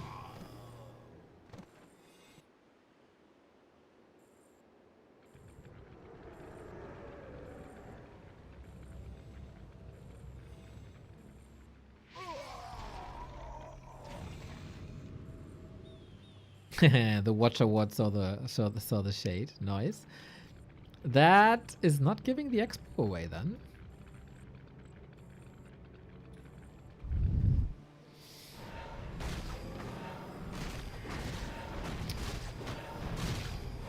Labby still creeping. 4-4-2 against 3-3, almost 3.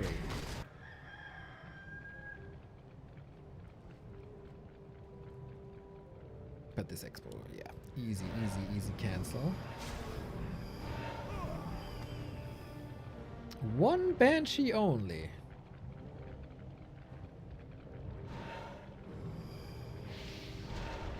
Yeah, that's an easy snipe.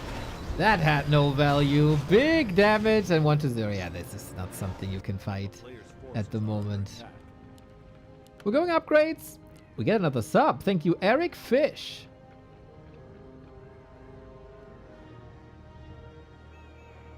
Do you know you're a combination of two old school German Warcraft players?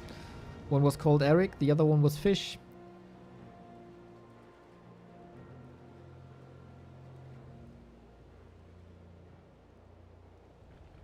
Well. How do you do this with... How do you contest without Banshees, man? In 1-0 versus Happy, usually both players are going for Banshees. In this case, there's so much tankiness thanks to anti-magic.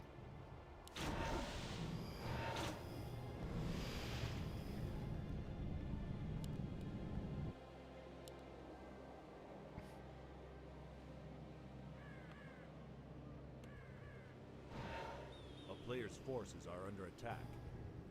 At one point, 1-0 has to act, as there is another expansion, and Labby posturing up should be an indicator for a smart player like 1-0. There's gonna be a big destroyer morph, eh? Ooh, very much a timing thing.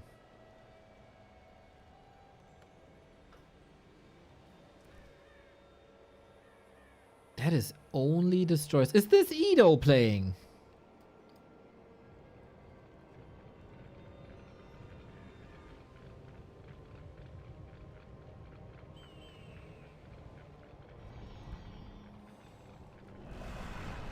Oh my god.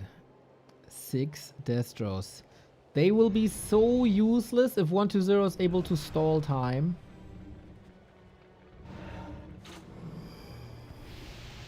Sweet Nova, off we go then. Into a choke with all this AoE. I'm not certain if this is the idea. These destroyers render the Crypt Lord useless, of course. This is why oftentimes the Dark Ranger is eventually better. DK level 4 on 1-0 side. Supply lead for the Necromancer. The coils are hitting. The anti-magics are sweet.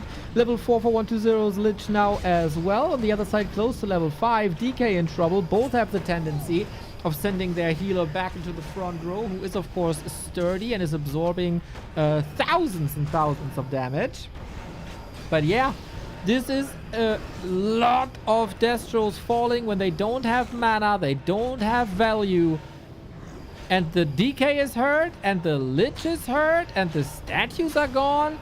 And Labby has to rebuild pretty much everything. Guys, this looks very much like a 3-0. That coil misses as well. Dark Ranger on the menu. Rip!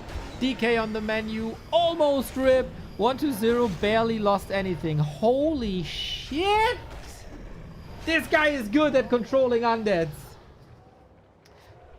Weird plan by Labby. Going into Expo and then Master Destroyer push and go.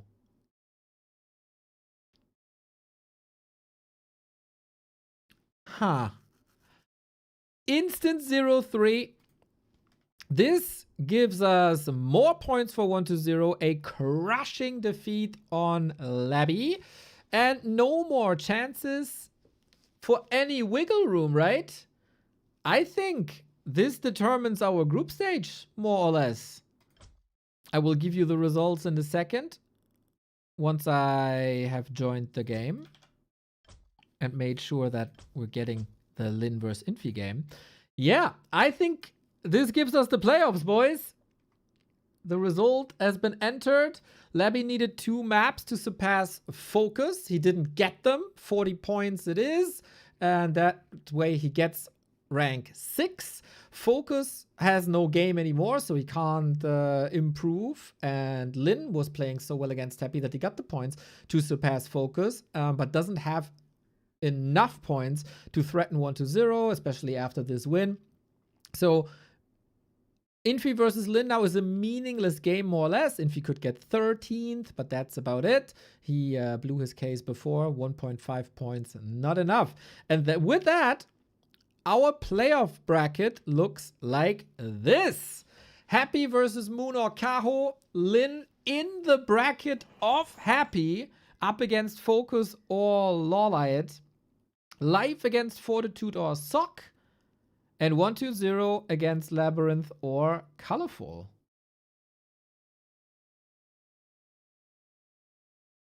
Oh, damn. Happy and Lynn on a collision course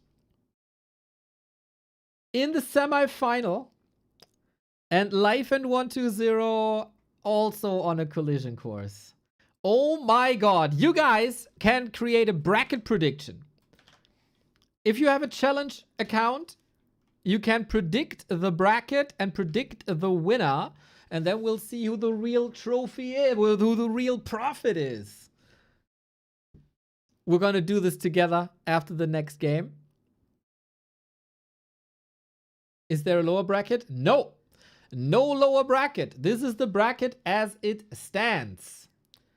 So, Happy is, of course, the ultimate favorite against Moon or Kaho. Both players have a mental block against him. This will be very, very, very tough for Moon and Kaho. It's almost like a death win for Happy, I would say, almost. If Kaho doesn't step it up big time. Lynn lost to Focus, and against Lawlight, it was also pretty competitive. I wouldn't rule it out that Lynn loses. Of course, he's the big favorite. Between 40 and Sock, 40 is, of course, a beast in Human Mirror, but Sock is trending upwards, and 40 is trending downwards. I think there's a chance that 40 gets eliminated round of 8. And then Labby Colorful can go either way, and I think Labby can play a million times better than he did today. And Colorful can always threaten the best undead. So it's not a foregone conclusion that we get a rematch here. It's not a foregone conclusion that 1-0 advances to the semis. Oh, damn. It's an interesting bracket. Lots of things could happen, man. Lots of things could happen.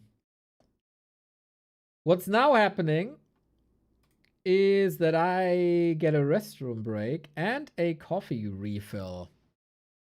Infi plays Orc, by the way. We get an Orc mirror. I'll be right back.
Alrighty. What does this mean? We're gonna have at least 2 Night Elves in the round of 8. We're gonna have at least 2 Undeads in the round of 8. We will have only 1 human in the round of 8. And either 2 Orcs or 3 Night Elves. Or 4 Night Elves, actually.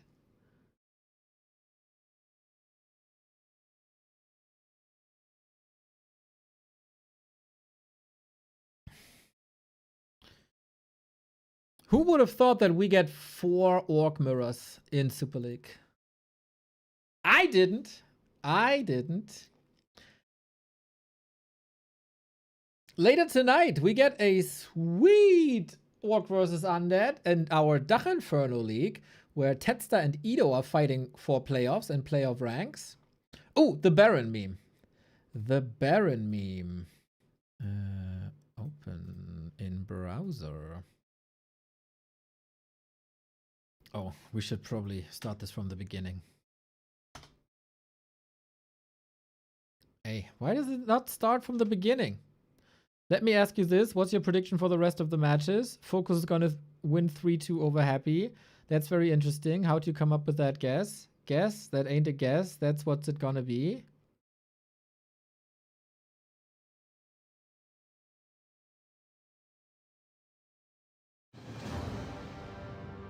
Okay. A for effort. Yeah, the rank horde is in. 5 Schweizer Franken via Super Chat. Handsome120 rocking out the new rule team into the top 8 before the season. He is in the top 8. That's where it's gonna end. This was a bit of Switzerland Irish, eh?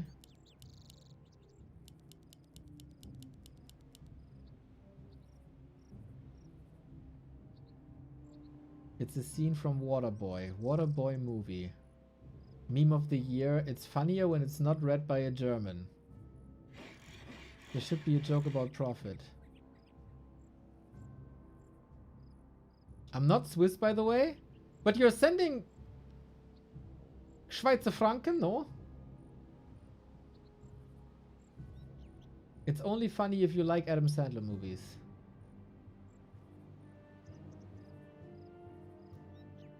Okay. Well, everybody. Oh, maybe it's from a secret Swiss bank account. I see what you're doing. I see what you're doing. Man, our what is it? 5-week group stage concludes today. It is Lynn. It is Infi in an Orc Mirror. This is absolutely meaningless. Nothing changes regardless of the outcome. It's maybe prestige. We'll see about that. I live in Switzerland, but I don't understand all the Swiss memes. I'm not Swiss. Oh! Well, this Swiss language has a lot of so I make fun of that. And they're also insanely slow. They walk slow, they talk slow. Switzerland is just as if the entire nation was affected by sorceress.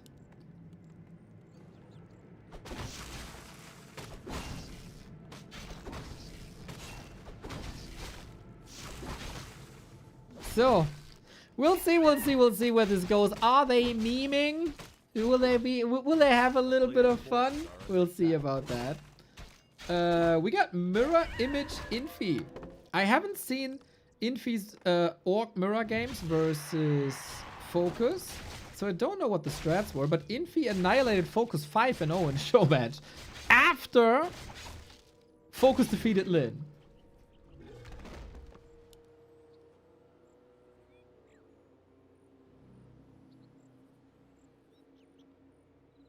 Zurich is full stress time though. Oh, I've been to the airport in Zurich. It's a beautiful airport.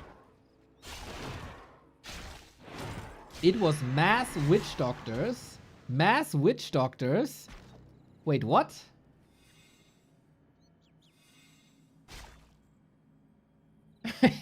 What?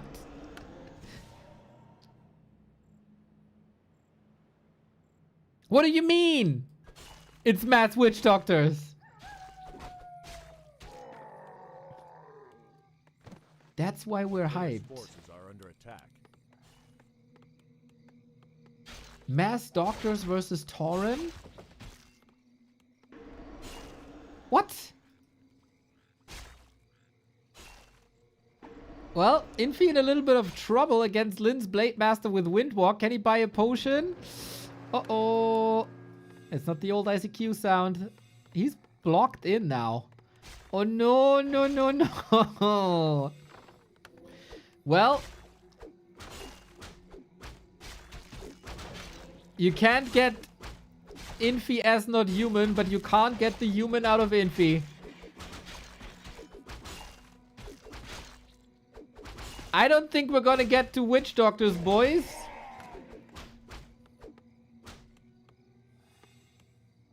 Or maybe I should give him a bit more credit.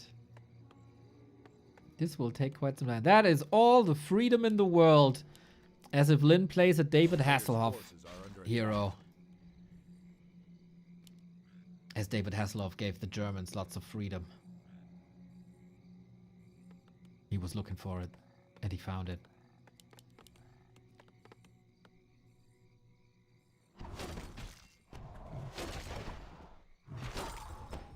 It's a sick Blade Master for Lynn. Okay, you guys seem to know everything about the Witch Doctors, and you guys seem to be right. Spirit Lodge it is. But for that to work, you have to have tier 3, right?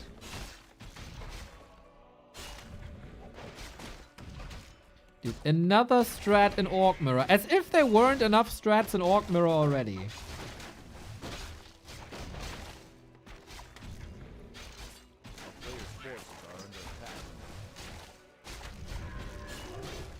Okay, I relax, I lean back, let's enjoy the ride. As we get Tauren versus apparently Witch Doctors.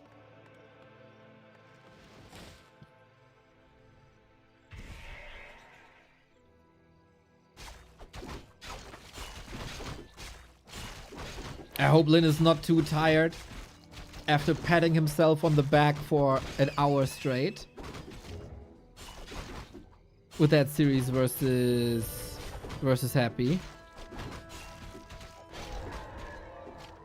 It is tier 3 Witch Doctors. Lamau! We seriously? This is the answer? To the boring Tauren games, man? To the Tauren mirror? We get Witch Doctors now? To quote The Miz, awesome! We came to play.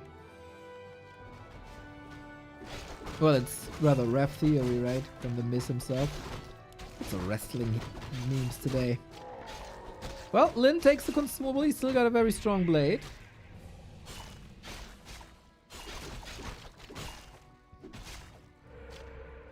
Mirror image, pretty annoying.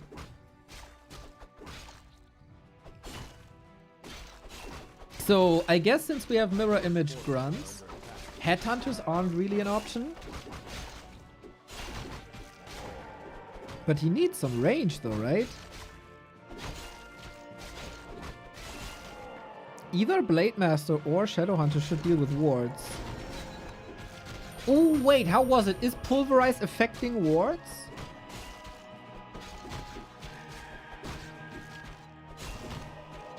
I don't know anymore. They were changed, right? So I think like AoE effects affect them, like catapult AoE. But does this go for Tauren too?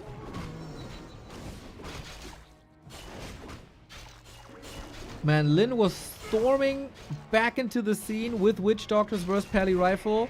Now Infi is using them against him. Mega Man strats. Pulverize does destroy...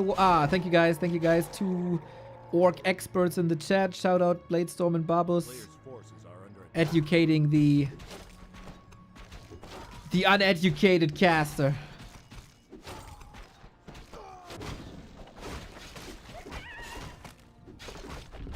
Well, we get heal wards. We do have stasis trap. Can we please get a witch doctor mirror? That would be hilarious. Well, stasis trap number 1. I think they look so awesome, man. It's the best looking totem by far.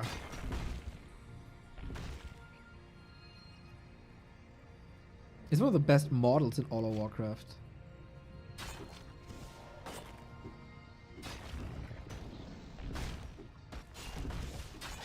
Well, Shadowhunter by Lynn under fire. Needs the heal wave. Gets out last second. Well done. And the first torrent is here with Pulverize, Spirit Link, Dispel. Dispel doesn't affect wards as they're magic immune. Potion used. Man, I've never cast a fight like this before. Where is the damage coming from, though? You need a lot of damage to deal with 1300 HP torrent. A player's forces are under attack. I'm not sure.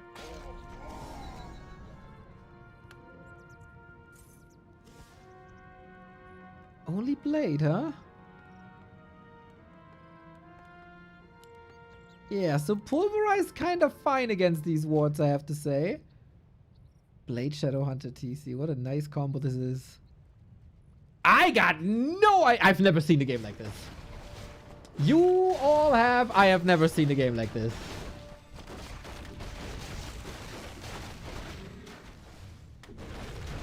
Player's forces are under attack. Now we... Oh, we're getting... Are we getting Heal Ward Torrent or are we getting Bloodlust Torrent? Because there is no Dispel on it. Oh, an Infi.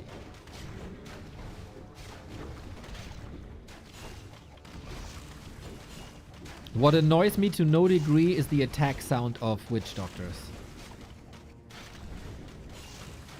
Tick, tick, tick. Tick, tick, tick. This is crazy. This is so annoying.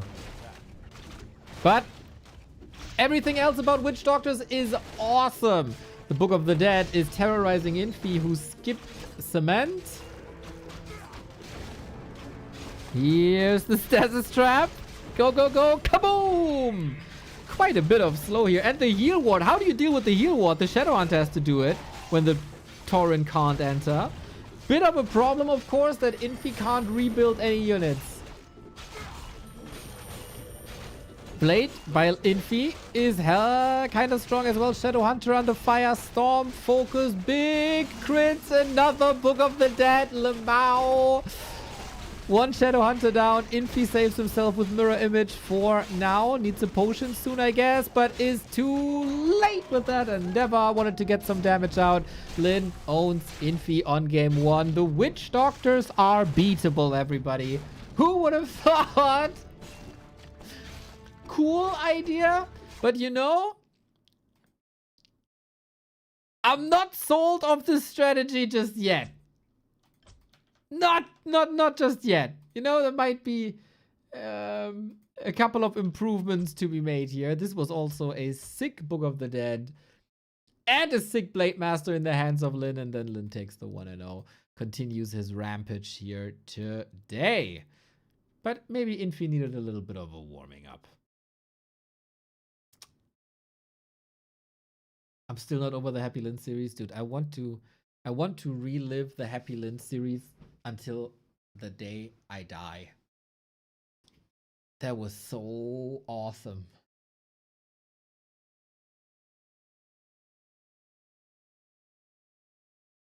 That was so awesome. That was the series of the year, maybe. So far. And we only get, like, it's only getting better. We get playoffs now, baby. We get playoffs now. It's gonna be so good. And again, there is a person on YouTube who's doing a video series called Learning from Lynn, who's dissecting Lynn games. Nick Oldhead, everybody. Here it is in the chat. I love this guy. This guy needs more recognition. He still doesn't have 600 subs. How the heck are you not following him? How the F are you not subscribed to Nick Oldhead? Old school Warcraft caster, among the best we got, and this guy is blasting out content. If you're an Orc fan, if you're a Lynn fan, if you're a fan of like stuff like Theorycraft, this is for you. Reward the man for the effort that he puts in. So much love for the game. One of the best sources of Orc entertainment and education that there is. And the best hair.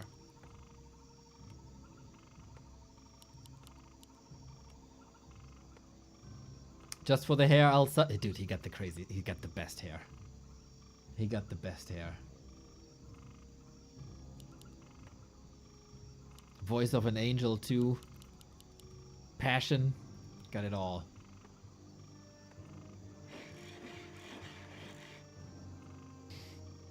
Okay. Lynn, 1-0. Left-hand side with the Blade Master. Tight Hunters it is. Infi with the Farseer this time. So, change of plans, huh? Is this an Infi who's resorting to tower pushes now? Non-stop?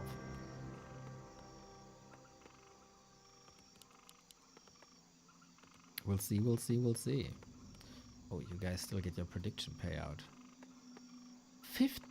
55% predicted that Lynn's getting the win here. Interesting. Crazy. The prediction in the last game only had 10 people participating. This is such a loud minority of people. It's crazy.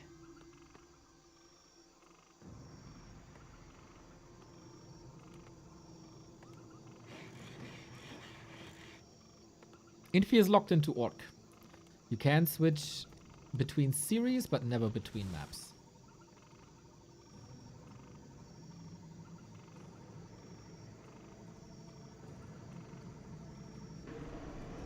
Okay then, different taste of Orc Mirror than here now. Blade vs. Farseer, different styles. A player's forces are under attack. Oh, Farseer wakes up the creeps. Hello! Poor skeletal Orc, man, he just wanted a nap.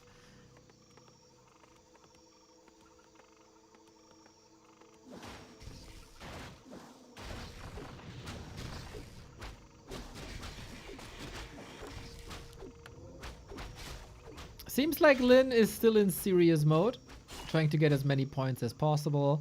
Might want to edge out a 3-0 win for some extra cheddar. Player's forces are under attack. A town is under siege. Nice little harass. Is this a Firelord push? It would be so typical for Infi to go like Firelord push now. Oh, hello Izzy. How's it going? This might be a tower push you might like.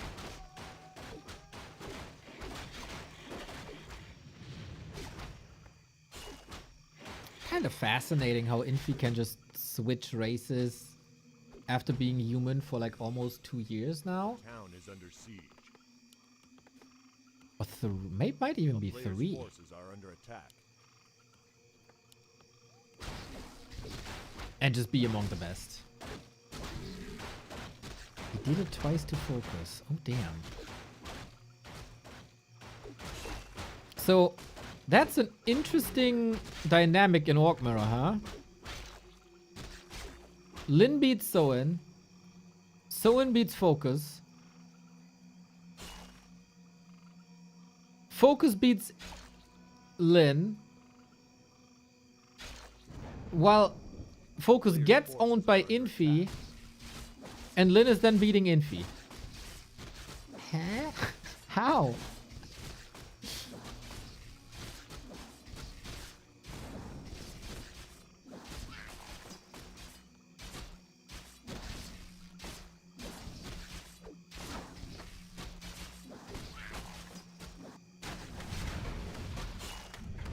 I don't know Infi's history. Has he played all 4 races? Yes. At some point, he proclaimed himself as the 4-race king. Lynn, you lost the hero to creeps earlier. Big mana pot, double slippers, circlet. Nice.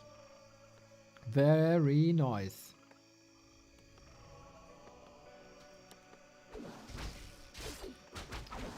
Marash, I appreciate you being here every day, but you constantly whine about balance.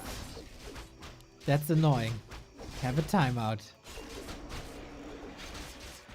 Blade Master so far is enough to deal with this army.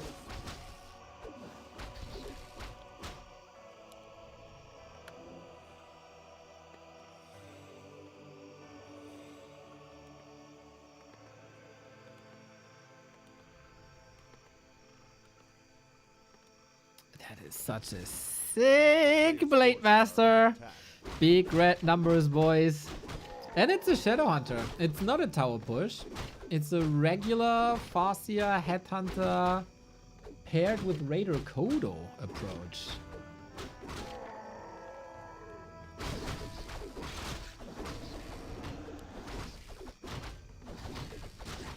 Who got the official whiniest little shit trophy? Ooh. I don't know. I think I banned all these people. Forces are under attack.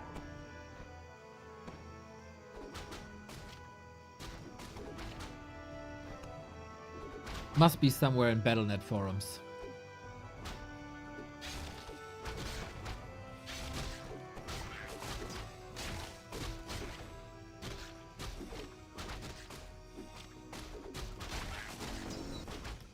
Maybe a person called Shingle. For 6 years he said the meta is shit and he doesn't play and follow the game anymore. Every discussion he's in stating that everything is shit and he doesn't play anymore. He's banned from our channel. Yo Rolex, what's up, what's up, what's up? Hope you have a good time, buddy. Weekend soon.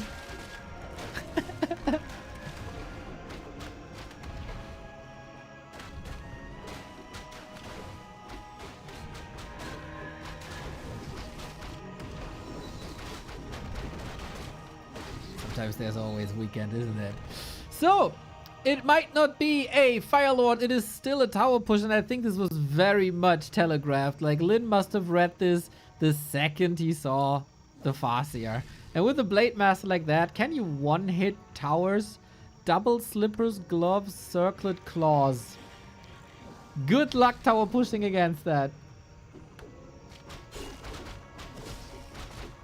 Yesterday the weekend fin.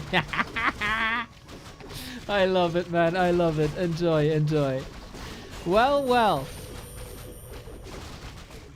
Here come the towers. He got a peon. That's kind of sweet.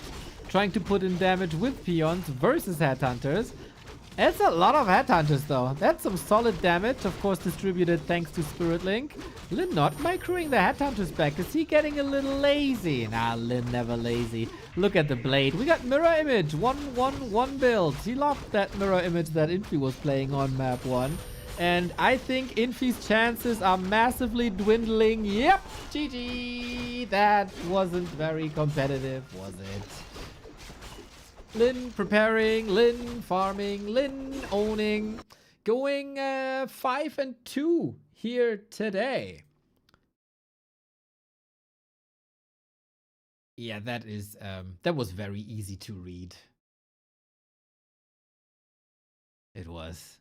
It was.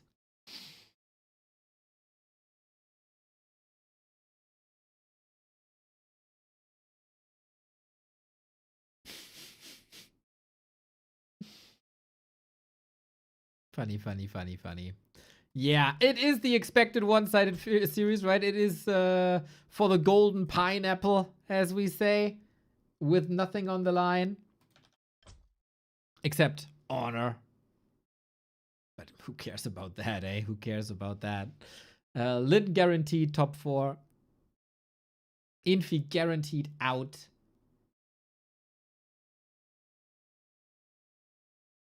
Would love to see a couple of more shenanigans. These witch doctors look funny. As long as the golden pineapple doesn't end on a pizza, all good. Pineapple on pizza is the best, Mr. Lice Creed. Ham, pineapple, the dream.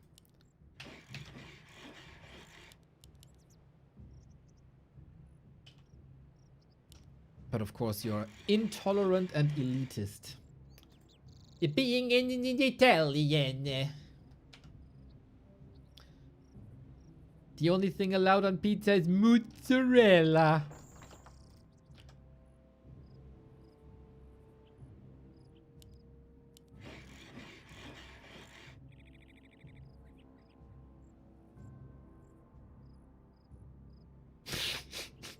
I love to trigger Italians over food.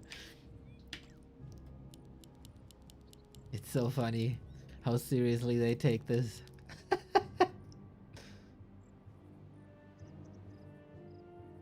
Lynn on a win streak? Hell yeah. Hell yeah. You're banned from Italy? Oh no! I've been there already. And ironically, I ate the worst lasagna of my life in Italy. What a shithole.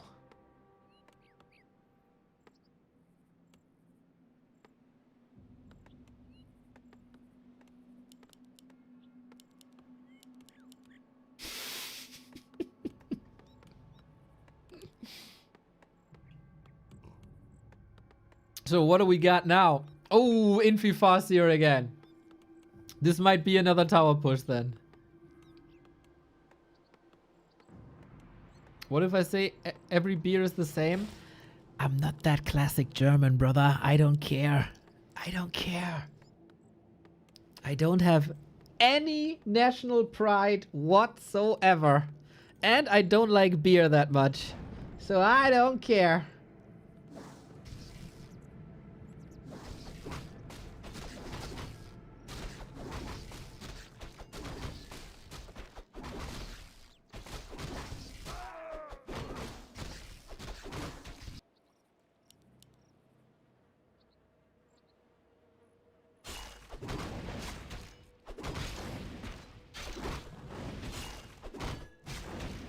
Well, Lynn is not moving away from Blade because why would he? It looked amazing before. Infi is not moving away from Farseer.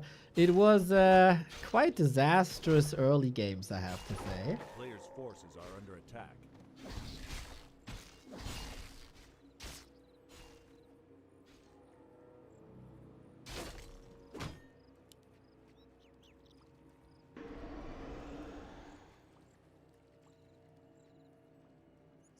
I think it's pretty smooth sailing. Let's see if Infi can entertain us here.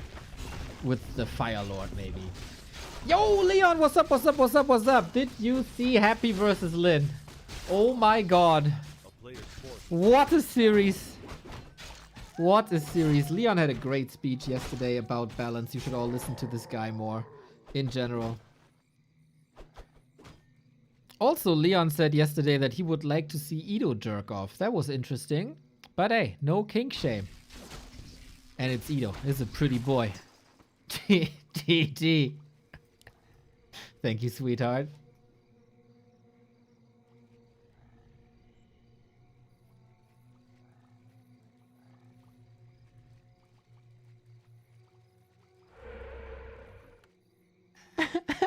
Yeah, you miss something if you don't watch DACH INFERNO, boys.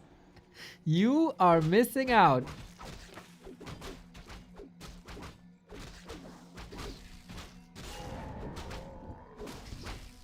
Did Leon do constructive balance talk or feel good balance talk? He said all the whiners should STFU and work on their skills and timings. And I say more power to Leon.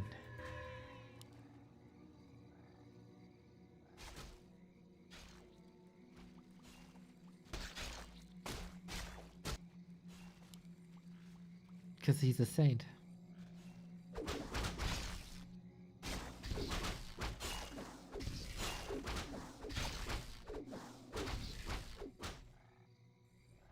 He basically applied the exclamation mark colorful meme to the entire scene. That was the mother of roundhouse kicks. I love it.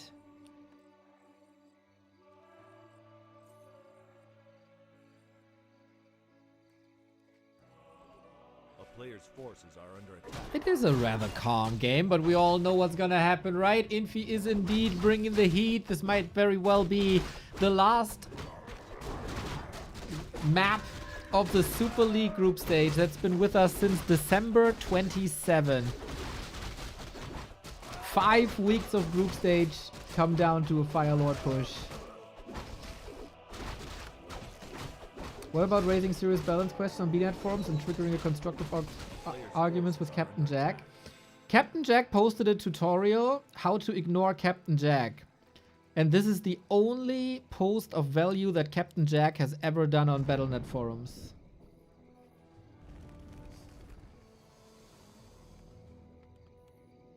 Here we go, boys. Bringing in the heat. Infi ends the Super League group stage with a Fire Lord push. Off we go. On to Burrows. Can we extend this series? Can Infi get another point? Will Lynn get the extra money for a 3-0? Burrow down. Lynn supply blocked. Gotta extinguish that Fire Lord. He should have seen this coming. I saw it coming. You see it coming. We've all seen it coming. But sometimes you see it coming and you can't do anything about it. Farseer rip. It's only the blade. Lamau. The tower push is working. Bro, Infi has tower pushed Lynn since the beginning of time. And usually Lynn had great solutions to it, but without units and without a second hero, I don't know, Kev. Oi, oi, oi, oi, oi, oi, that is a beating. Infi, at least he says goodbye to Super League with 1 win. And that's the extra money for Lynn gone. Boom! The occasional tower push, right? The occasional tower push can still work in the hands of Infi. He's done it as a human. He's done it as an elf. He's doing it as orc. And takes the W and at least 1 more point here. Good to see, man. Good to see. This time, Lynn wasn't able to get too many kills in to slow Infi down. And then a well-timed Fire Lord push is nice.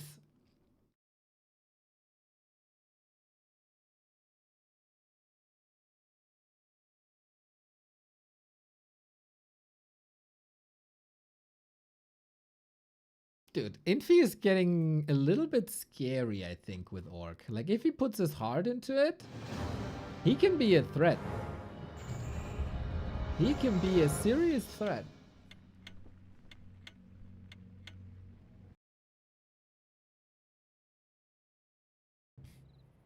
Well, well. Map number 4. Lynn with the 2-0. Infi strikes back. And this might now be the last map of the group stage. We go on to Turtle Rock and we spawn on same lanes. Here on consecutive streaming day number 704.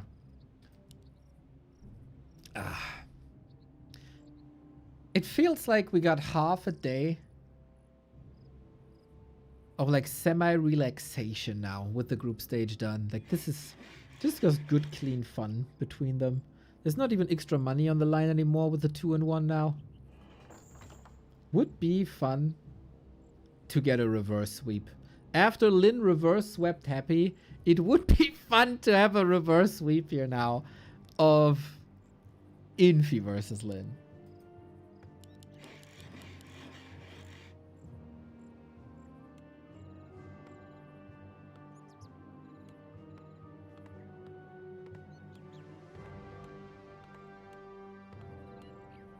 Lynn is chillin'. I don't know. He still takes this seriously. Blade again. Farseer again. Seems like our strats are set. Do we know if there's any Gladiator Cups today? Yu Tiao, our Chinese streamer colleague, is doing an amazing job usually putting these together. Yesterday, Remo had some issues streaming. Yu Tiao.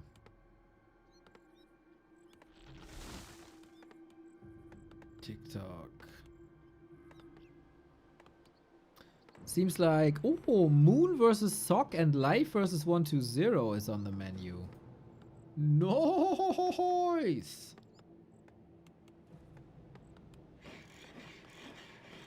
Very nice.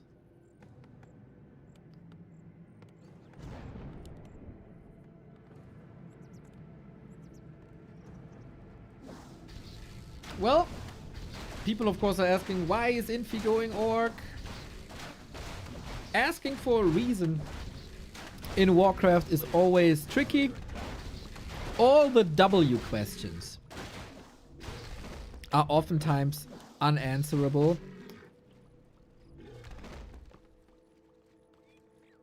Could be mood, could be the perceived balance, could be viewers paying him for it, could be so much. We don't know.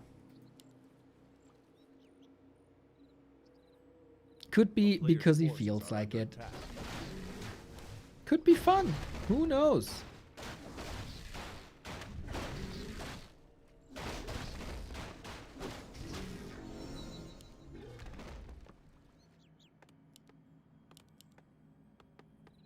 Oh, Beastery Barracks coming. Interesting. So he wants some grunts with this.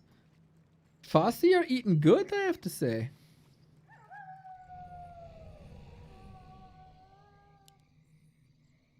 Oh, does Infi not know about the starting position? Nope, he didn't. Was trying to attack the base and he sees, okay, there's no base here. Let's not attack then. Not as crazy of a Blade Master as it was before, but a little bit of evasion.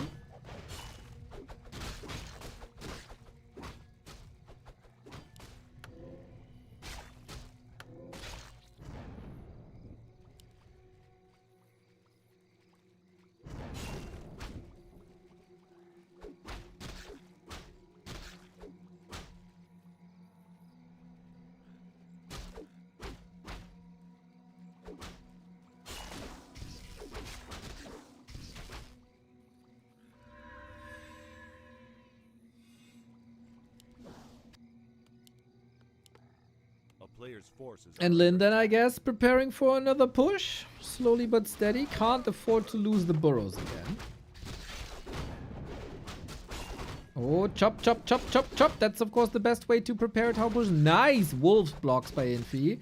Question is, will that be enough? Because there is another Windwalk. Not willing to sacrifice it yet. Also, Lynn a little bit too late for the creep. Ah, gotta love a Blade Master, man. Chop, chop, chop, chop, chop. Player's forces are under attack. Lynn going walkers to distribute headhunter damage. I think that is a very smart choice. Whenever there is a lot of single target damage, spirit walkers are one of the best units you can build. Chop chop. Chop chop.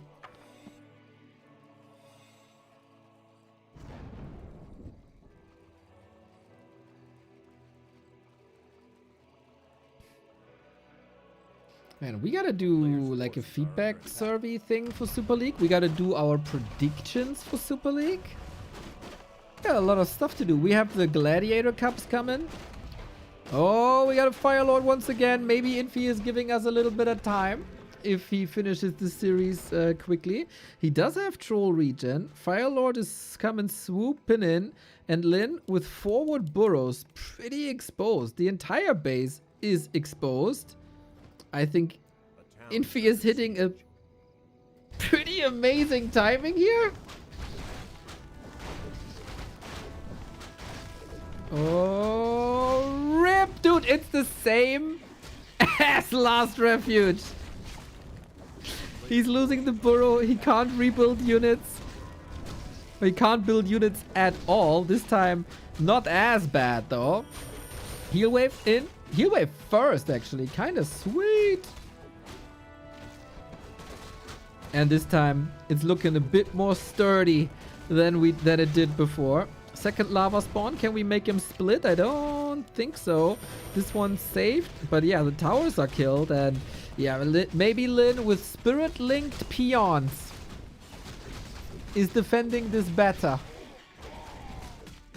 When do the playoffs start? Mr. J. Celerex, tomorrow. Take the next 2 days off, man. It's gonna be Warcraft festivities.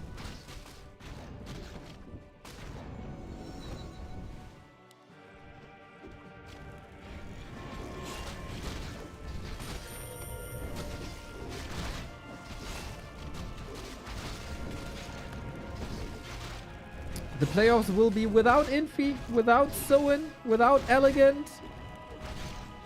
And the rest of the day might also be without Infi as his heroes are getting annihilated. There's nothing left. Lynn improves from his performance on Last Refuge. Is not getting tower pushed one more time. And takes the 3-1. At least Infi went down the way he wanted to. At least Infi got another map here. 3-1. A solid Neo, performance. day off. You, me, the bottle of whiskey. What is this day off you're talking about?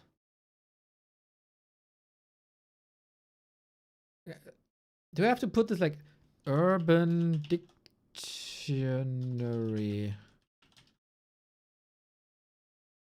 Day off. Day off is also known as the fastest 86,000 seconds of your entire week.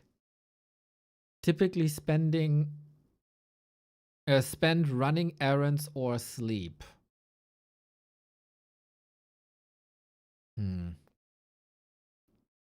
Never heard of that. I don't know what this is. It's when I crash into your bedroom in the middle of the night and force you to drink with me. Oh, now that's tempting. Now that is tempting. Do you wear clothes or no? Can you describe what you're wearing when you do that?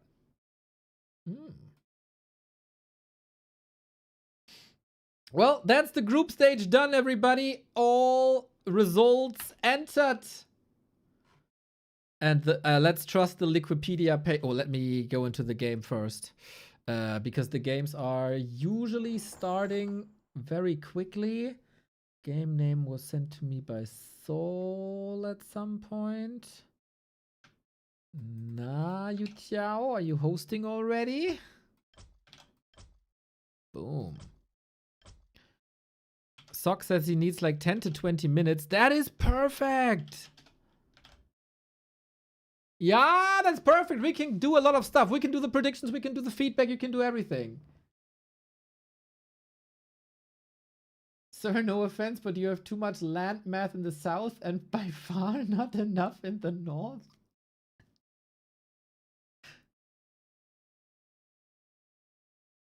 I don't understand.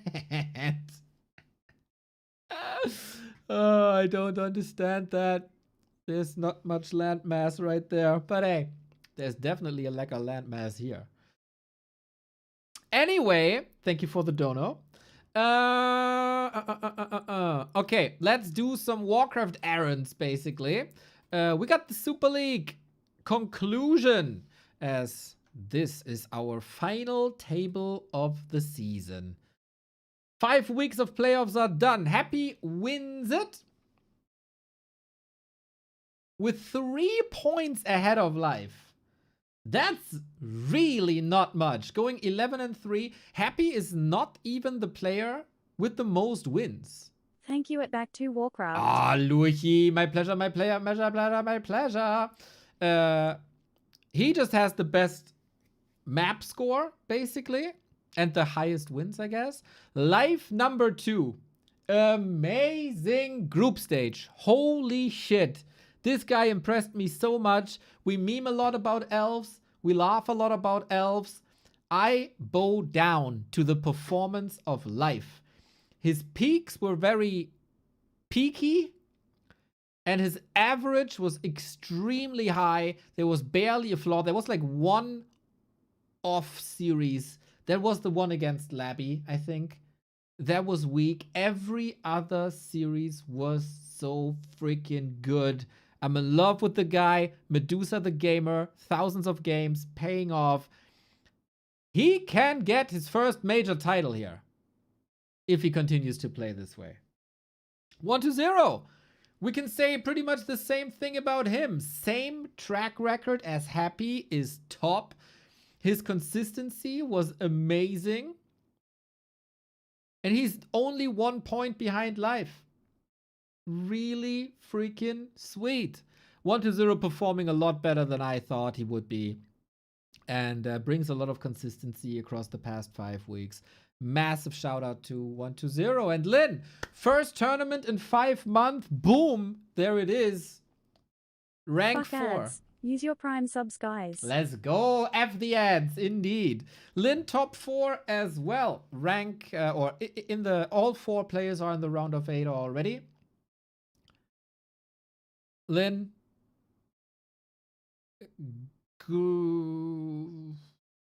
How do I rate Lynn, man? Very good group stage. Not an insane group stage. He takes down 43-0. He takes down Happy 3-2. Those were crazy. Couple of losses there as well that don't make him like super outstanding, but he is still like in the top 4 pack. Like there were some disappointments here and there, but overall, man, after a 5-month disappearance, this crazy. And I think we haven't seen the best of Lynn yet. Focus! We gotta praise Focus! Last year, he was bottom 3. Now he's top 5. It was like a slow and steady wins the race kind of thing, right? He was never really outstanding except that one series versus Happy. He was extremely high average and almost no off series.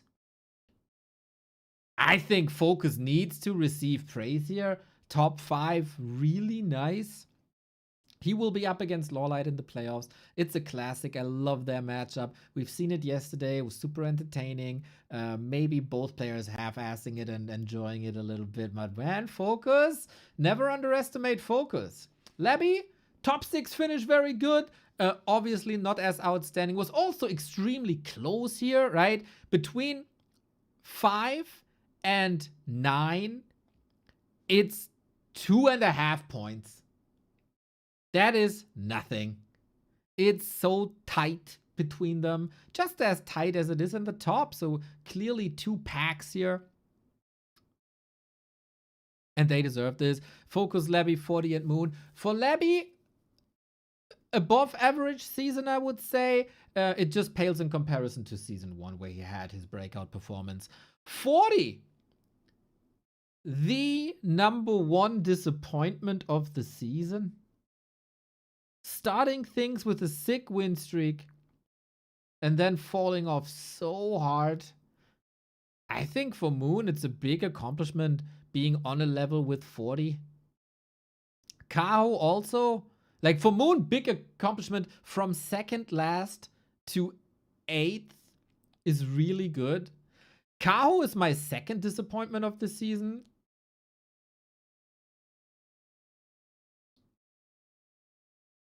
Falling off after the human nerve. You goddamn imbecile. Just because there's a lot of people like you and just to make you shut up. Oh, that's a game starting. Anyway, I'm gonna go through with this. I don't care. 40's losing streak started versus life. Now we gotta look up. When was 40 versus life?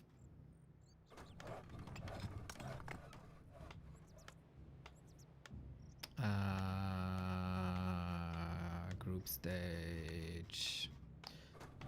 Fortitude versus life was...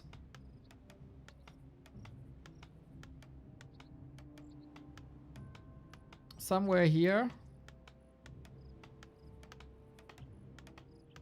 Earlier. Here's the win against Kaho. Here's the win against Sok.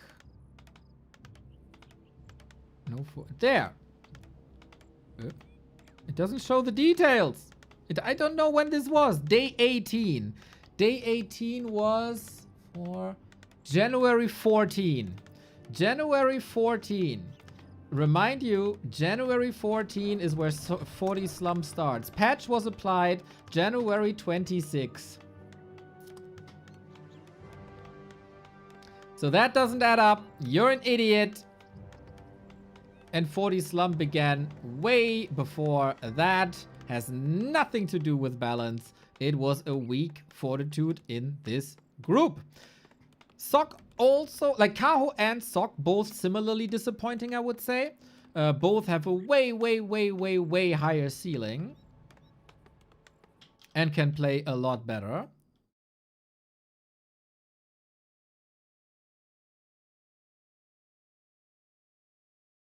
And can reach higher scores for sure. Colorful and Lawlight somewhat where we expected them. Colorful maybe a bit better than expected. Lawlight maybe a bit worse than expected. And also so many close series for Lawlight. Oftentimes with a loss. He can do a lot better if he has a bit more consistency in game 5s. And then Soen, Infi, and Elegant eliminated. I think Soen left a lot on the table. Soen has a lot more potential.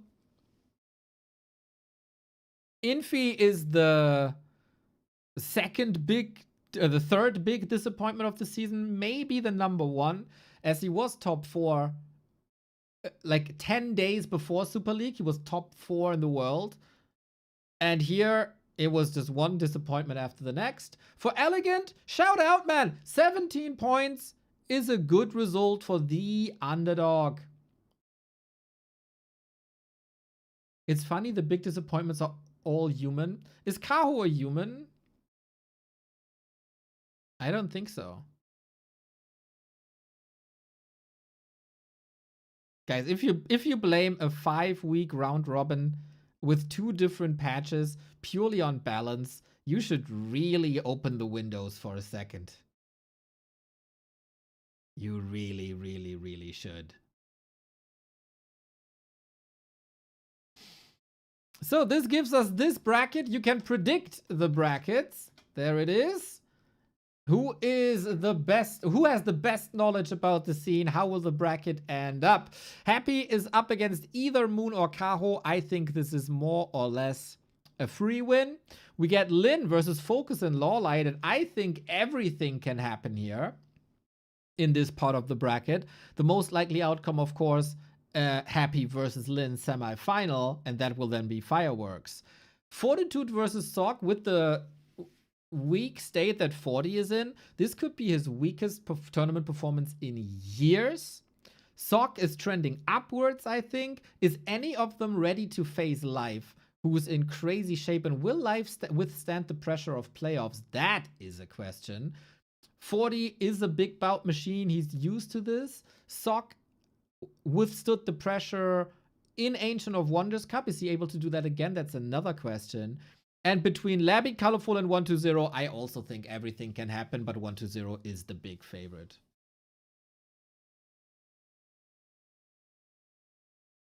So, Happy Lynn is very likely.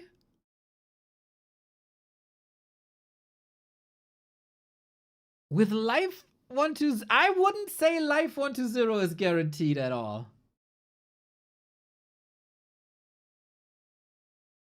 Start. No, they're. Oh, you can't because we have to. Yep. Okay, I have to start accepting predictions. There we go.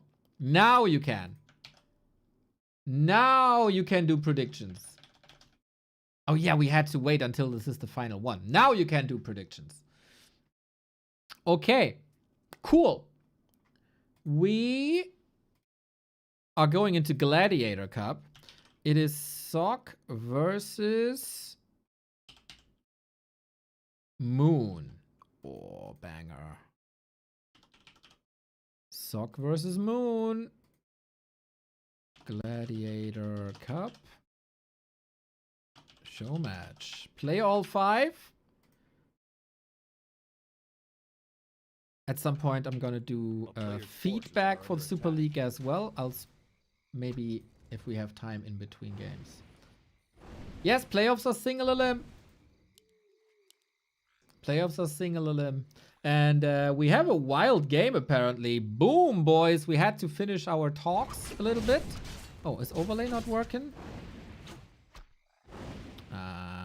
That's annoying. Wait, it is. It is. Cool. Archmage Firelord versus Demon Hunter Naga. Archmage Firelord. A player's forces are under attack.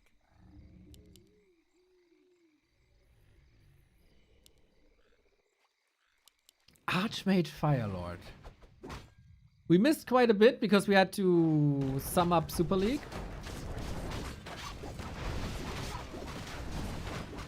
It's also Incinerate first.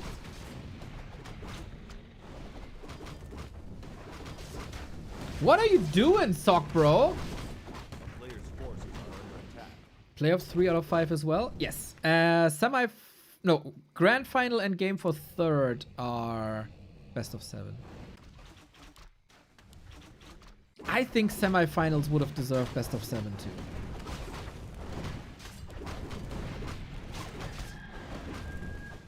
A little bit of a shame.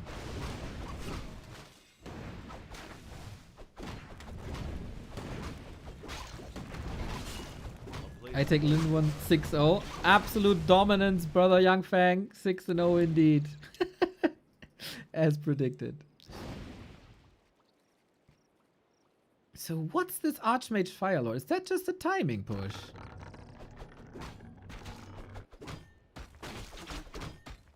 Sock is definitely experimenting these days. A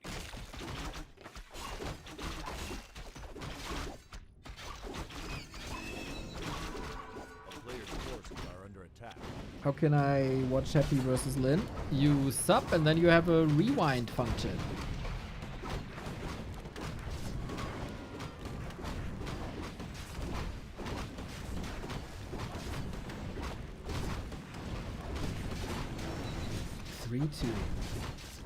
Are we going soul? Double mana pod. Okay. Moon is skipping Dryads against Archmage Player's Firelord. forces are under attack. Really? No dispel. And he's expanding on tier 2. I have never seen something like this before, I think.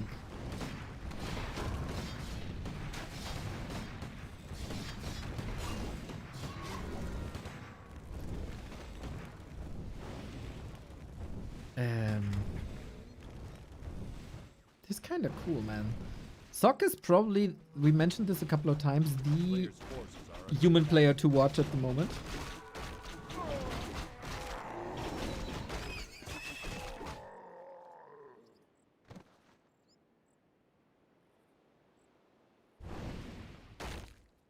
Very experimental, very strong. Why do we see so much Firelord recently? That is a very, very, very good question, man. At some point, he was a bit... Like, he was buffed and it was too much, but that has already tuned down. That was like 1.5 years ago. And I think with that over buff, people started to appreciate Firelord a lot. There was also a hidden buff for lava spawns that's not documented anywhere. On level 2 and 3, they split better. Like, if they split, they get more HP. But that's also not the sole reason. I think just people started to appreciate him more.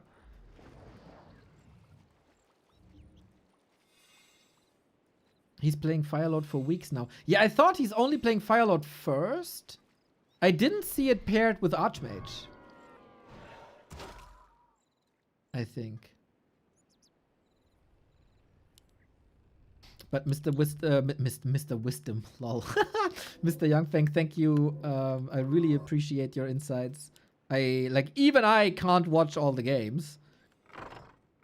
And you bring a lot of insight A player's forces are under attack. to the chat. I love that.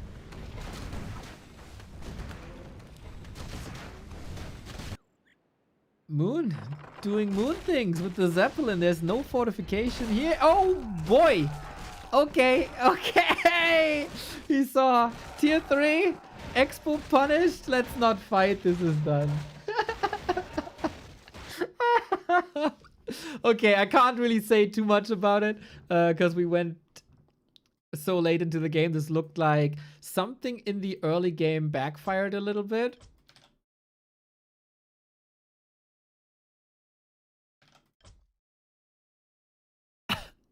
And that wasn't plan A, maybe. Moon gets the win on map 1. That's nice.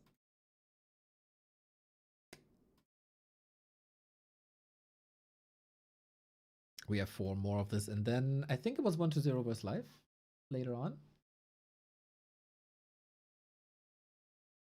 I don't bring much to the chat except dumb question, random facts, and complaints. I like dumb questions. It's always good to touch on the basics most of the time. Except if it's a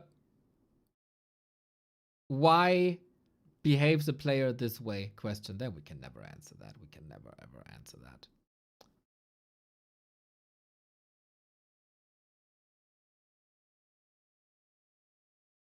Oh, we got a join bug. Hopefully not too many.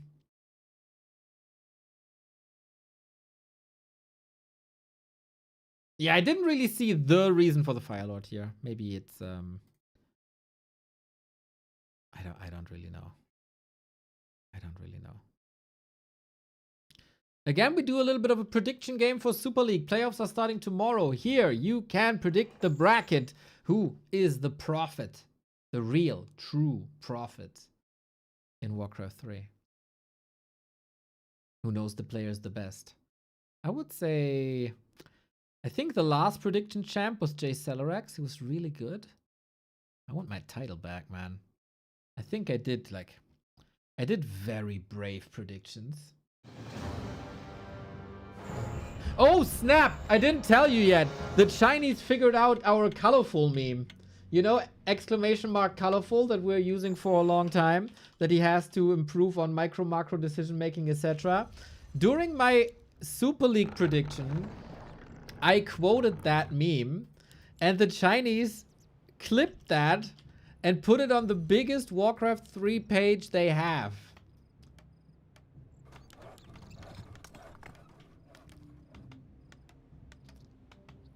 I hope I hope they get the humor.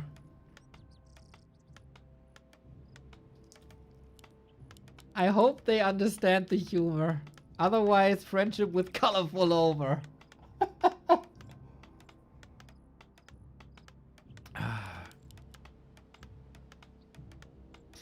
But hey, at least that that was forwarded to me from an old friend that I met in Shanghai maybe 10 years ago. Maybe 10 years ago. This is a very B2W deep cut, but does anybody remember the name Chadwin? He was our assistant and friend, basically, when we were traveling to like gold tournaments in China. Chadwin is amazing. If you think Soul Apeman can spread positivity, you have not met Chadwin. This guy is freaking awesome, man. He reached out to WeChat today and shared that clip with me. And his message was, "Bro, how you doing? Haha, ladies and gentlemen, welcome the best in the world, legend of all time in Warcraft, Neo." That was his first message to me after like 8 years. Oh, I love that guy. Chadwin #1.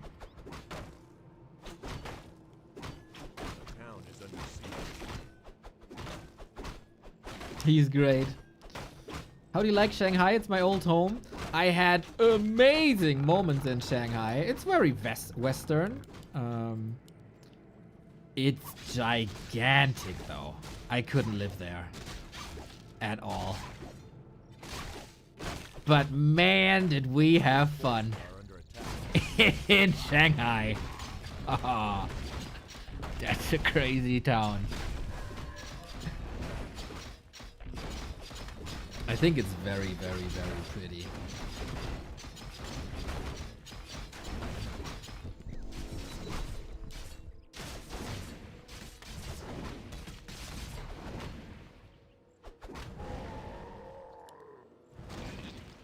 The Chinese are way meaner than that? Okay, okay, that's good. A player's forces are under Yeah, they criticize a lot.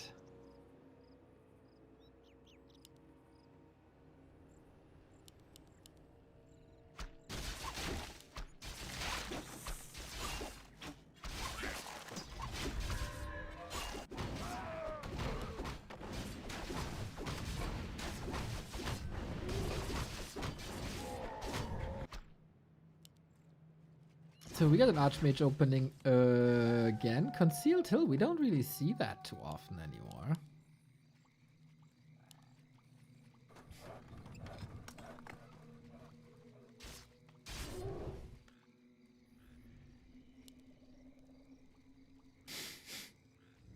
player's forces are under attack.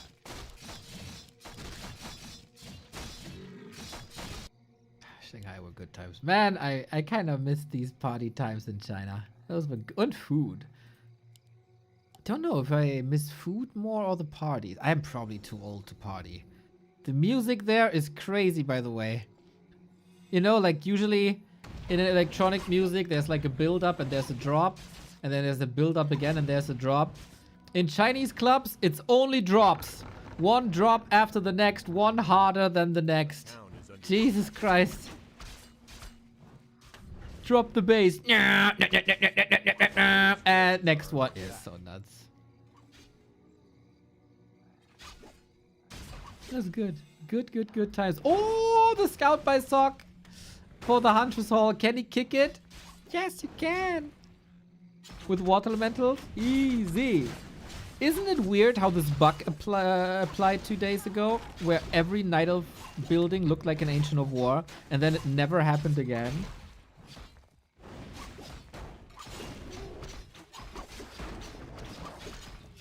Food, drinks, and party go together well. I don't know, man. We've been to a lot of like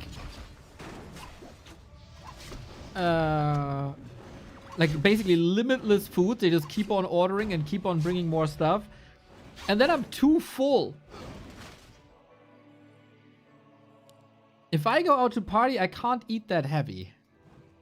A player's forces are under attack. A town is under siege.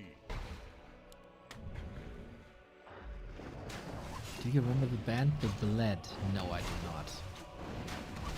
You can also stop eating. How can I stop eating when Chinese food is so delicious? It's impossible. And for free, because they always think like, oh, they are the guests, we have to invite them. And we tried to pay. No chance, man. No chance.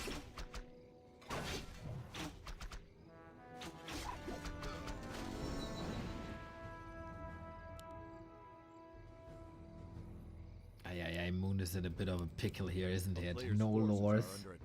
Sock is playing nicely, man, and he's coming in with Blood Mage push. Pretty classic, actually. What's the main Chinese dish? What we had mostly is hot pot. I think it's becoming more trendy in the West nowadays. But it's basically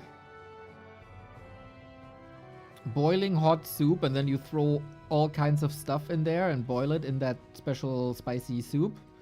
Vegetables, meat, whatever. Very social. Very, very, very tasty. That's what we had almost every day. Players' forces are under attack. And that was like 10 to 12 years ago.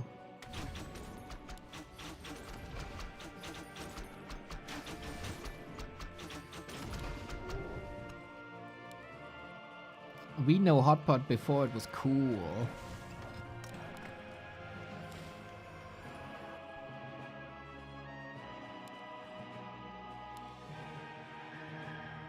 The Swiss people have their own equivalent of hot pot. They replace the soup with cheese.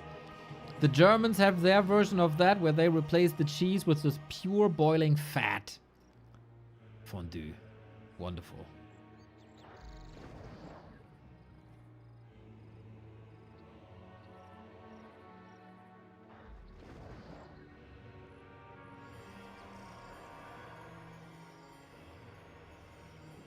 So, close to 50 food, huh? Moon has basically nothing except an ongoing tech and an almost finished lore. This Archmage so disruptive.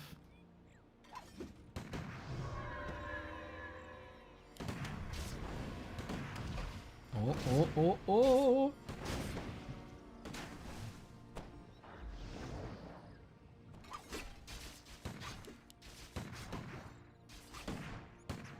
It's a lot of archers, though.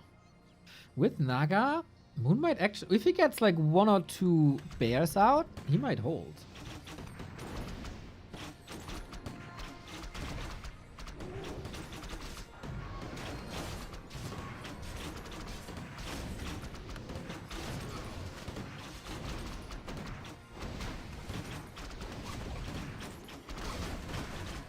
Well, let's see if he can hold with all these archers. Naga with the potion.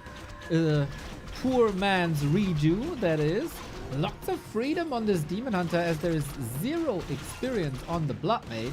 Trying to get rid of mana first and foremost and fuel the Archmage with it and take it away from the Demon Hunter so there's no immolation.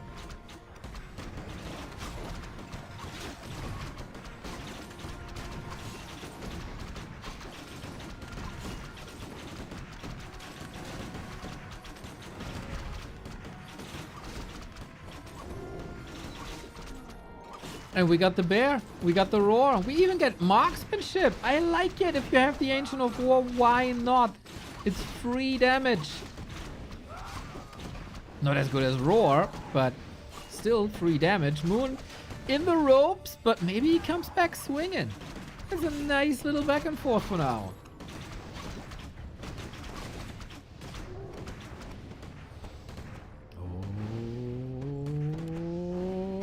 Oh, was there no redo on this bear?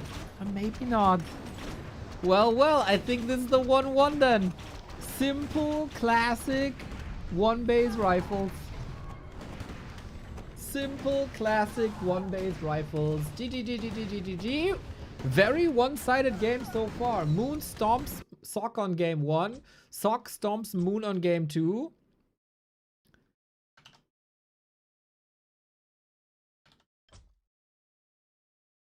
And now we'll see where this is going from here. Good to see Sock swinging back. I'd be quite afraid to go up against Sock currently.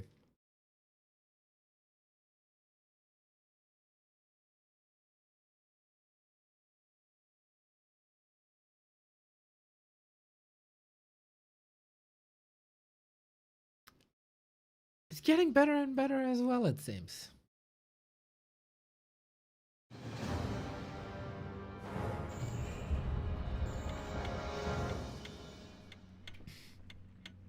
So, game 3. There's a play all 5. Afterwards, a play all 7.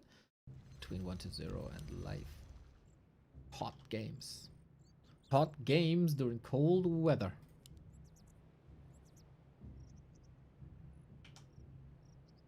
It was snowing again today.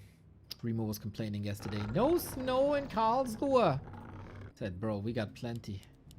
And now we got even more than plenty. We got an altar build! Let's go! Last Refuge. What's it gonna be? Firelord, Panda, Dark Ranger, Tinker, Naga. All the possibilities. Let's go, Moon.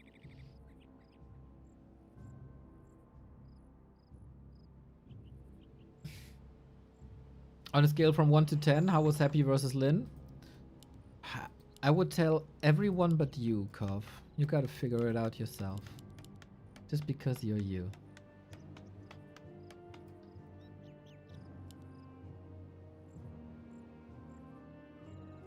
It was so crazy.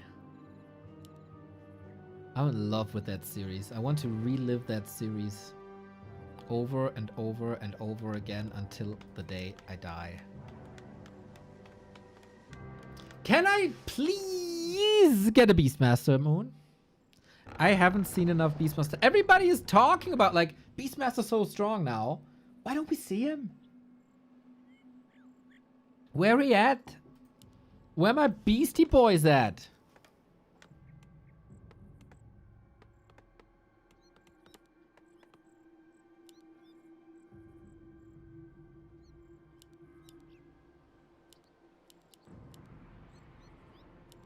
What's your favorite keyboard brand and do you like retro style? I don't even know what retro style is. I need a numpad, I can tell you that much. And the favorite keyboard brand is the one I get sent for free.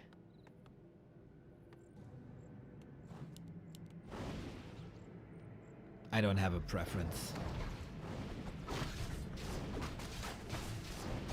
Man, this might line up perfectly here for DACH Inferno at 8:30. Might be a little bit of a break in between. It is the Beastie Boy! Let's go! Listen all y'all, this is Sabotage! Oh man, since the day the patch was applied, I've been waiting for him to show his skills. He is chopping a lot harder these days. Plus, this spell from the mercenaries is weaker. So it should be Year of the Beastmaster. It's been almost 20 years since Moon terrorized the scene with the Beastmaster. And now, a little bit of a renaissance, huh? 2 summoners. Definitely a summons patch. And summons can be amazing to watch. Sock again, no fast expansion. I think this would be a sabotage if he goes expansion against the Beastmaster. Currently, Archmage applying some pressure with the level 2, but good wisp detonates, not too many, well calculated, good denies. And usually, the Beastmaster's strength is to push expansions and play that tempo game. But there's no angle for this. A player's forces are under attack. I don't hate it. I don't hate it.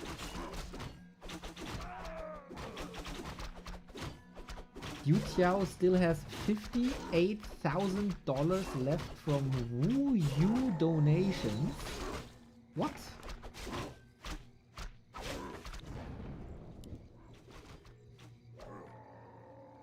Is that a person that donated $100,000 to Yu Tiao?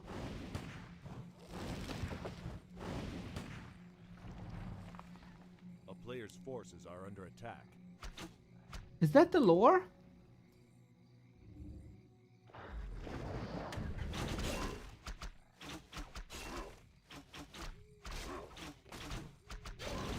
What? Yes?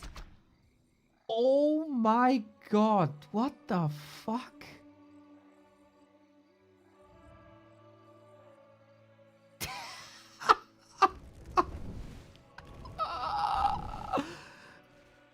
That is insane. A player's forces are I'm under attack. very, very curious why that person chose Yu Tiao. Like, is he known for, like, good matchmaking, special casting?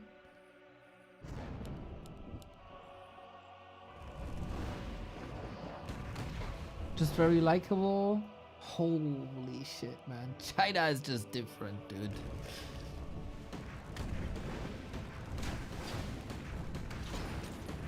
Well, well, well, well. It's a Fire Lord once again, huh? Sock is really trying to establish this. I guess it's Incinerate versus Archers. Moon's Naga stutter stepping is quite nice. I think this Naga might work well. Fire Lord pressure on the Naga is good too. Forces are under attack.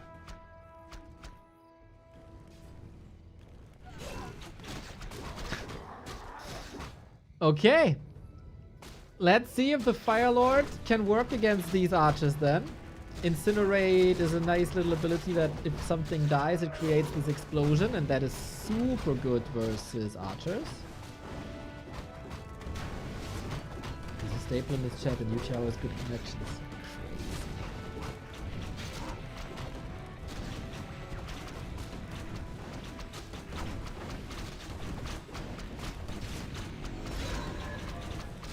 I enjoy these show matches a lot. A player's forces are under attack.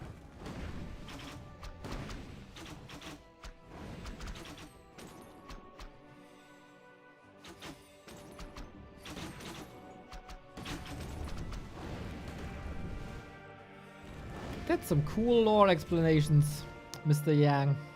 Mr. Fang. So far, I would say the Beastmaster is a little underwhelming. Isn't it fascinating to see 3 Summoners heroes and no Dispel?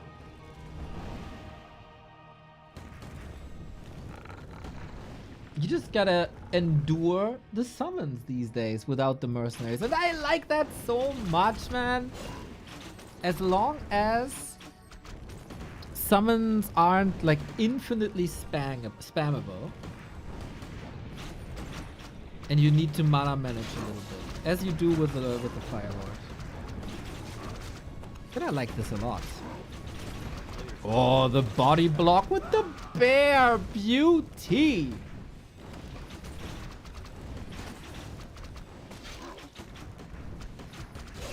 Very good pressure by Sok. He's again willing to go into like early fights because Moon obviously needs bears. He's almost there. Doesn't have a Beastmaster this time. Nice usage of the Shadow Melt Forces reveal. Now we got level 3. And a level 2 bear might be problematic. Super good detonate. There is cooldown on that bear. Constant fighting, constant brawling, very high time to kill everywhere except archers. And this Fire Lord, man, this Fire Lord is going to town. We get some rejuve in that we haven't had before. Boom, that's the second one, keeping the heroes alive. But archers are suffering big time. I think this game is the last we'll see of the Beastmaster. Archmage Fire Lord, dude, so much pressure.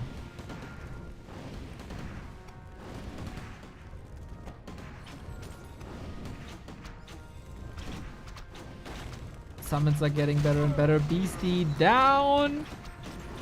Would I love this if every game is like this? Maybe not.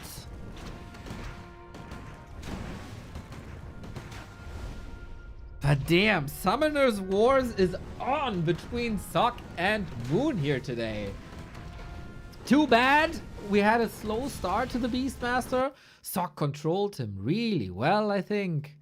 And so the Beastmaster couldn't really take off. I think also Quillbeast does nothing against this strat at that time. Piercing damage is just not like...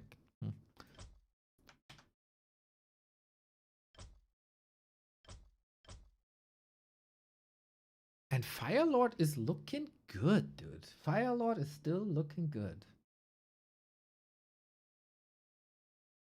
And rifle pushes are still a thing. Brought to you by Sok.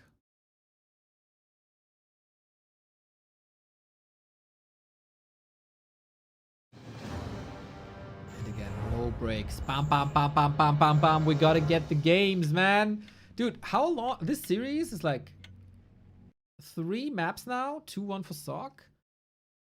And the average game time, like what? 8 minutes? 9 minutes? Very, very, very quick.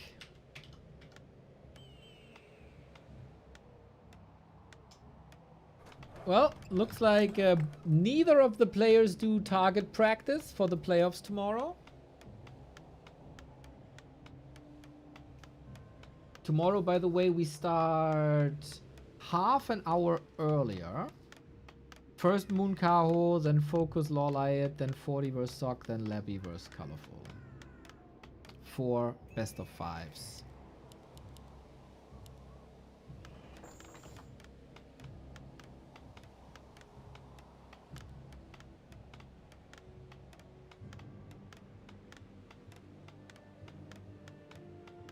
We might eliminate 3 elves tomorrow. Chances aren't that bad, actually.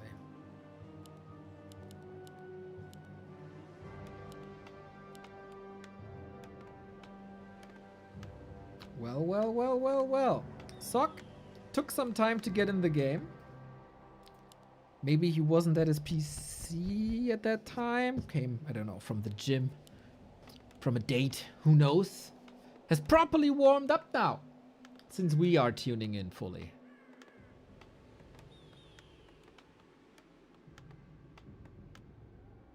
Afterwards, 1-0 versus live. Afterwards, DACH Inferno. We got Sharky playing versus 84. A player's forces are under attack. And Edo versus Teddster. Yes.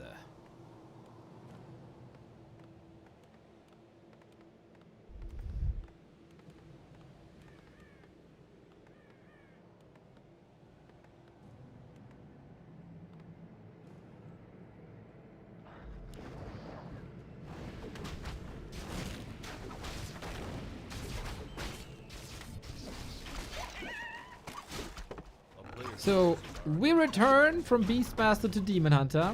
I think that is oftentimes a winning strategy. Feels like Sok is not giving Moon many ways to be creative.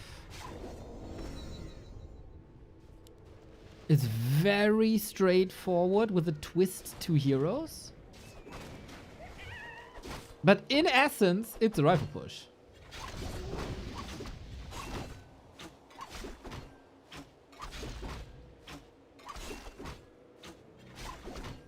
Helmut, thank you for the 18 month.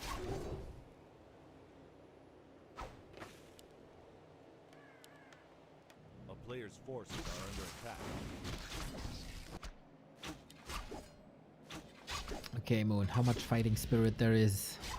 Got oh, Archmage would makes the Demon Hunter jealous.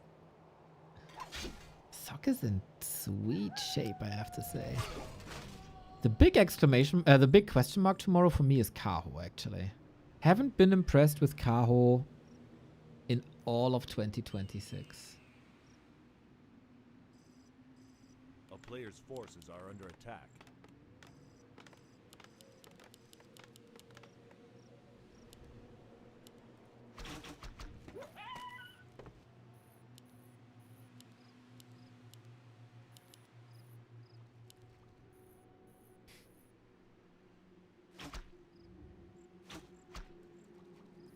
And Moon is looking dope, I think.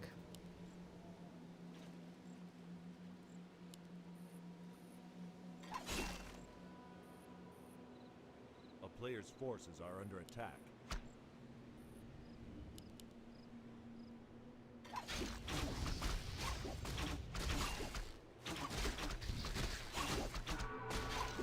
Will you upload Happy Roslyn to YouTube? No, 123 ABC. We are sabotaging ourselves, missing out on thousands of clicks, the ad revenue, displease all our fans. We just simply don't feel like it. Be there or be square. Of course, man, of course. We're only uploading the boring games. Exactly. Dude, Archmage Firelord, man.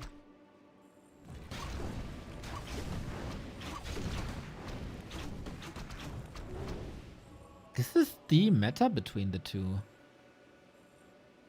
Why Firelord instead of Naga, I wonder? It's more damage, right? He got an insane damage output now.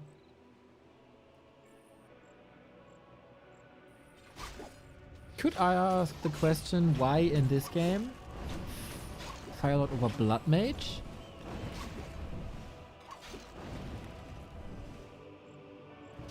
Inventory is crazy though. A player's forces are under attack. Good rifle control as well. With this strategy, Moon is never getting level 3.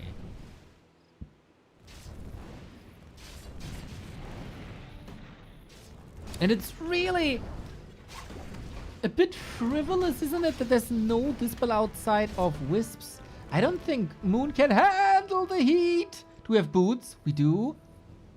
Or if there's any block or any Miss Micro, he's dead. But okay, that works out. Holy, that's a lot of Moon juice, though. That was great prep for the fight that's to come.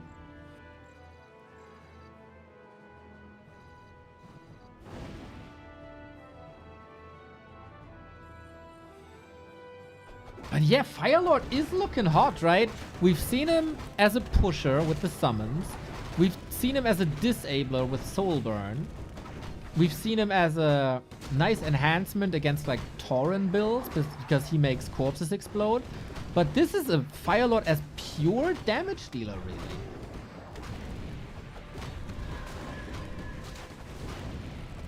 And Lava spawns second. Might just be specifically targeted versus Moon because he constantly skips Dryads. But then is the Dryad investment worth it? It's so rough, man.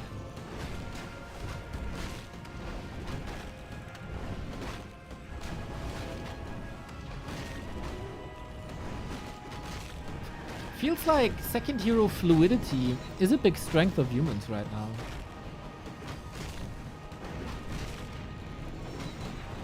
Yeah, Sok can play this exactly as he played the past 2 maps. Like, really good control. Sweet timings. Oh my god. He gets Boots of Kel'Thuzad as well. He's basically double damage.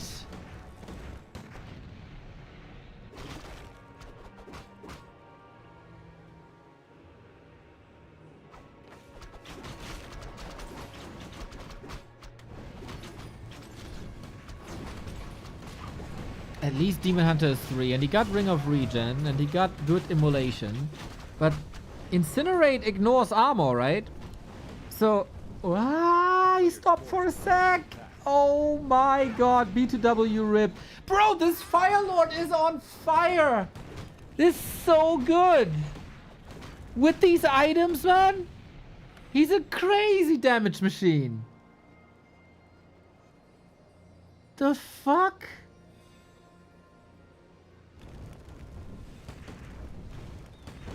He's just simply a damage dealer. And he's just casually expanding behind it because he can.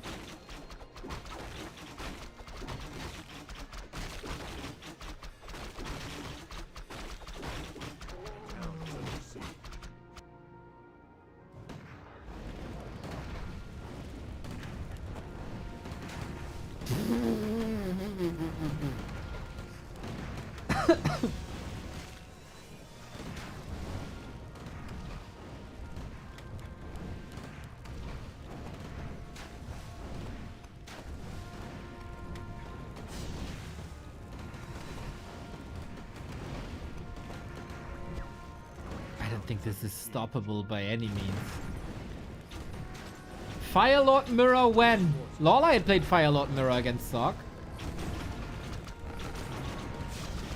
Yeah, I think we agreed it's over, right? I mean, he does have bears, but that's about it. Bro, how do you stop the Firelord, guys? How do you?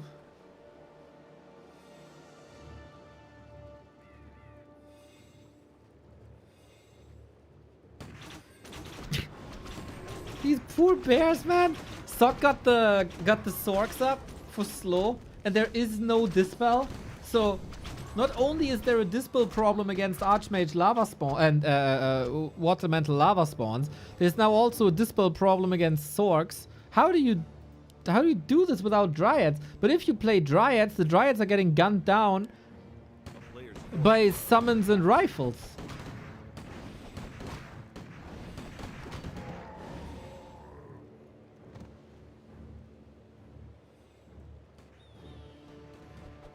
No Orb by Moon, despite being tier 3 and having a lot of gold. He's stuck at 40 supply. Yeah, I'm adding insult to injury a bit here. Ay.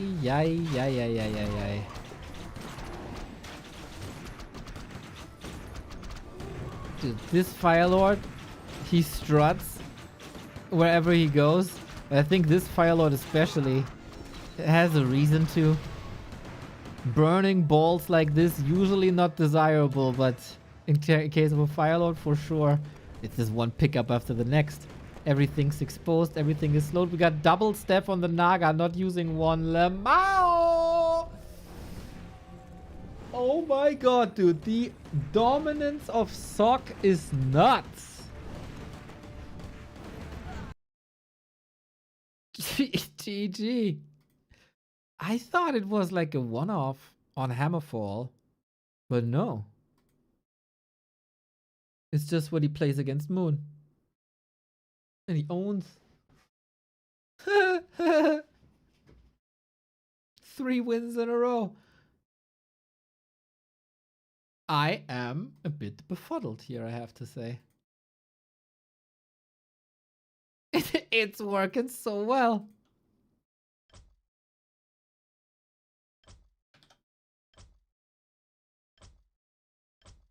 It's really cool. Maybe you just have to stock up on Wisps and mass flood. But then there's still incinerate damage.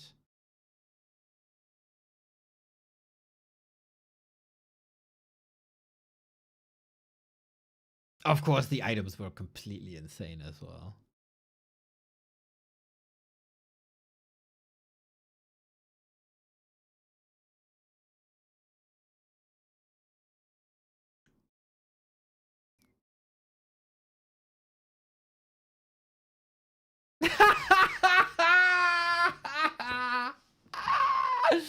Okay, so you guys saw Happy versus Lynn earlier today, right? On game 5, Lynn lost his TC to creeps.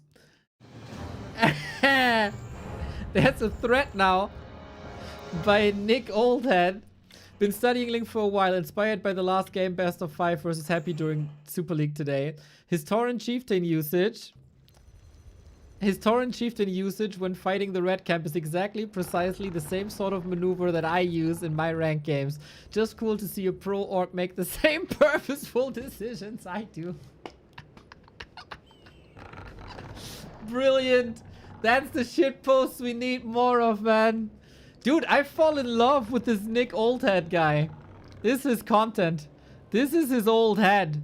Look at the man. Follow him. Follow him. Can we get the 600 now, guys? Dude is funny. Dude is pretty. Dude knows shit about Warcraft. Blasting content. Sub. 600. Come on.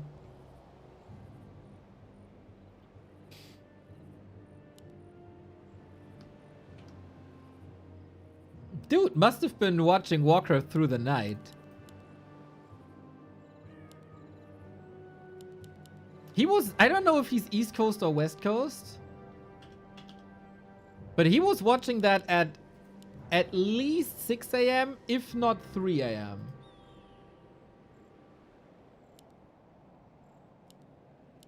That's dedication, boys. That's dedication. Well, we got Autumn Leaves. Let's see if Moon has a different... Oh, it's not the Archmage Firelord.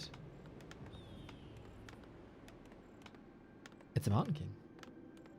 I want to see the beautiful Mountain King Blood Mage combo. Me too, bro. Mr. Reza, I don't expect anything else from you.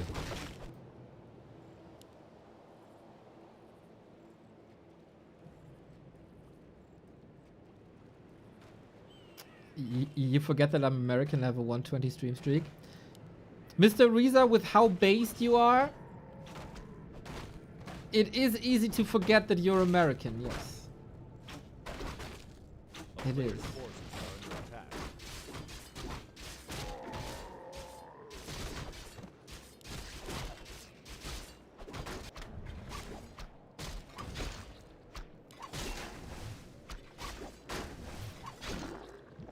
Nick is a Lynn enjoyer, I see. Dude, Nick might be a bigger Lynn fan than Remo, and that says a lot.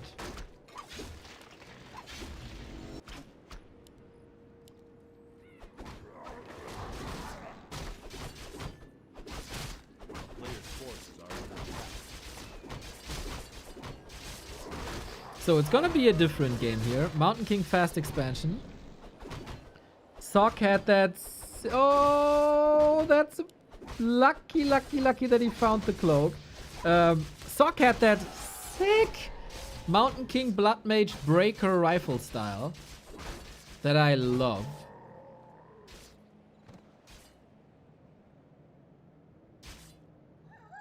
A player's forces are under attack. I wonder if we see that here. Moon has to adjust a little bit as well. 2 base, 2 base. After a lot of 1 base pushes, I'm just very glad we get more diversity. My Lynn body pillow just arrived. I'm excited. Oh, I'm jealous, man. I am. Needs a little voice box. Lynn, good singer. A player's forces are under attack.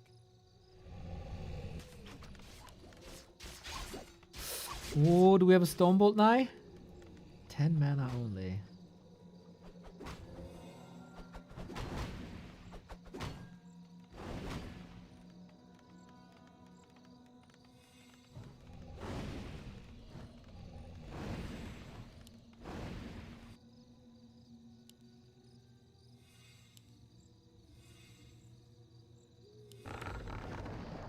But okay, without Archmage Water Elementals, you have less tempo. Without the Fire Lord, you have less tempo.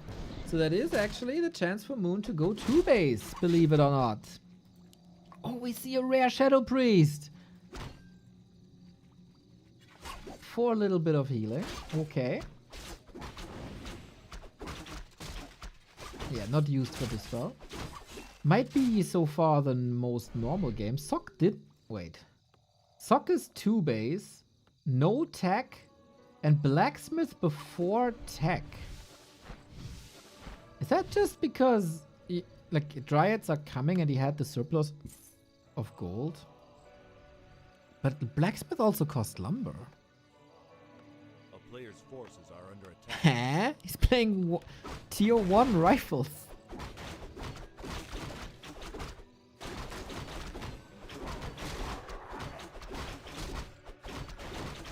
Sock is mad, boys, and I love it.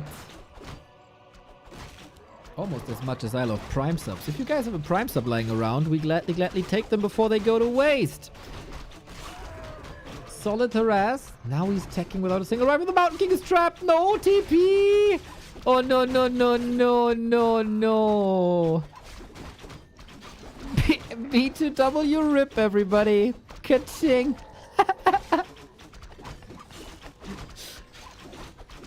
Well, Sock might have had a little bit of soju to celebrate the game 3 win. We're gonna get early rifles. A player's forces are under attack. I don't know if it does too much, to be fair, but hey, we'll see.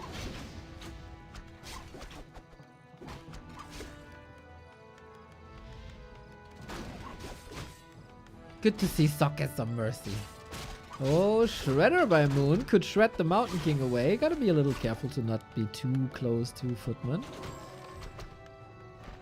Moon still, with the exception of one Beastmaster game, not experimental at all. But overall, like, it doesn't matter if against Archmage or now Mountain King. We see a lot of non-Dryad range. Shredder is shredding. That Bursey. These archers. Can Militia hold this by themselves? The entire economy is wiped. Mountain King is hurt. I don't see the super brightest future. It's an old Remind play from Amazonia. To go with mass range Shredder pushes. Dude, the push was devilish. I love Shredder pushes, man. So cool. And behind that, he has the expansion. Now Shredder can do his regular job. And Sock, I would say you need some more time. We're going double Rax rifles. Is it possible he wanted to build a lumber mill but accidentally built a blacksmith and now he has to catch up with a lumber mill because he already built the blacksmith and he's still low lumber?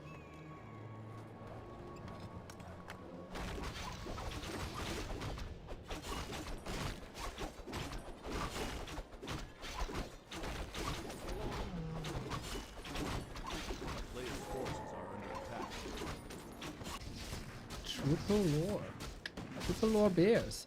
It is the Blood Mage Mountain King combo. Banish Bolt. Let's go. Need Sanctums. And then we go Breakers, right? I was so impressed by this strat. At the moment, I think the setup is not as good as it usually is.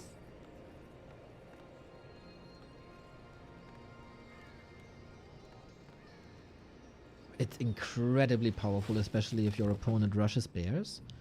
Stealing that redo, blasting Banish Bolt on the Demon Hunter. I think that's such a powerful combo.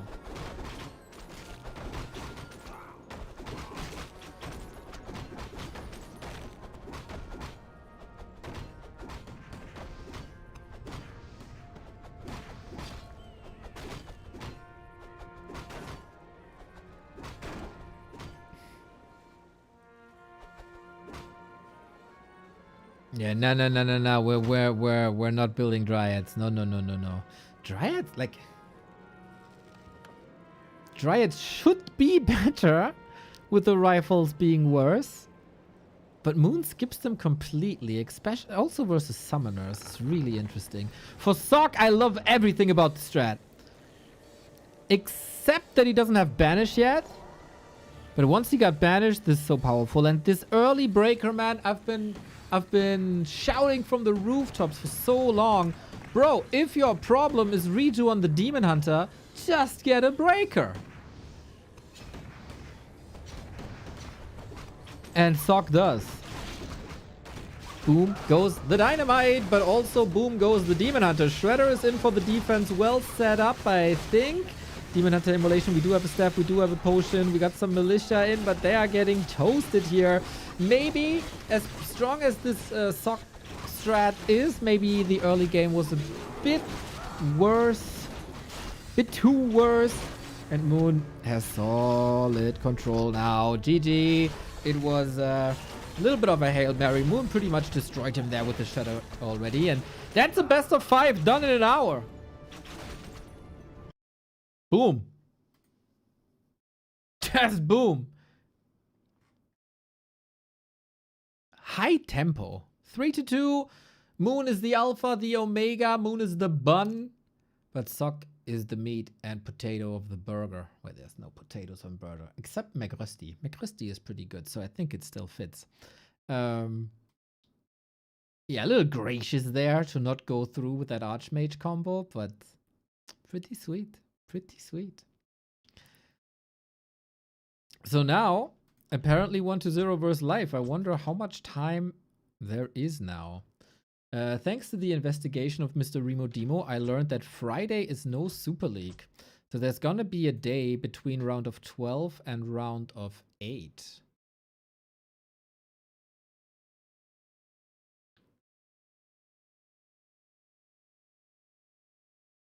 Then they play the final day wait. How does that make sense?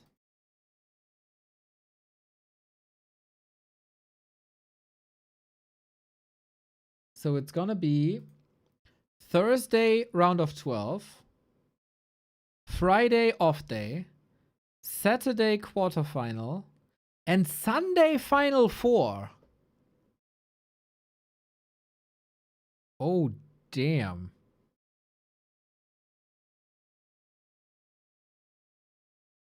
Oh, damn. That is a big day.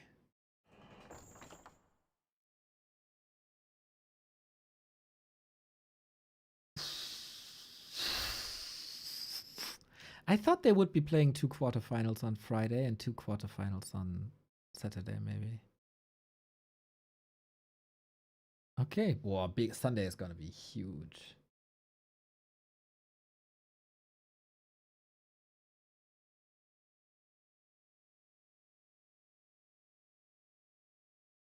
Good week. Good week. And everybody gets a day of rest on Friday. Is that Chinese New Year already? Chinese New Year 2026. Oh no, that's February 17th to 3rd. Okay. Yeah, usually that's a bit of a time off.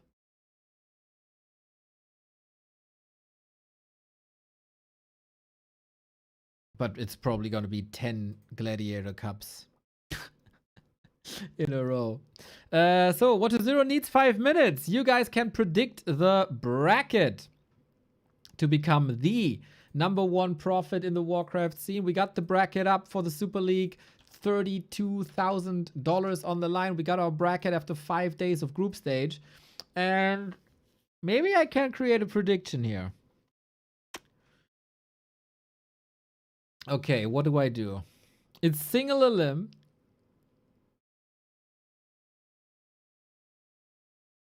Can we organize show matches too? What would you like to see? Mr. Youngfang, I'm very honest with you. The only thing I want to see is the ceiling of my bedroom or the inside of my eyelids. I am so tired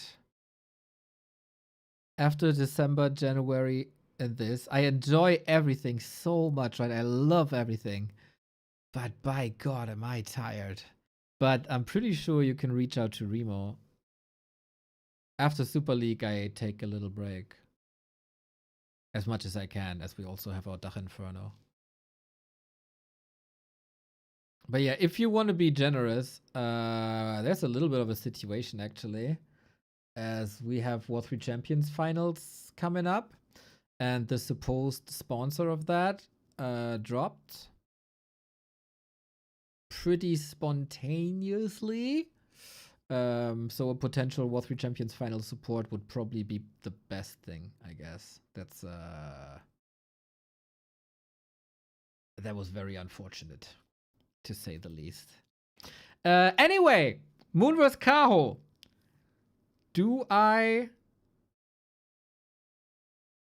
Let's crowdfund. Crowdfund is already available as I shipped leftover money from the last final to the Matcherino. Yeah, maybe I should link it right now. It's the season 23 finals. If you want to be generous, here's the link in the chat for the crowdfund.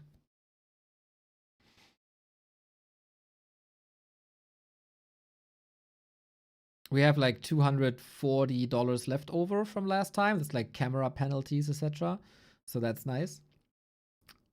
But yeah, that was very unfortunate. Anyway, we got the bracket that we have to predict. Oh, can I put Happy already here? Yeah, without knowing the opponent, I can. Usually, Kaho, I would put Kaho ahead of Moon.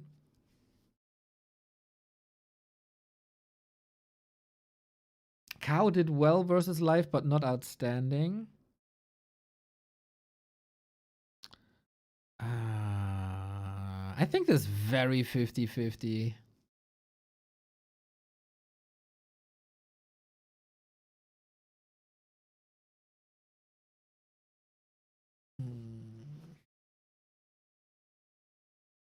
Usually, I said Kaho has the best Knight of Mirror in the world.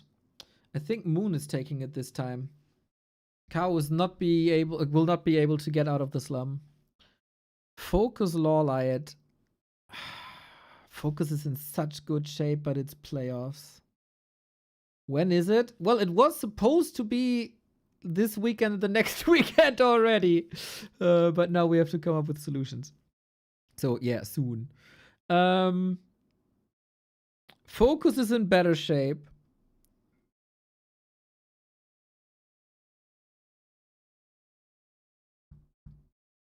I think Focus will have playoff anxiety again and struggle. And then Lynn always beats Lawlight, just like Happy always beats Moon. And then we get this.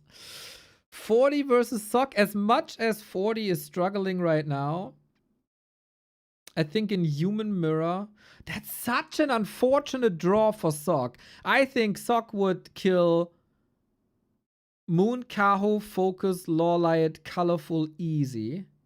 And he's getting that one match where he's not the favorite. Sock is doing better versus 40 than one would expect, right? Doesn't he have like a pretty solid track record? Bro, this is so hard to predict.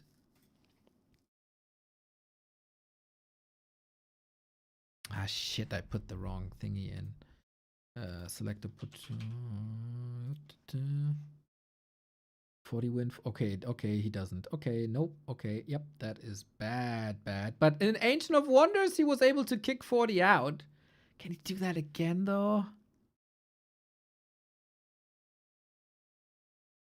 I believe in 40 Big Bout Machine.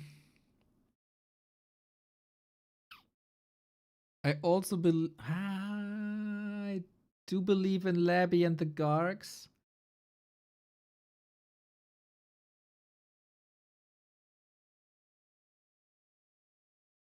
I think life's too crazy.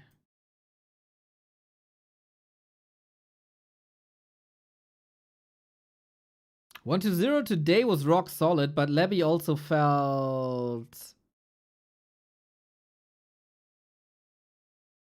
deflated very much. 1-0 would so deserve it, man. But I think Labby held back today. I agree with your picks except Lawlight. Yeah, I'm a big Lawlight stan, everybody knows. And I've seen Focus struggle so many times in playoffs when it really mattered after great group stages.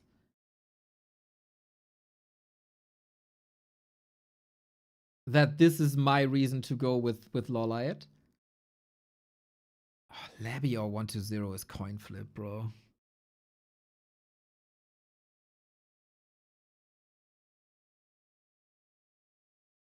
Wow, this is so mega hard.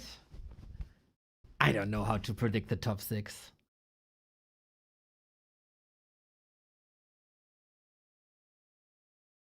If you vote with your brain, you would go 1-0. But I'm a Labby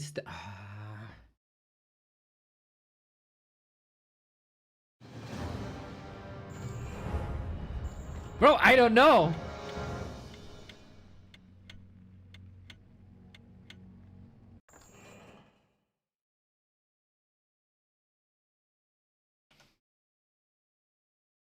Oh, I'm lagging. Shit.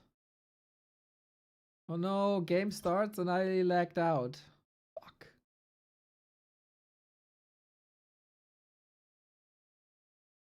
I vote upset Labby. I vote upset Labby. I think Happy's getting his revenge. Life's gonna trash Labby. And Life wins the tournament. Neo's prophecy. I vote Life. I think we get a new tier 1 title winner. We get a new world champion. It's gonna be Life.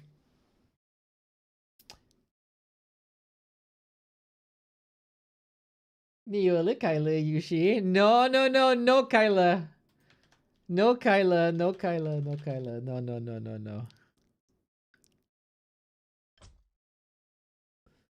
Was it just me lagging out or was it everyone? I think it was just me.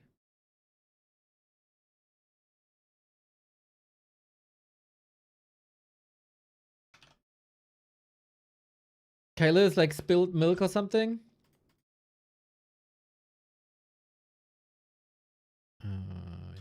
I have to go for a restream first. It was very unfortunate.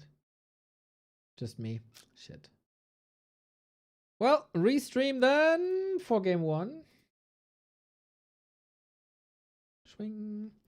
Unfortunately, no sound and low quality, but I guess we're getting used to that now.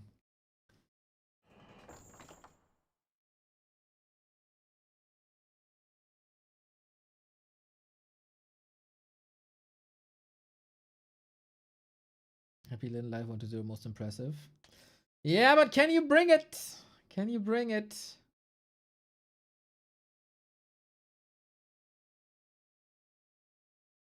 Happy beats the Night Elves easy. Bro, have you seen a Happy versus Life series in the past 3 years? Life's insane. I would say Life's gonna struggle more against Labby than he will against Happy. He'll probably also struggle more against 1-0.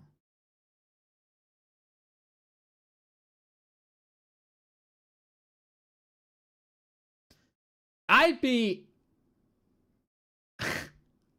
the anti-fanboy comment.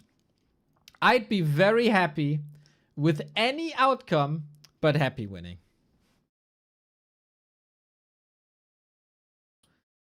It would either be a sick redemption arc for Lynn or 40. It would be an amazing crown for 1-0 to get back on top after so many years. After like a decade almost.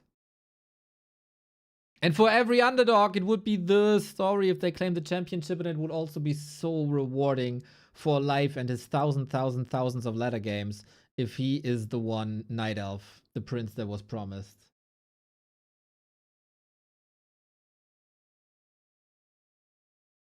And if Happy wins, it's like, lol, Happy wins, right? So from a storytelling perspective,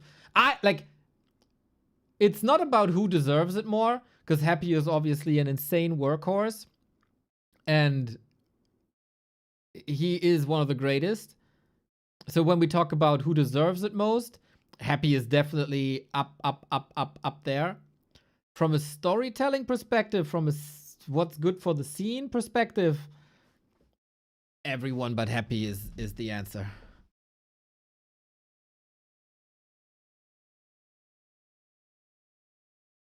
What about your boy Lawlight? He was almost out. Now he's taking the whole thing.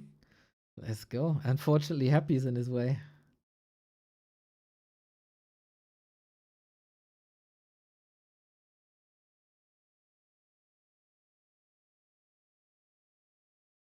So maybe we get some shades of Life. I lose track of all the show match results here. I don't know how the interaction between them was.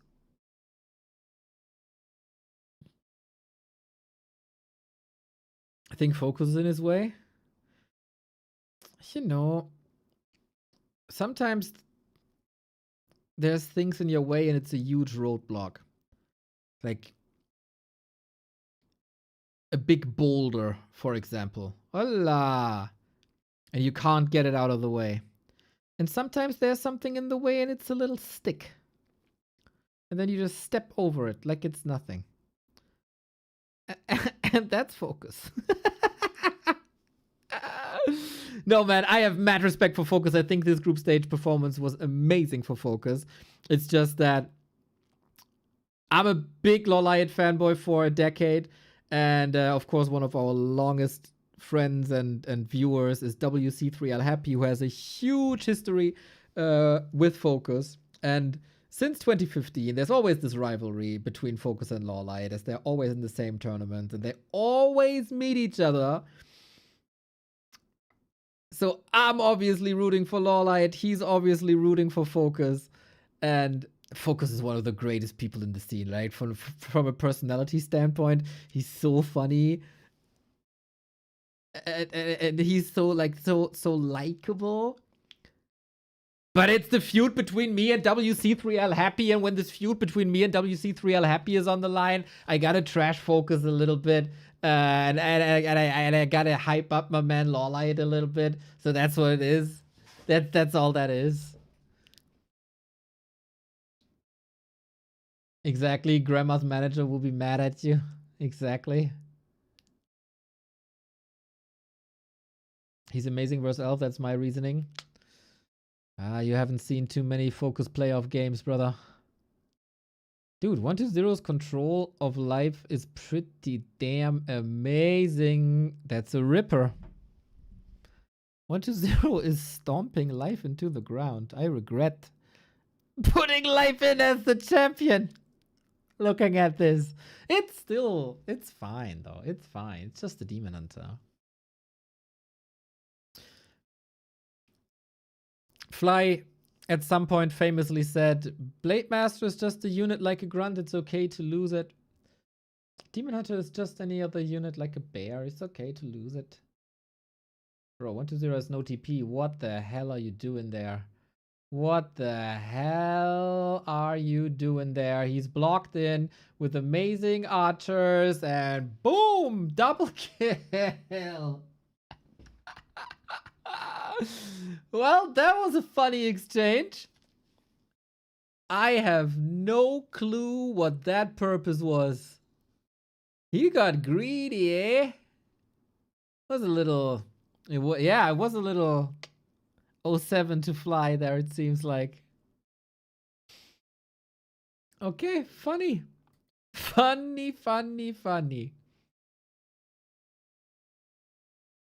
Mistakes make for good games.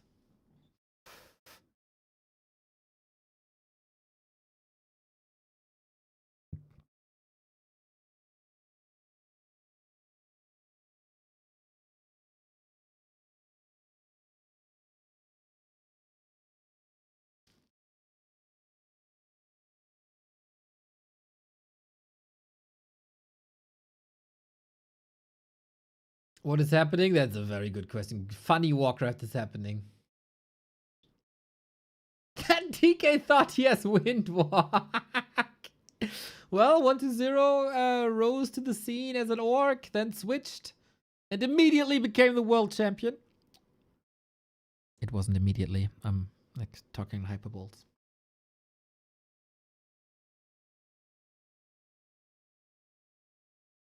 But yeah, maybe got a little flashback, a little PTSD.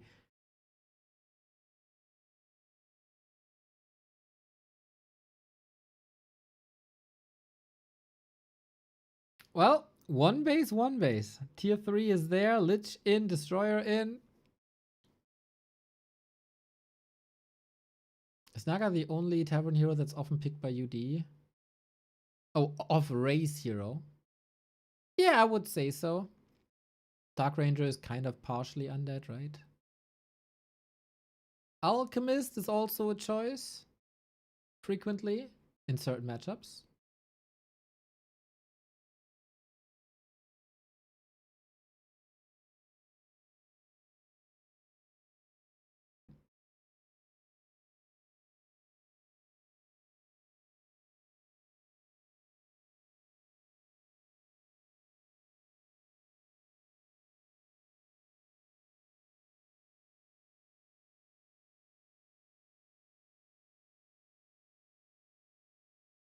It is a tier 3 expansion. Man, it feels like 1-0 at the beginning of the patch is playing more and more like Happy, actually. Don't know if that's a good thing.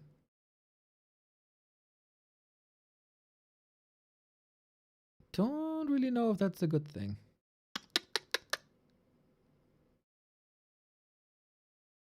But then I guess the army will be different.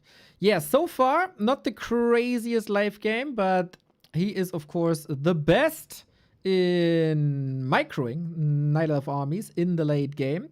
And he will definitely need that against the Destroyer. I don't... Is there... Oh, there is redraw on the Demon Hunter. Yep. This is pretty much what life perfected. Better than anyone else. Holy Diego! Thank you, thank you, thank you, thank you, thank you. Upgraded the membership on YouTube from tier 1 to tier 2. Let's go, brother.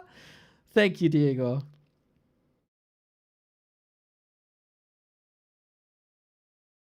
And yeah, this is why I mean, like, should you play like Happy versus Life? Because Life matches so insanely well against the Happy style.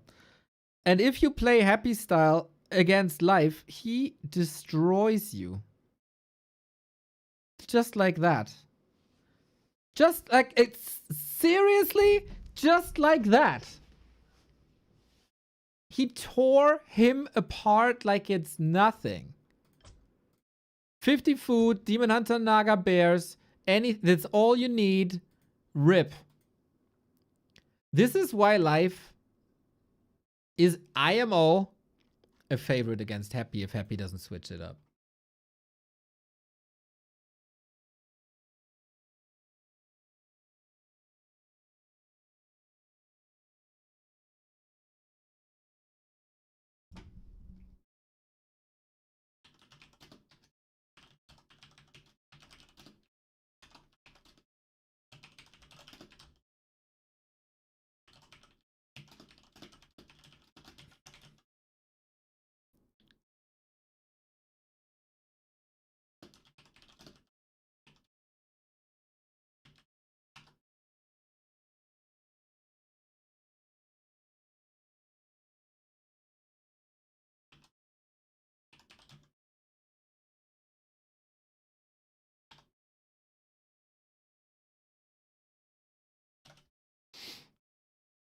Medusa is a robot? No, no, no, no, no, no, no, no, no, no, no, no, no. Medusa is no robot. He does a lot more than people give him credit for. He's a lot more than that. Now, hopefully I'm not disconnecting. If I'm disconnecting, we are in a pickle, but okay. Oh, I didn't even enter this. Boop. This is a play all 7, so we might be here for a while. I think 1-0 strength is surely late game. But with A-bombs and wagons. And we didn't even get there. It was a pretty straightforward game in favor of life. And of course, there was this DK donation that shall never happen. So, life gave you lemons. Will 120 make lemonade off of it?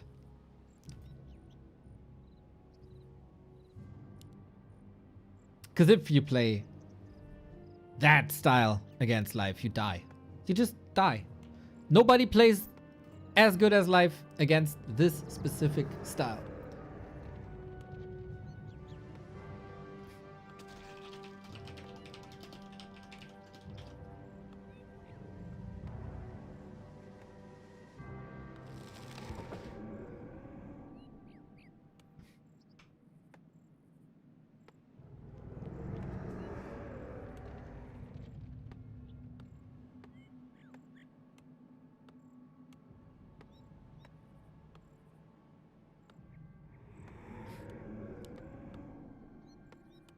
As I said before, when the mechanic-based players, aka robots, starts broadening their strats, you need to be scared. Yes, exactly.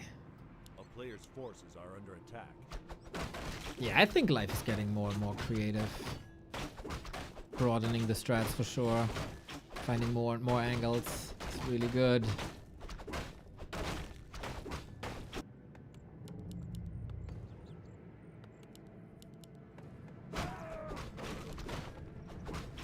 Starting off well with the demon.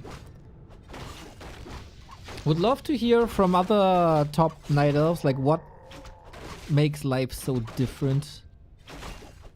A player's forces are under attack. Can't really pinpoint it really.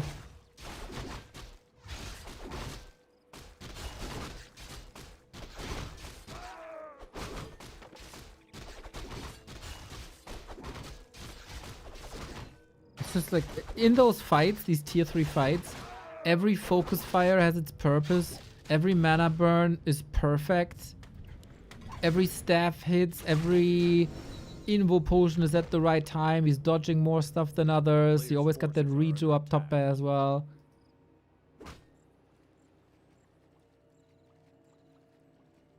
Got some sick items now as well.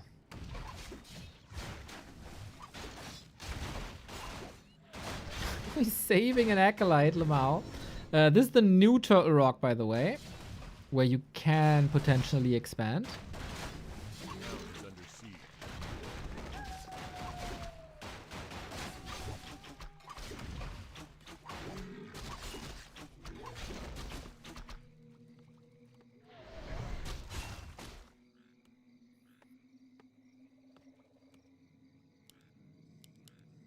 And it's again a rather classic one base opening. Something I said for the past 6 weeks. Life scouting is amazing. Like, look at the vision he got on the map. Just the blue dots. So many. A player's forces are under attack.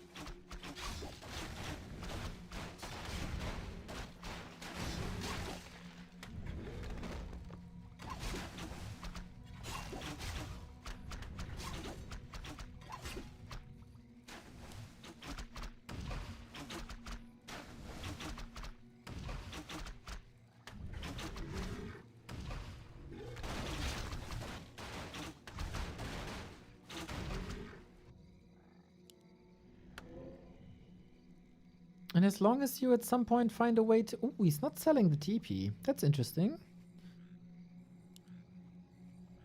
But yeah, he needed it against the surround on map 1, so maybe a little lesson. It's a lot of ghouls. A player's forces are under attack.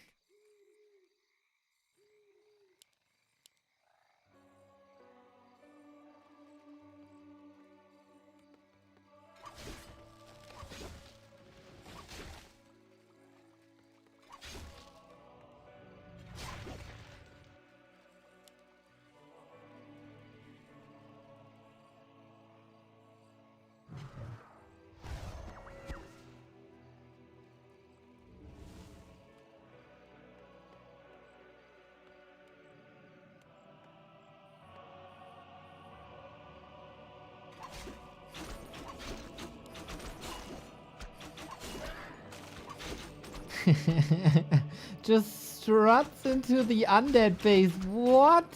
Or if an acolyte. Oh, he has a backup acolyte, but just one. Nice way of forcing 1-0 back, who has a tendency of expanding at weird timing. So if that was the plan, that's ruined. That's also the reason why Life kept the town portal.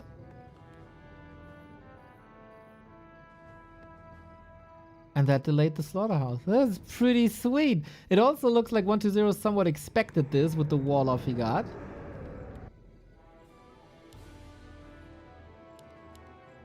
Tier 3, double lore. Life knew exactly where the DK was heading. Ancient in position for level 3. Dude, there's just so many steps clicking so well.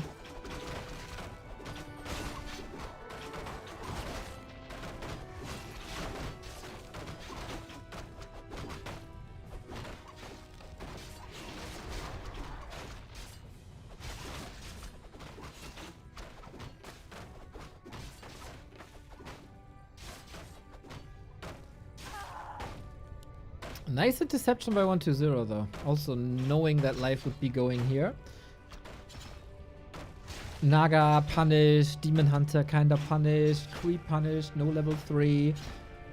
There's some nice strategic mid-game going on between the two.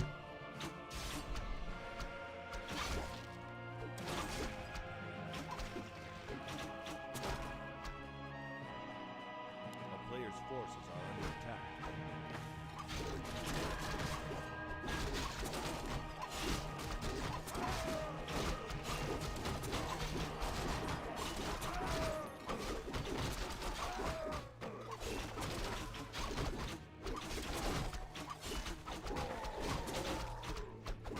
So, 1-0, what's the special strat that you'll be displaying here today? Thing is, you also don't want to play Banshees against Life because he's the best anti-Banshee player. He's the best against 50 food pushes. He's the best against Tier 3 Expo. He's the best against Banshees. I think the only way to beat Life is early Expo and A-Bomb's Wagons. Maybe Necro Wagons late.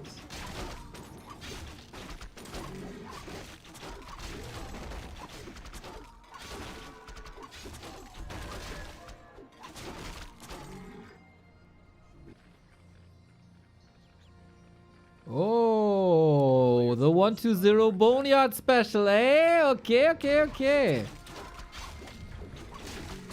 I am not sure how good it is yet. But 1-2-0 has been playing this successfully for a while. So you show me.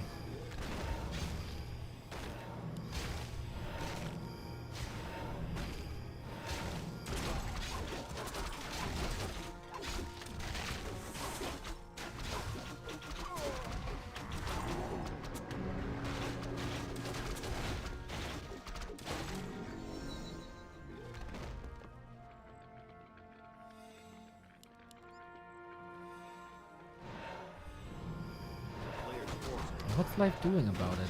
Only double Dryad, and that's it anti-air-wise.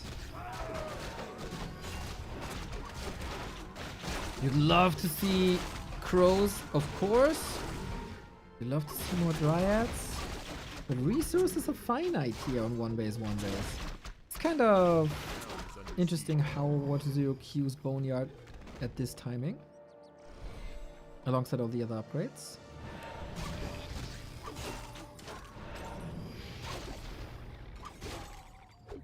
I think this is looking good for 1-2-0. Here on Turtle Rock especially, there's so many cool positions for the worm to keep him safe.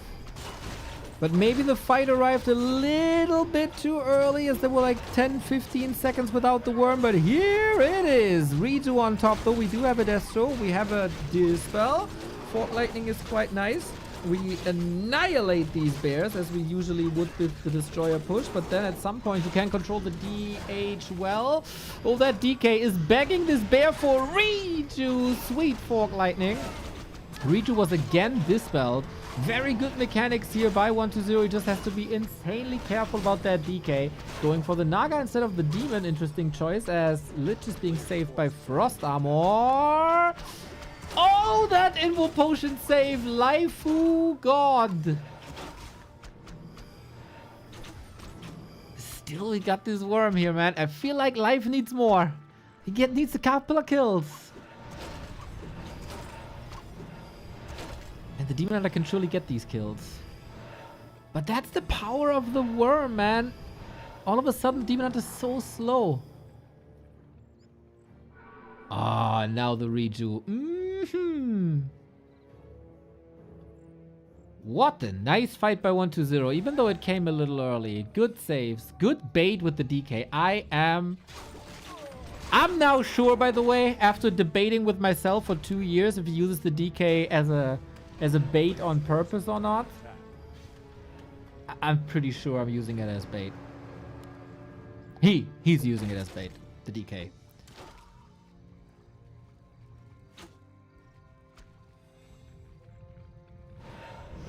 Hello, Sparta. How's it going?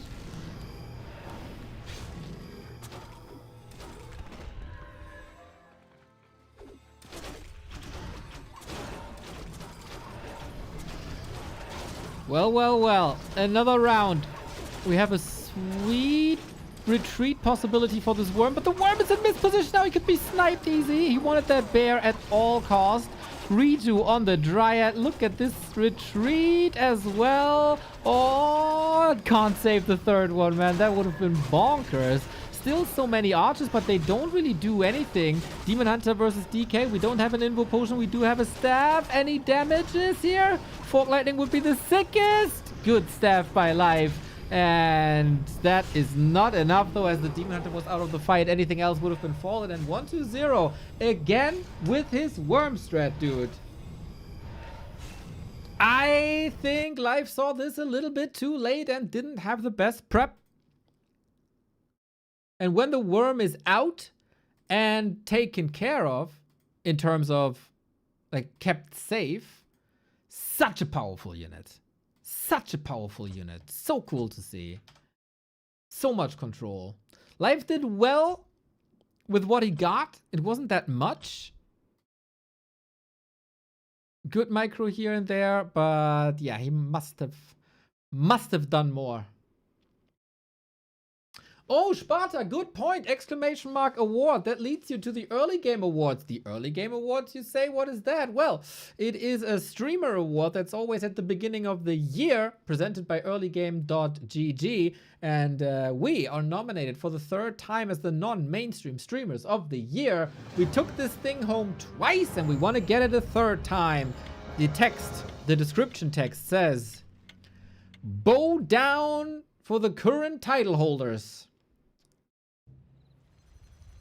And we want everybody to bow to us. We got 4 weeks. We need your votes! Exclamation mark award. No signups needed. All you need is set this check mark, enter your name, click on Abstimmen. And there you go. You can do this for multiple devices, for multiple IPs. And you can also win some stuff. So get in there, everybody. Get in there. We got a 1-1 score. We got game 3 in this play all 7. Not the final games we got today, as we have DACH Inferno too. Volky, thank you for the tier 1 sub. Less than 3, less than 3, less than 3. Yeah, less than 3, Volky. Well, well, well. Good comeback by 1-0. Good, good, good to see.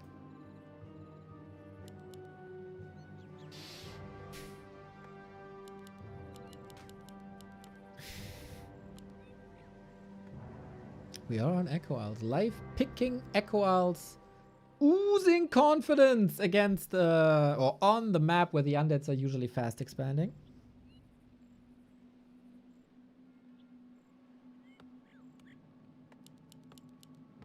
Nice, nice, nice. We need every vote we can get. We do. Competition is fierce.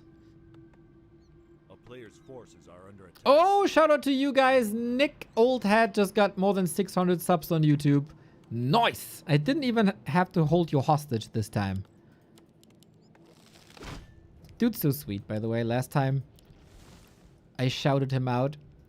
I said before Nick doesn't have 550 subs on YouTube, I'm not going to show you the game.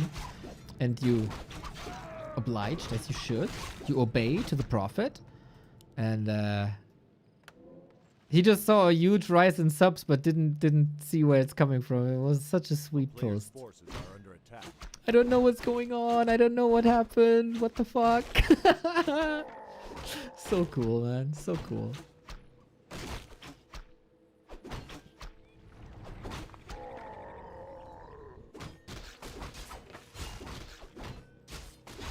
Life is playing the classic Night Elf opener. But buys a second ring. Look at that. Interesting. Of course, we don't know what's available there. Coil barely noticeable. But yeah, that's a sturdy demon. We also have to say that 120 is playing very different from other undeads. No expansion here.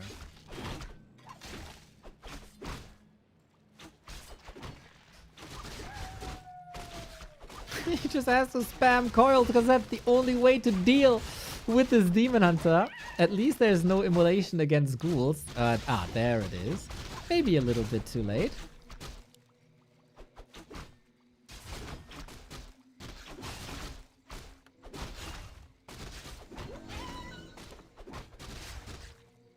Demon hunter buys slippers as well. Holy, what a beast!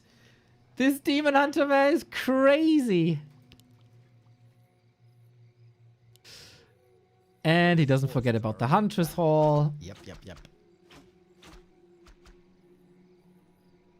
Worms are amazing. Yes, Happy experimented with them like a patch ago. And he always built 2. And I don't know why. I think the 2 worm play is too much of a commitment. It takes too long and it costs too much.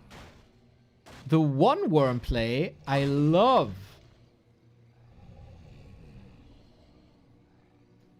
Yeah, it's a very fine line oftentimes. Like if you get a surround closed or not.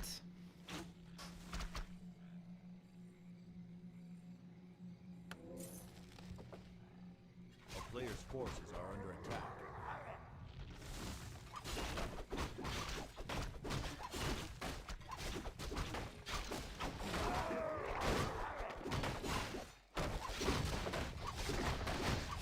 Here we go with the creeps waking up. Nice engagements between the 2. Sweet surrounds by 120. These guys know each other so well. Detonate might be a bit too late. Second slipper. This surround, is it not closed? Wow. Wow, and now it turns around with a little bit more immolation. And the 1 to retreat currently is 120 as the Naga is coming in as well. Unfortunately, Frost Arrow not enabled.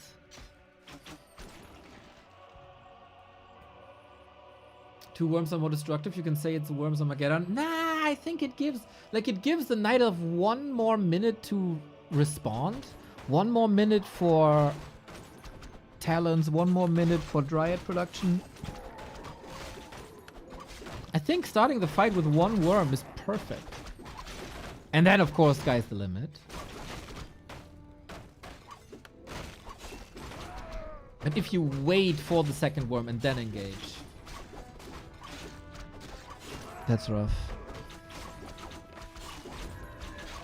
Naga stole the creep. Yeah, Naga stole the trapper. But this is the perfect Demon Hunter inventory, man. Little bit of damage, lots of armor, lots of HP as well against Coil Nova. This is just... this is a mechanics check. 1 base, and my god, life's investments into this inventory pay off so well.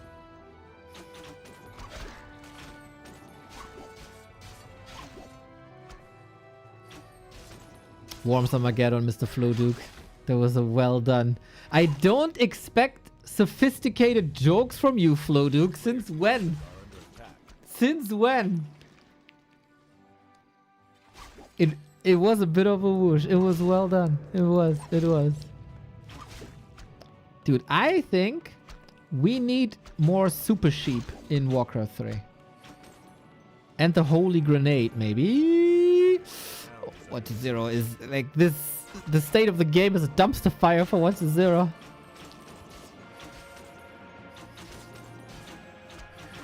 Potion here, potion there. Nice bait. The Dryads come in with the slow. There's no escaping from that. There shouldn't be. A little bit of slow coming from the Nagamana burn. And he can't get the kills. Oh, 1-0 dodging big time bullets here. You know the big bullets in Super Mario that fly across the screen? Those kind of bullets. He's still not safe. Safe? Safe.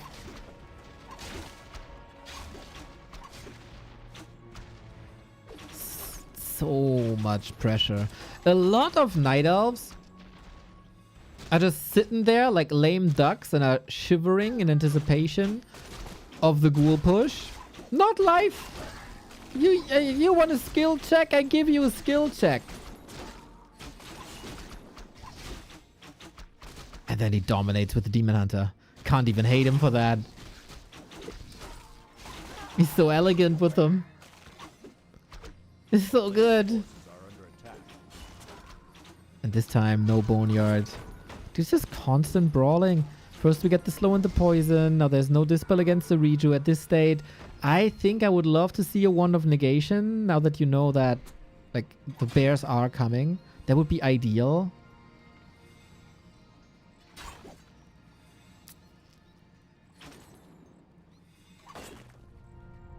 Lich out now. He had to save money for the orb as well. But man, 1-0 weathers the storm. He brought like 3 umbrellas to this fight.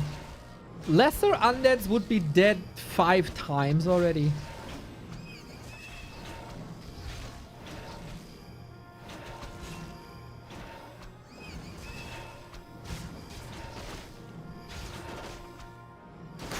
Cool Warcraft between them, I gotta say. Really sophisticated craft they play. A player's forces are under attack.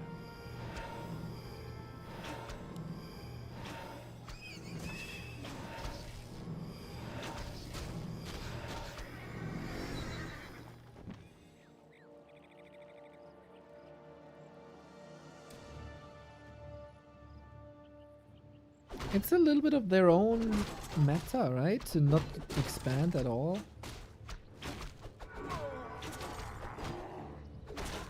A player's forces are under attack.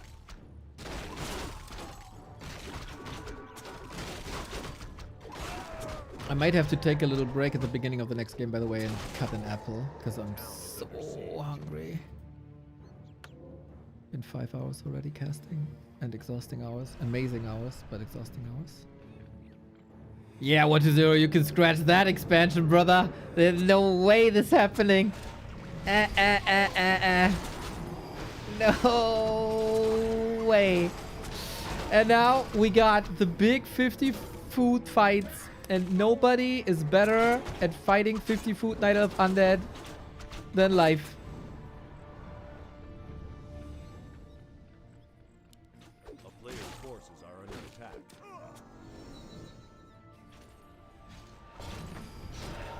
Got so many tools at that time already. So good.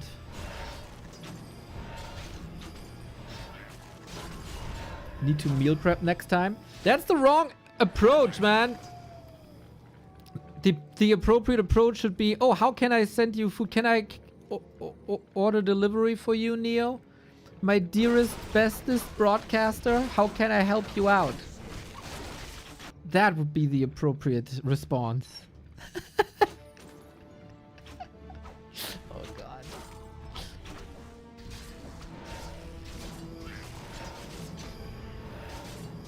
No level 3 for 120, man.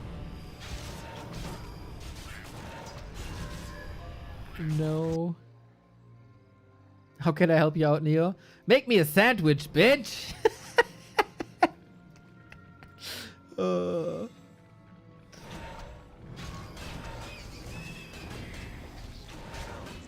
Dude, the invention of a sandwich. Oh, brilliant, brilliant it was. All good, Diego. Yeah, that shade is not gonna come to life. Or, is that a shade? Can a shade live? Don't think so. Town portal traded, so 120 can't creep too much. Scouting. Again, scouting. This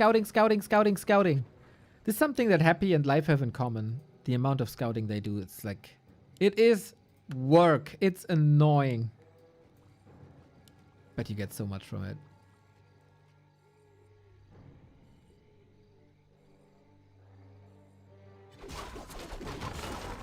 Sandwich comes from the Earl of Sandwich. That's not true. That's a hoax.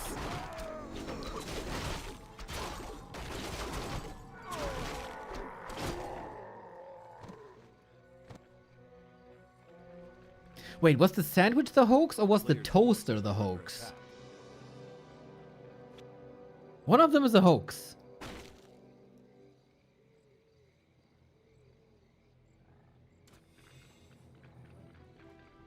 Was the toaster maybe, right? That nobody knows the inventor of a toaster?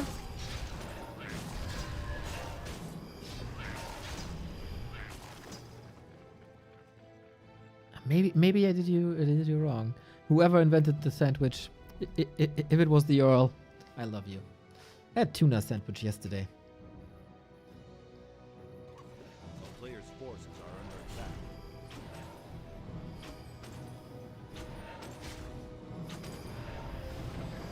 So, I gotta say, respect to 120, bringing the game back into the state that it's in right now. Naga a bit fragile, has the heal potion, no invuln here. Life needs a great fight, and I think he gets that great fight with the destroyer being destroyed. Oh my god, the precision. So precise. So good. So sharp. Naga deleted, destroyer deleted. The army composition is a thing of beauty.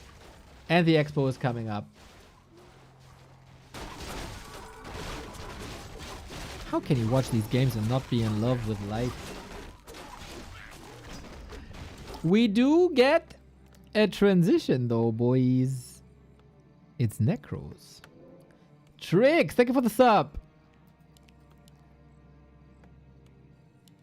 Is it Necro Wagons or is he seriously trying to use Frenzy Player's Cripple? forces are under attack.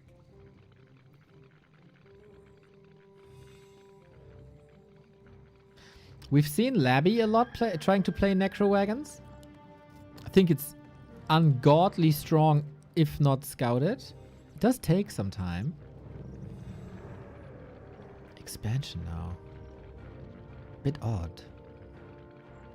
Maybe 120 is faking this expo, but he seems pretty keen on it, no? He's 10 foot down. He can't fight a bit on blade. I think life just rips his head off. Yup. Yo.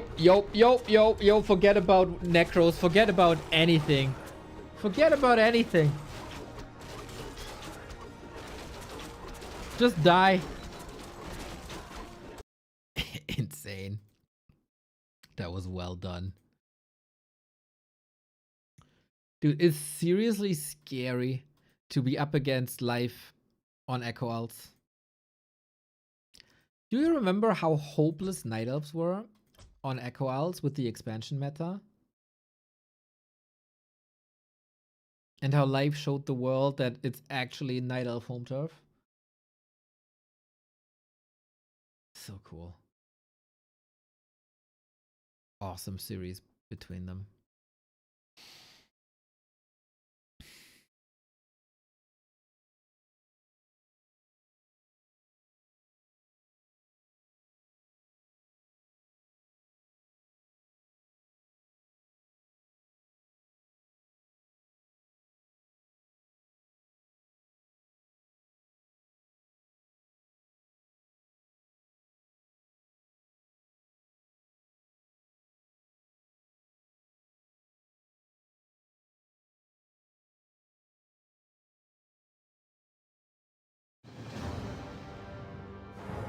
Well, 2-1. We get the best of 7 though. Or not a best of 7, a play all 7. So we got more. And then after we got more, we get even more.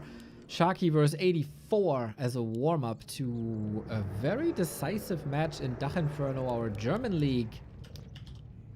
Teddster versus Edo, where everybody is almost more hyped for the statements than they are for the actual game. And that's also gonna be a banger. If you fell in love with Undead versus Orc before, well, you're gonna get another treat. Like the little dogs you are.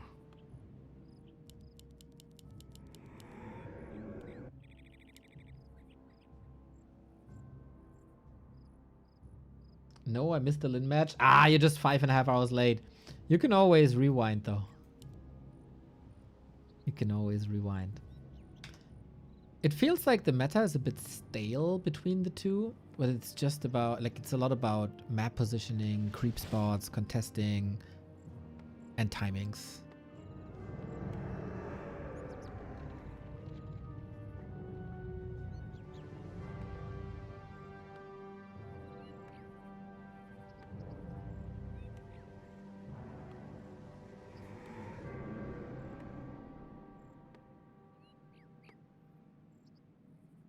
Of course, these guys on a collision course in Super League playoffs as well. As the second and third best player of the Super League, they're currently very, very, very high up. Everybody should be afraid of them. They don't really have weaknesses anymore. Like, there were oftentimes a time where, like, upcoming players A player's forces are under attack. had clear strength and clear weaknesses, but it really feels like a lot of these players have ironed out their weaknesses. For 1-0, the human matchup, before the patch, before you start that shit again.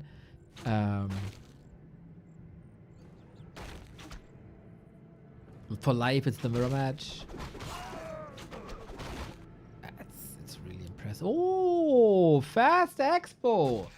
Yeah, we talked about this, Remo and I. The top 3 undeads versus Night Elf. Labby, always expanding. Happy, never fast expanding. 1-0, usually in the middle.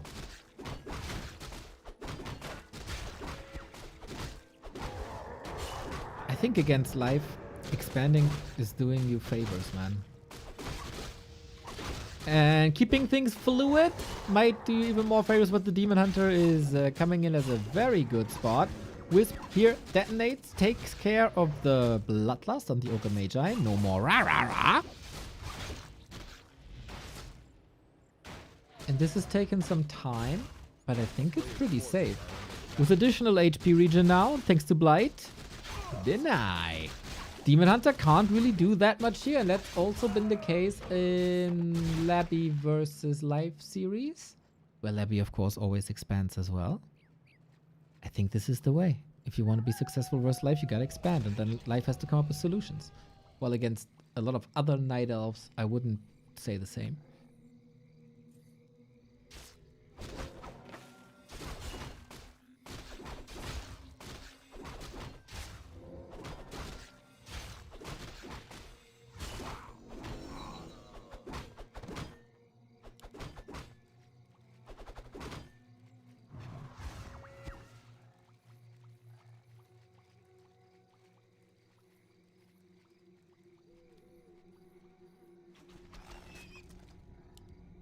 Counter expansion, but I think there's a very solid chance of getting that cancelled.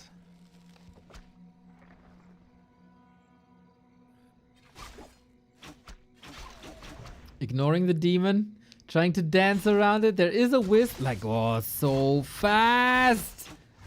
Contemplating if he needs to detonate them or not. How, like, since the early Foggy days, Remo has been shouting at the Night Elves, bring Wisp to your Ancient, bring Wisp to your Ancient.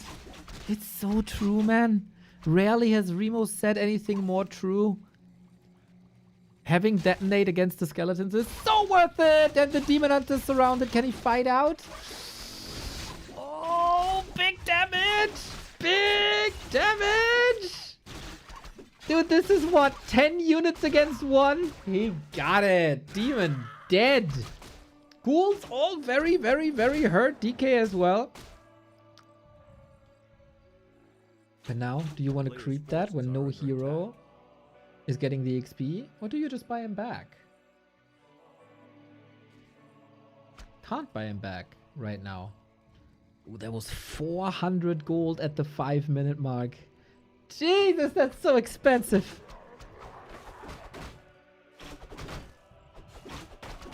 And 1-0 next rotation.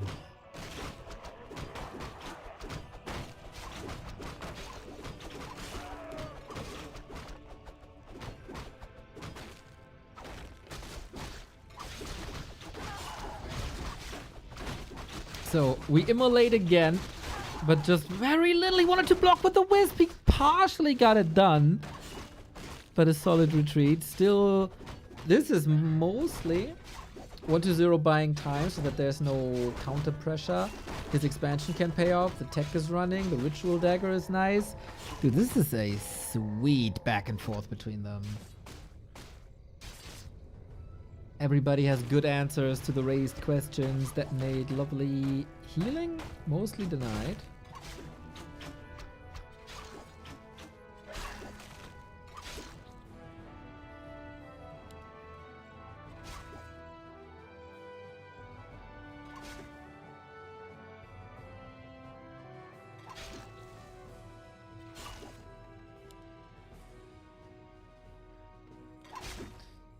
And with that expansion up, and with that additional income, and with all the tempo that's in favor of 1-0, you got a very good chance of tying this up.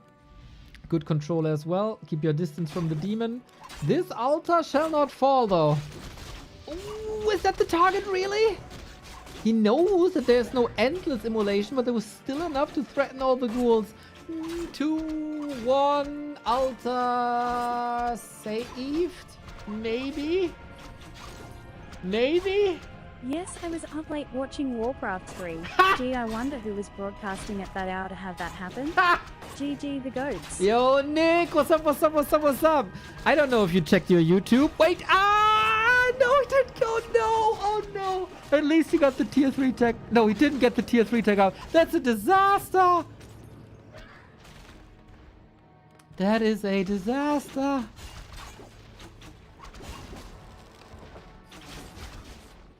Oh, the tech is so late. Anyway, Nick, I don't know if you checked your YouTube, but congrats to 600 subs. We might have shouted you out a couple of times. And congrats also to a quality Reddit shitpost. Man, I appreciate you so much, brother. Thank you. Can't wait for your Lynn vs. Happy video. Ay, denied. We're getting Gargs, boys. 1 crypt, 2 crypt, 3 crypt. Let's go Gargs.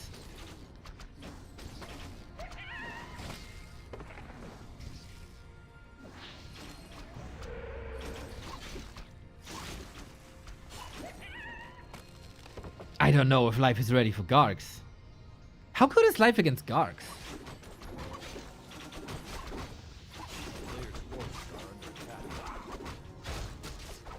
I think he played some fine games on Echo Owls against Happy, where Happy went Gargs. Ooh,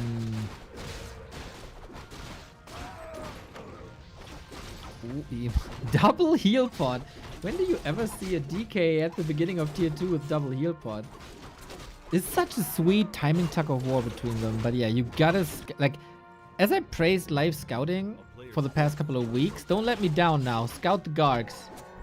Scout the effing Gargs.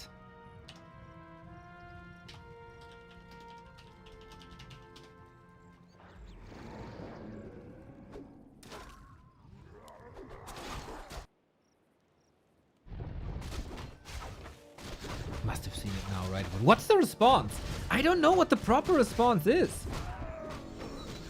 Mass Dryads? Crows? No, no, no, no, no, no, no. It feels like Panda is a must. Tier 3 early Panda is an absolute must, especially with how much there is to creep for Laifu.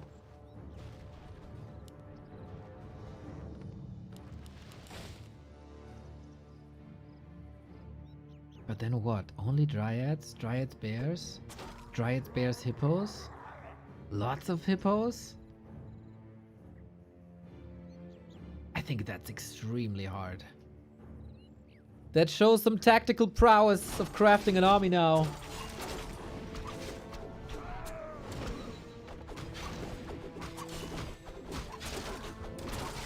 Unholy Aura, nice. Unholy Aura helps a lot.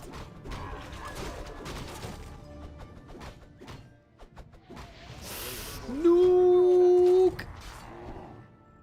Oh man, the guts on this guy. Not panicking for the big potion. No, no.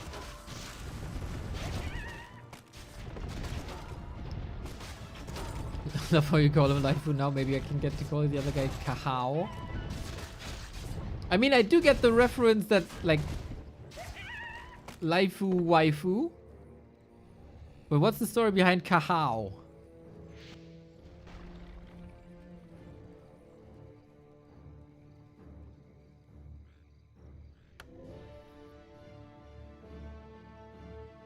Interesting how 120 is playing fighting Gargs, right? Not the regular lame Gargs. His gamer ID is Kahao, not Kao. What? But he spelled cow.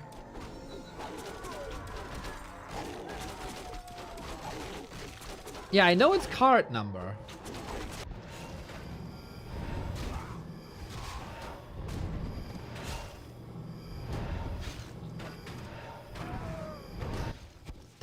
Don't think we're gonna get there.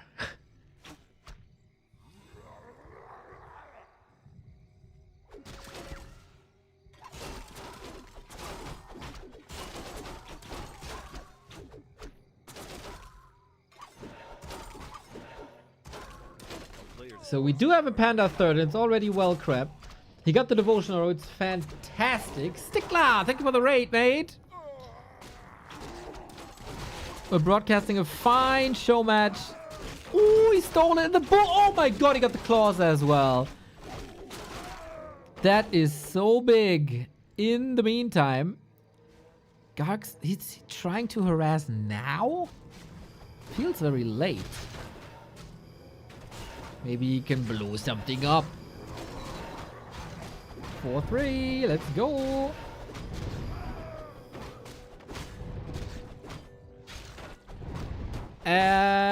We have a TP, right? Yeah. Otherwise 120 loses everything now.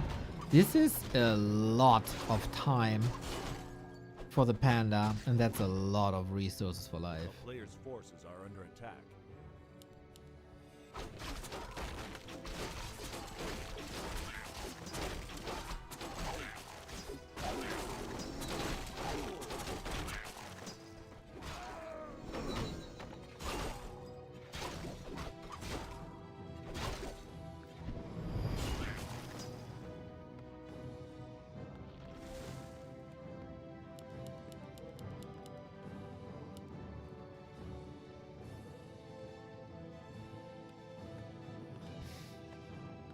No worms, no casters. Forces are under attack.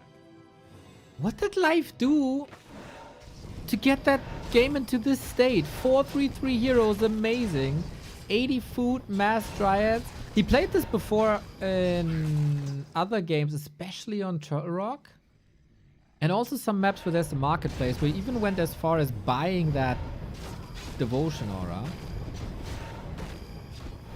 For that, he's kind of low on armor upgrades thus far.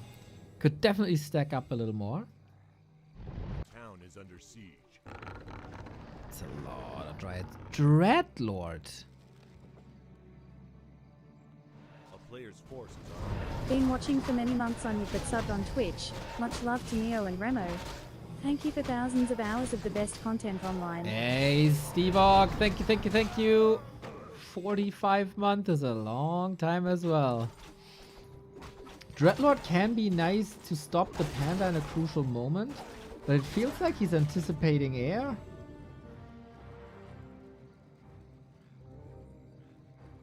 One to zero, only one heal scroll. It's 16 Gargs.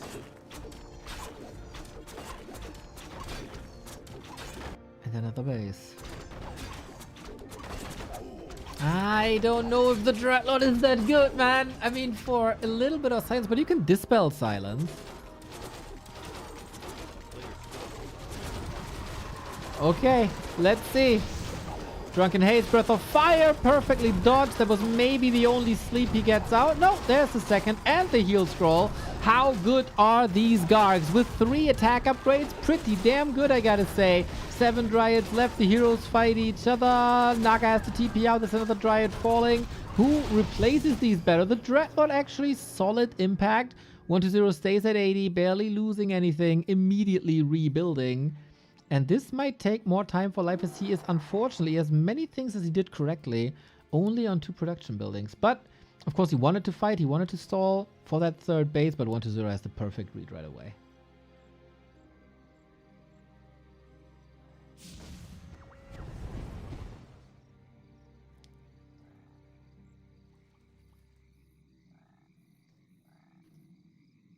Fourth. Player's forces are under attack. Oh no, we had to rebuild the crypt. I thought 4th crypt, but no, it's just a rebuild.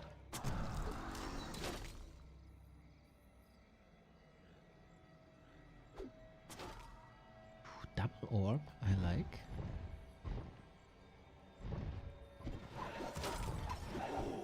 I do love me the occasional Garg game. I've been through years where Gargs were meta, and that was terrible.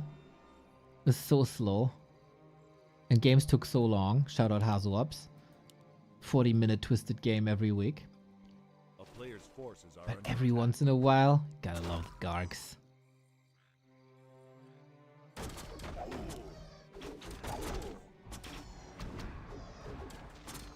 Panda obviously great against Gargs, also great against buildings.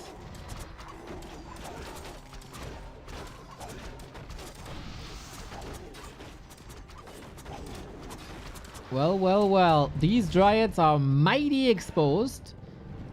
We don't have a heal scroll here. We got 2 on the DK, close to level 5.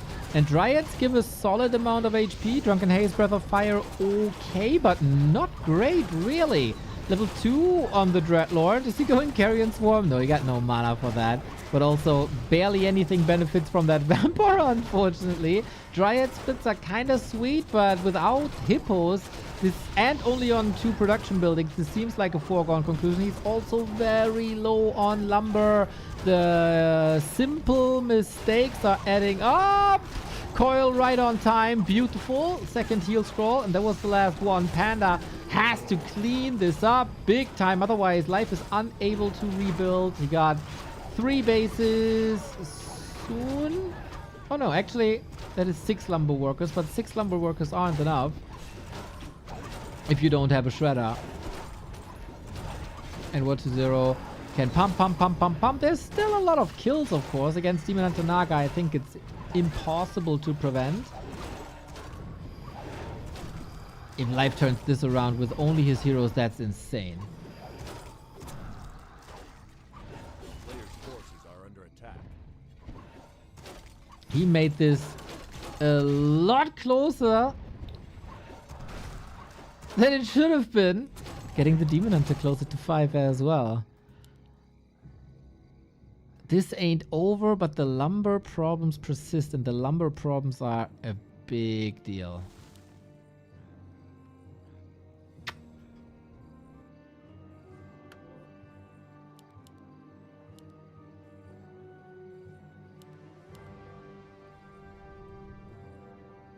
I mean, against Gargs, you oftentimes have to deal with low lumber.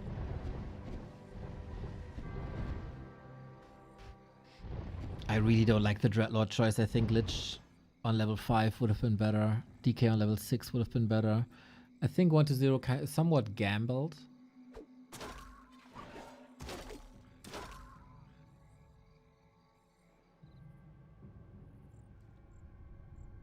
1-0 again has to stock up on scrolls.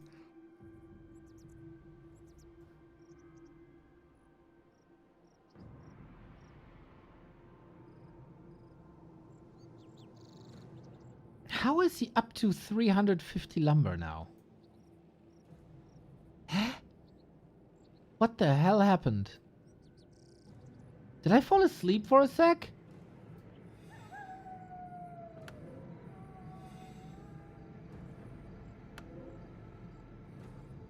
A player's forces are under attack. Okay, he does have 10. He's restocking on wisps big time. Okay, that makes sense. Yeah, he went from 6 lumber wisp to 10. That's a big change, of course.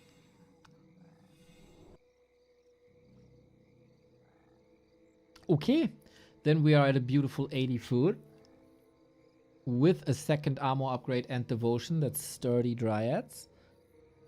Still missing out on that level 5 demon hunter.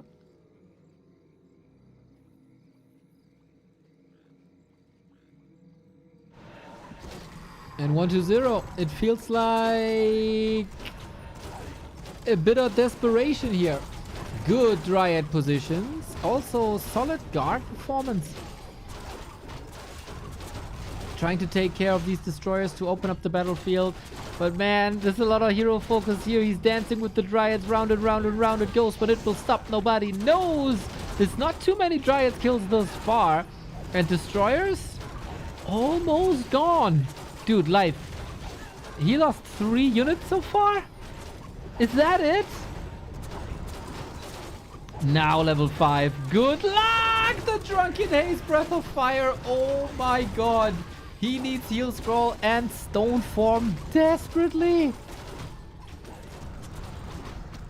I don't think this is super winnable anymore. I still don't like the two... Nice, thank you, Landhouse.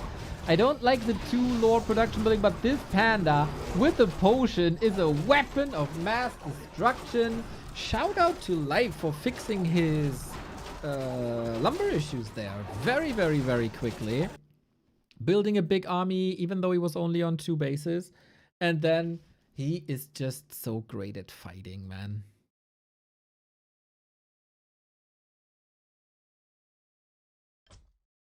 No love from me for this Dreadlord for once. I think that kneecapped him. It's always nice to have a third carry for heal scrolls. And maybe at some points you need it. But that wasn't it, man. That wasn't it. The way he crept that panda also.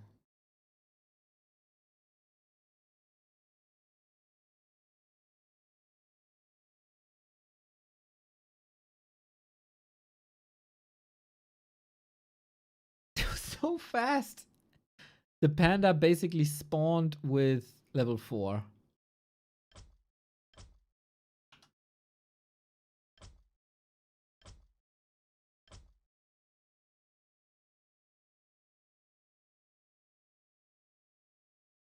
Life's a killer. Last refuge then to life as well. 3 and 1. We're gonna have 3 more of this. Then a little bit of a break. Then DACH Inferno. We're eating good here this week. We're eating good. Quality Warcraft wherever you look. And whenever you tune in. If you want to reward us for that, feel free to drop us a Prime sub. Or check out backtowarcraft.com/support. Or vote for us at the Early Game Awards! !Award. We did a little bit of a prediction game earlier today as well. Super League playoffs are out. The bracket is finalized. And you can cast your predictions here on Challenge, as we oftentimes do. Upper part of the bracket, Happy Moon or Kaho. Below that, Lynn, Focus or Lawlight. Below that, Life, 40 or Sock. And 1-0, Labby or Colorful. Who will make it into the top 4? And within the top 4, who's gonna go to the top 2? And who is the best gamer in Warcraft 3 with the Super League Championship on the line? Will you play some WoW soon? I really tried to find time. But unfortunately, that was a bit impossible. And I am very much burned out. So I think it's not very likely.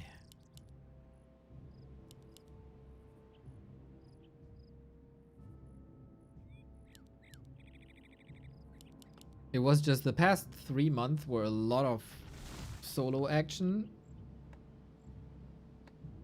that cost a lot of energy.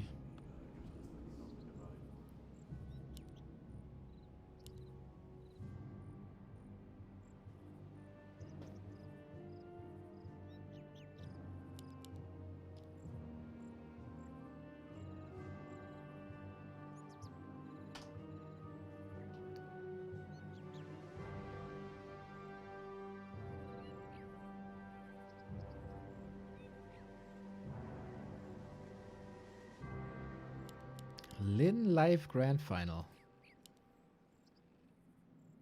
Not impossible. Can you have Grand Finals in Warcraft 3 without undead? Does that work? Did that happen? Oh, it did happen in Ancient of Wonders, right?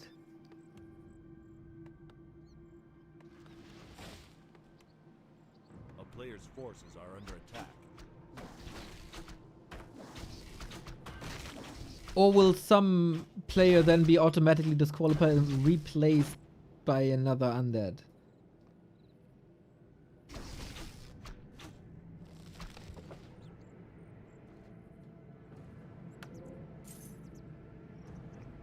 What do they say in Lord of the Rings? There must always be something. Remo would know this, of course.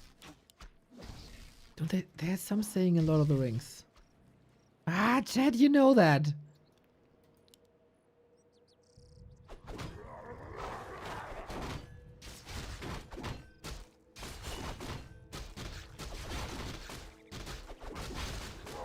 There must always be a Lich King. Ah, you Warcraft nerds.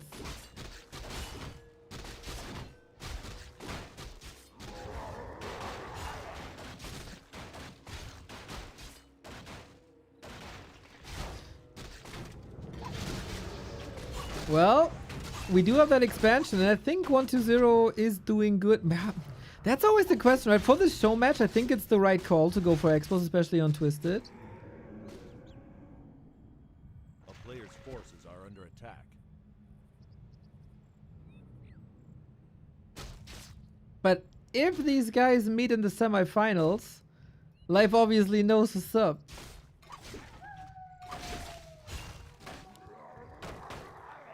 Shout out to the Ogre boys. With the Bloodlust clobbering everything. Yeah, Demon Hunter early game was risking quite a bit. Ring of Region for the DK is fantastic. Player's forces are under attack.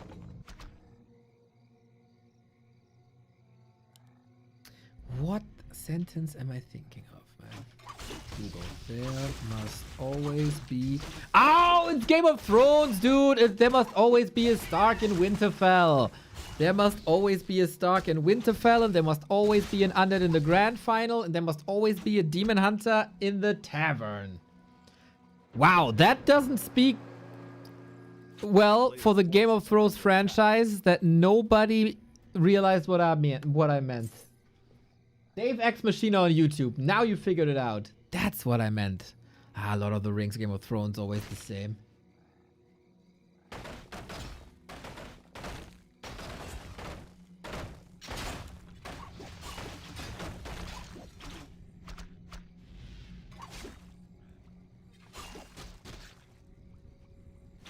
You said Lord of the Rings. Oh, now it's my fault. I say a lot of things and you always doubt me.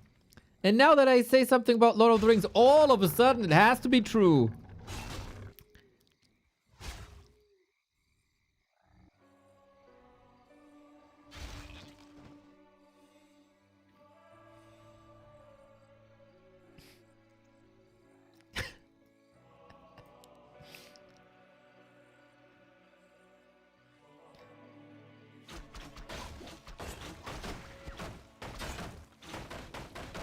Dude, where's my Stark? It's a nice little timing against the Huntress, all I have to say. Noise, noise, noise. Oh, the players are reversed. There we go. Lots of time. Oh yeah, please give me 6 bases. A player's forces are under attack. The town is under siege. It's true you say a lot of things. Most of it is telling us what's going on the screen. I know my audience, man. We are a second screen experience for so many people. They are pretending to work or get lost in Excel sheets or have us on headphones just listening in. That's true fan service, knowing the audience. Nobody's here for deep analysis when I'm casting. I mean, I could break down every single move of every single player. But you guys are lurkers. Lazy lurkers. And you're even lazier by pretending to work, which I appreciate, by the way. Fuck the system. Fuck the system, watch some Warcraft. And for those people, that's who I serve. This game is for 30-year-old accountants. Yep, pretty much. 30 to 35. 30 is generous. There we go. I know. I caught you all in 4K, boys. Every single one of you. A player's forces are under attack. I did 4 LAN events for our audience. I know you guys.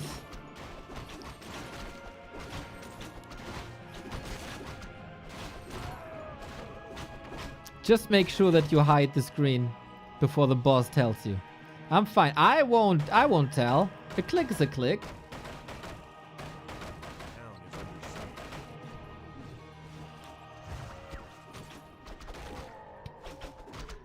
Player's forces It's crazy how many people, like first time chatters, yo, that's me, that's me, that's me. You got me.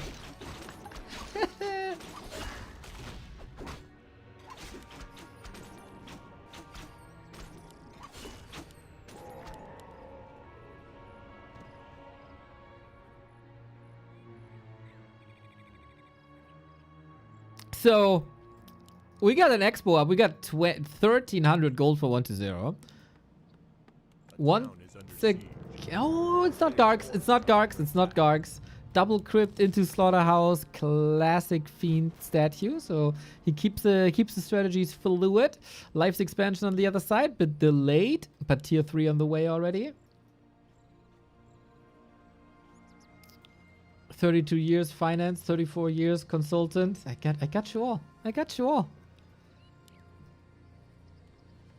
36 years computer scientist. I got you.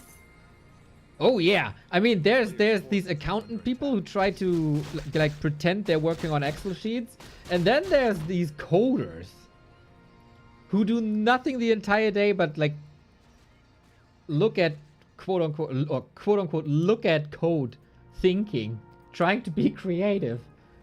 That's procrastination. I need inspiration. Yeah. Everybody just Googling things and chat GPTing these days.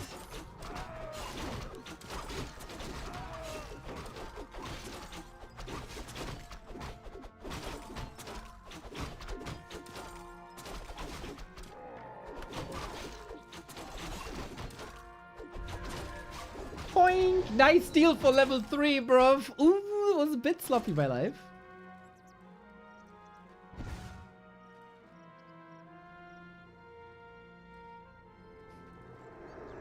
"42 years old dictator of a small country."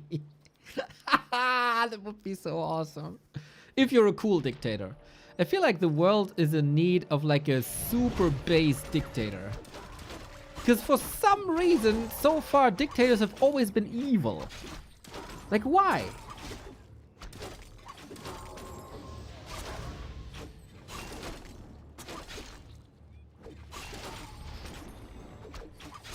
Nice little fights, man. As soon as life unleashes the Dryads, he's like a whole different beast. Very few people have the ability that life has with Dryads.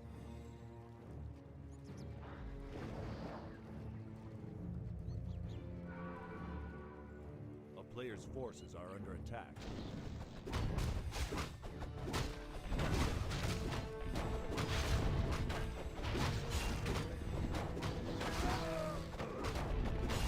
Should have been Arnold. Like in the Simpsons movie. Ich bin hier zu lenken, nicht zu denken.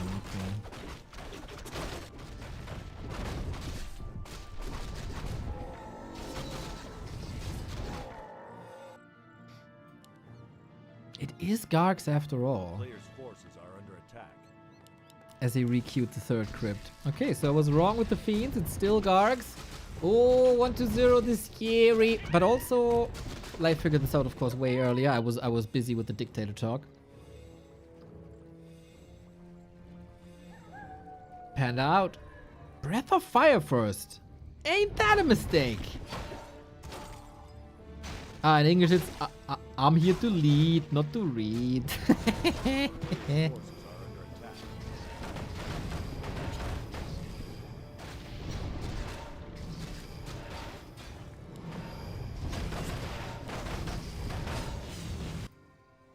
It's actually a lot better.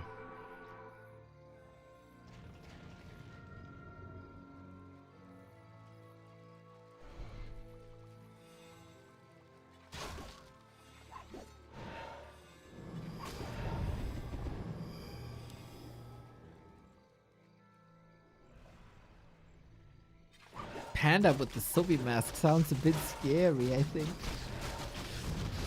So 1-0 is dramatically underleveled. And again he's using the Gargs to fight early. Instead of harass. He's not playing Gargs as Gargs were meant to be played. Just to trigger the Night Elf. That's what you do on lower levels. Sweet Breath. I really think you need... Oh my god, that Naga. I really think you need Drunken Haze. It's not about the damage. That's secondary. It's about that mischance.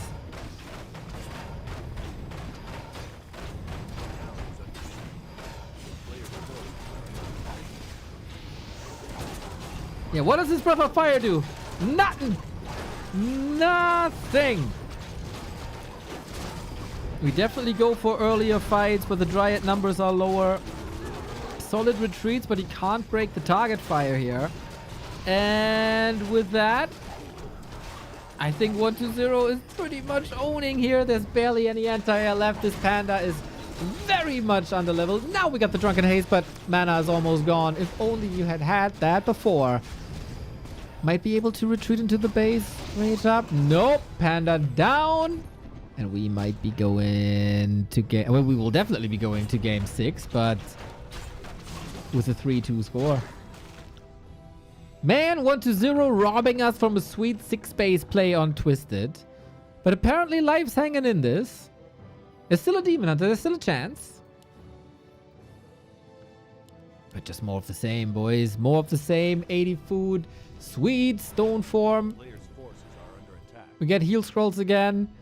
And I don't think there's any chance to get enough damage done here to get any sort of recovery. Life. That's a free Bursey. That's so expensive. Ouchie.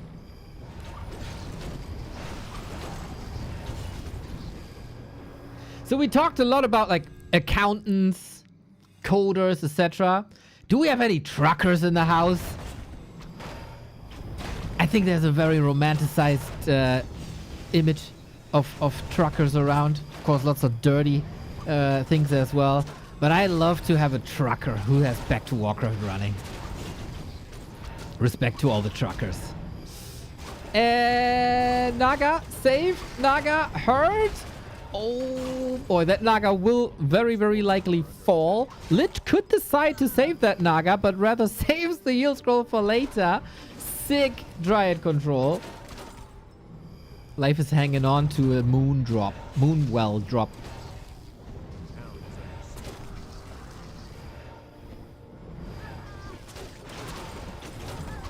And these are the last moments, aren't they?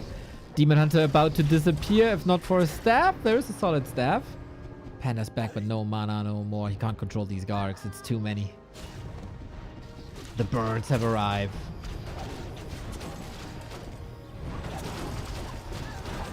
And that Panda has to bite the dust. Little bit of grace here for life remaining. 3-2. 1-0 striking back. It is a wonderful back and forth between these guys.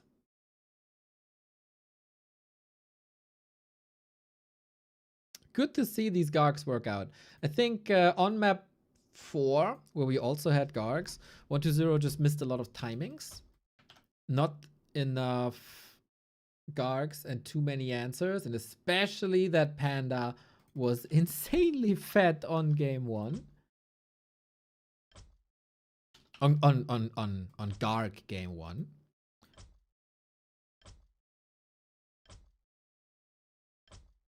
And now he cut his head off before the Panda got fed, and the Panda also wrong build.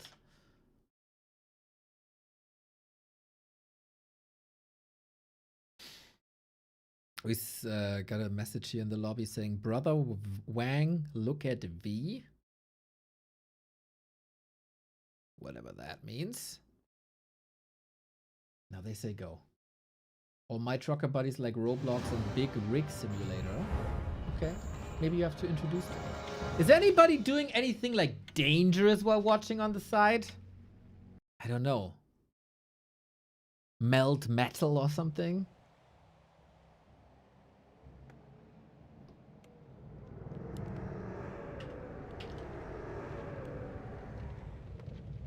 Dangerously unemployed. Shout out to the unemployed homies. Diffusing a bomb. Oh, it's the red wire. It's easy. Just cut the red wire. It's always the red wire.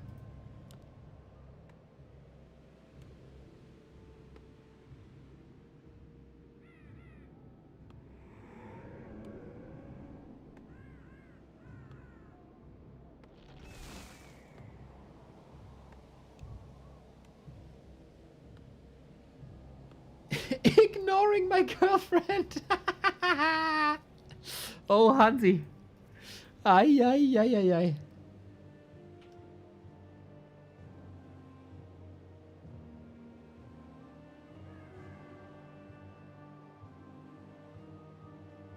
I'm knitting. Oh, can you make me socks? That'd be knit. Early game wise, no different approaches. We gotta see if it's expo or not. Hacking the NSA. Okay, let me know, let me know. Watching over my kids. Just let them play Warcraft campaign, bro. Or teach them to play WoW like you taught me.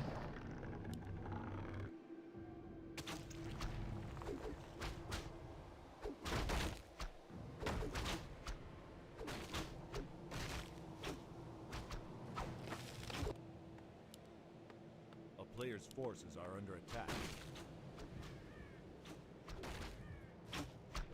Who won happier, Lynn? Warcraft 3 did. Big true.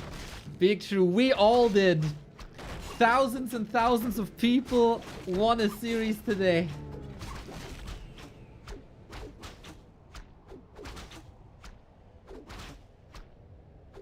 In a few more years, they're 4 and 2, still too young. I think I played Civilization when I was 4, pretty sure. My dad had to read everything to me, which was a lot, because it's Civilization. But I learned a lot too. A player's forces are under attack. I just realized that I wear my sweater the wrong way. Oh, it doesn't matter. Doesn't matter. The front is black, the back is black, everything's fine.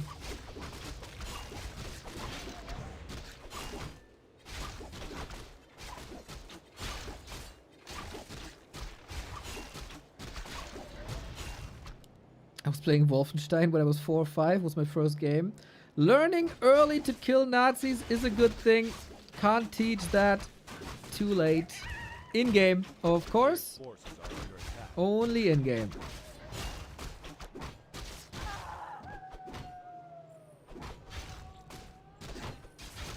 Bro, but that's fucked up.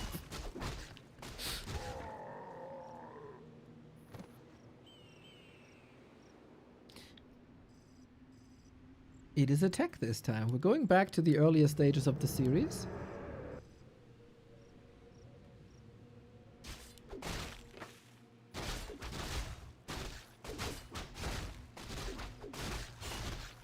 Doom was next. I remember also the first game my cousin showed me was GTA 1. And he immediately told me how to steal a car and drive over these religious dudes on the sidewalk.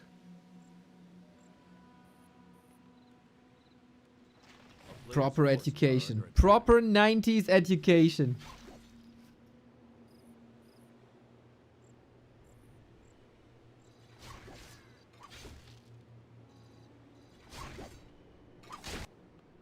That's what we were doing, man.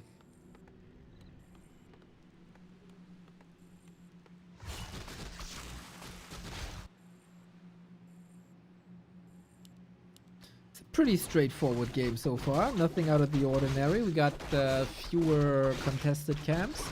Therefore, a little bit of freedom for the Demon Hunter. Good inventory. Keeps the Scroll of the Beast, which I find interesting.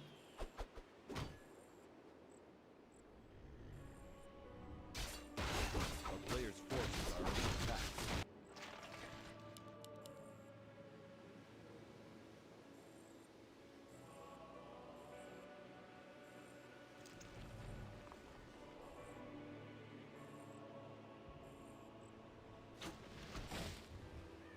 are under attack. That's what my nickname is for. Getting those parishioners was a Guranga. Oh!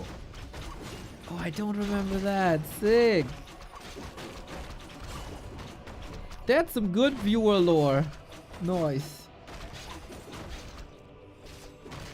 Fairy Fire on the Demon Hunter. How does that feel, huh? Well, you kind of know with all corruption. We got the Boots of Kel'Thuzad, so definitely worth it. Taking this little risk here.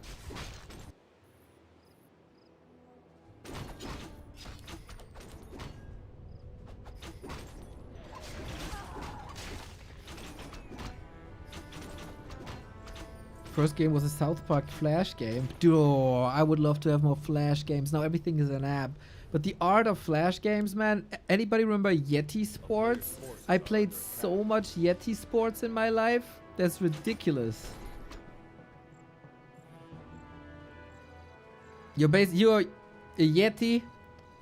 You have a big baseball bat.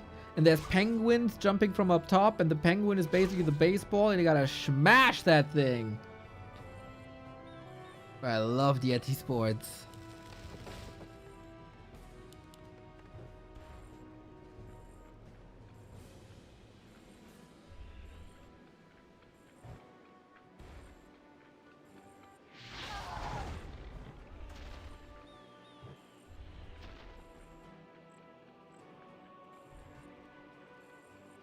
A player's forces are under attack.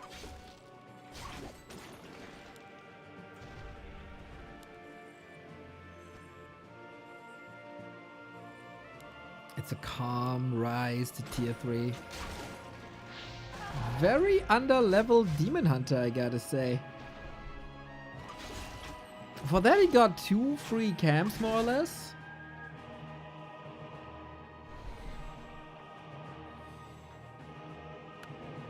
I remember Line Rider. Oh, Line Rider was sick.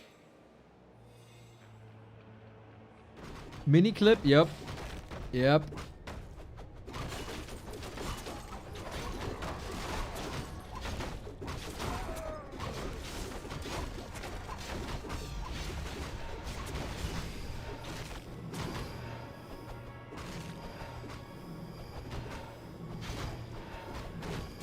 Waiting. I don't know. It feels like 1-0 needs a little more than he already got. Like, he got a sweet little lead on the DK, like first 2 levels. And keeping a stroke and keeping Demon Hunter below 3 is surely essential. But we're gonna have that 50 food fight soon.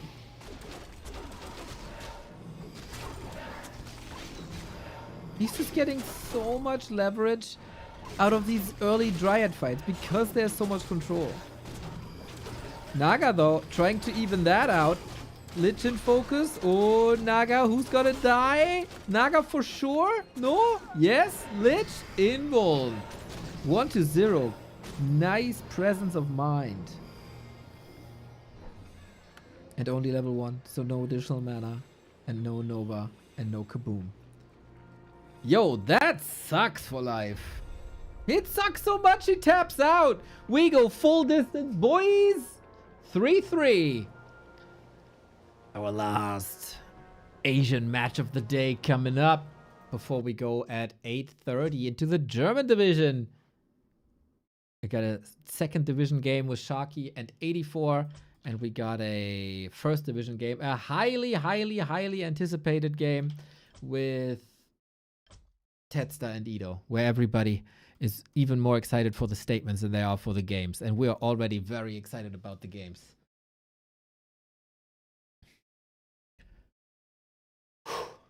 Okay, so I said at some point I have to get some food, but we're going to brute force this now, boys. We're going to get this last map and then I take a little bit of a break. This is a long time. Long solo cast today.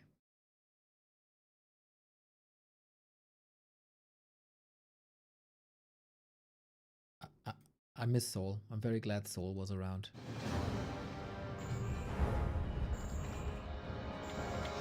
Tick, tick, tick, tick. Autumn leaves, man. Autumn leaves. Let's go.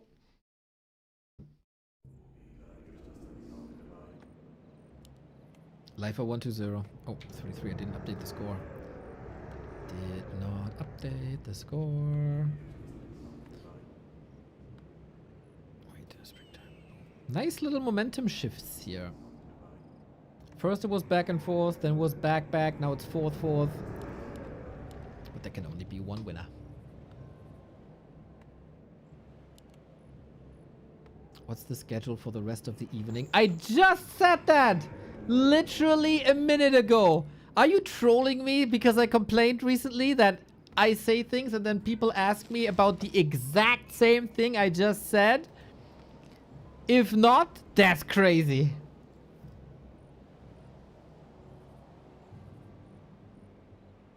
You know, usually I try to make this excuse of like, okay, people might have just tuned in. It's not their fault. But I saw you chatting, you were here. That's crazy. Sometimes I think I could stream with, you know, the language of The Sims. And it would be the exact same audience. Nobody would care. You'd still say that I'm wrong and have no clue. But a lot of people would also be like, oh yeah, make that. Yeah, okay, yeah. That's crazy.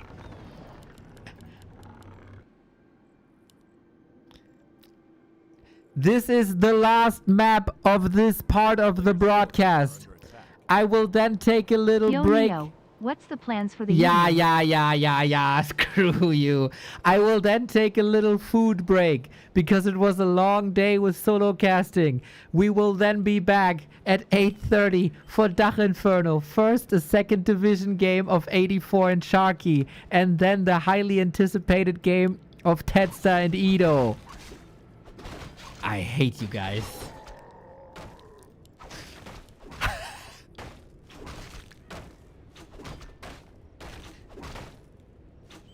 Can someone DM Pero with the schedule?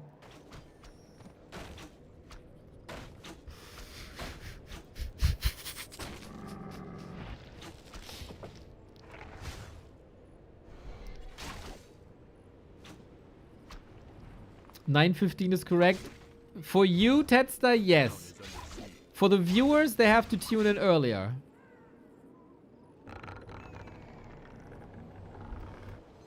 A player's forces are under attack.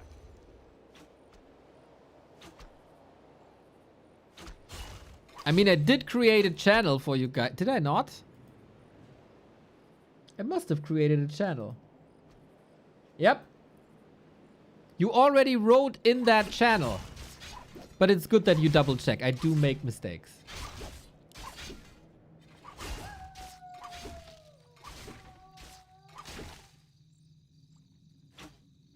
There is a channel! I did create the channel. I wasn't Players' forces entirely are sure. under attack.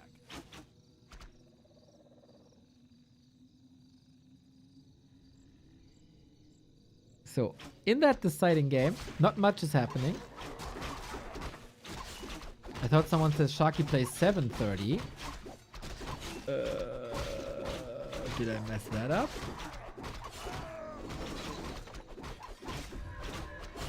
Nope. Okay. Ooh, you make me nervous, Teddster. With your good looks, but also with the scheduling. Nope. 84 said 8:30, so it's 8:30. Nice.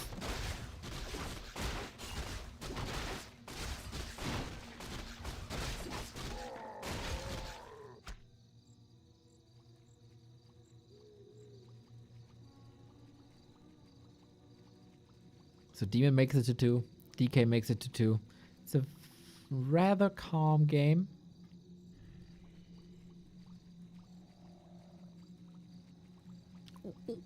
Don't get surrounded here. No, no, you need the presence.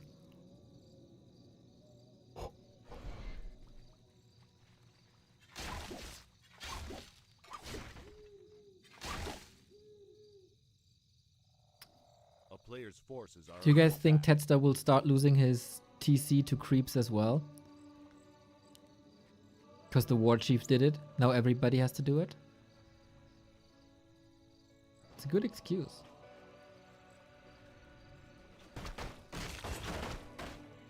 Interesting 1-0. Picks the Naga, goes creeping instead of contesting.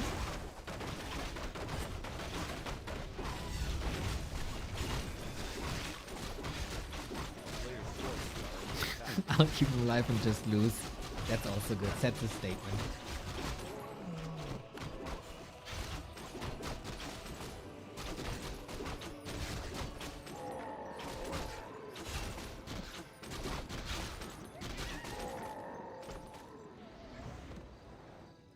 What? Huh? Huh? What happened? How did the Demon Hunter die? I was super zoned out, but what happened?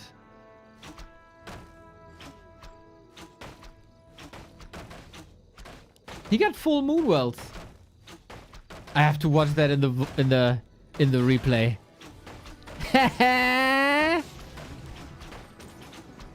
Two creeps. Dude, Lynn is a trendsetter. Losing the third hero to creeps, okay. Life had to one-up it. Yeah, goddamn cameraman didn't catch it. Unbelievable. That is a nasty, nasty push now. How are you supposed to hold without a demon? Good thing he's back in a bit. At least he wasn't level 3.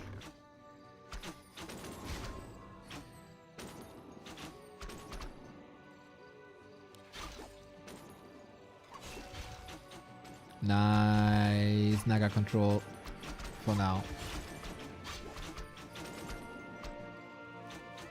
Yeah, that hurt. Losing these lures wasn't ideal. And we can still queue the tier 3, but lures, especially when you're this good with dryads and you get so much map control with dryads, losing the lures for the dryads is not great.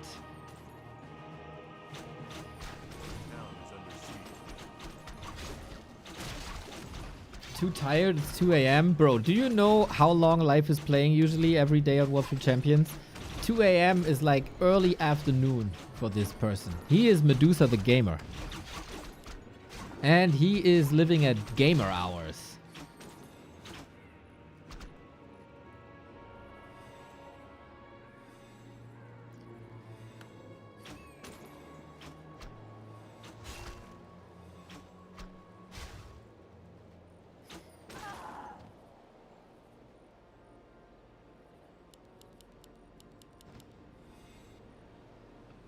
player's forces Fiends are under coming, attack. Lich coming, Frenzy coming, Push coming. I think retreating now would be advisable, except if you want to keep the Demon Hunter low and not heal.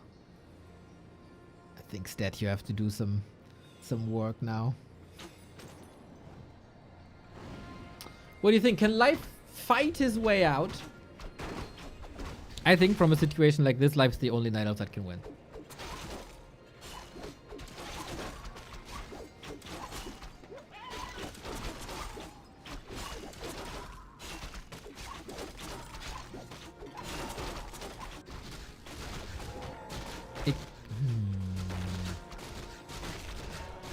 It's such a classic setup for the 50 food push. He's going for it, right? Old school. 2020 Undead Gaming. 9 minute 30. It's back! Oh, it's so back. There is the middle of daytime. There's no moon juice. We got Inborn. That's not too bad. Aiming for that Naga immediately. Oh, the damage of the ghouls, boys. Ouch. Now defensive stance.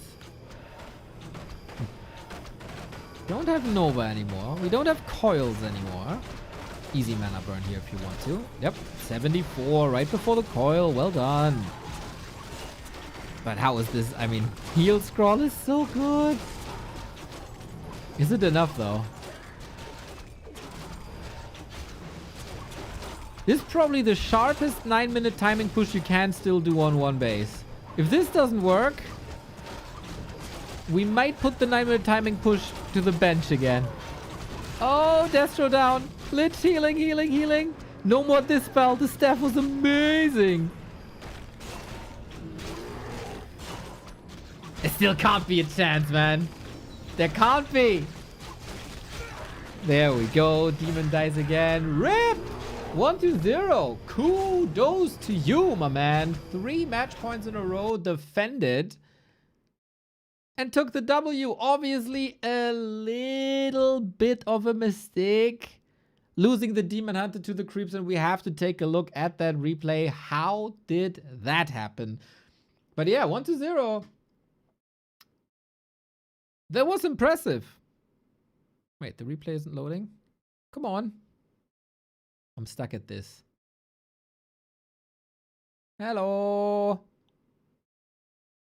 Do something. Watch. I click. Watch replay.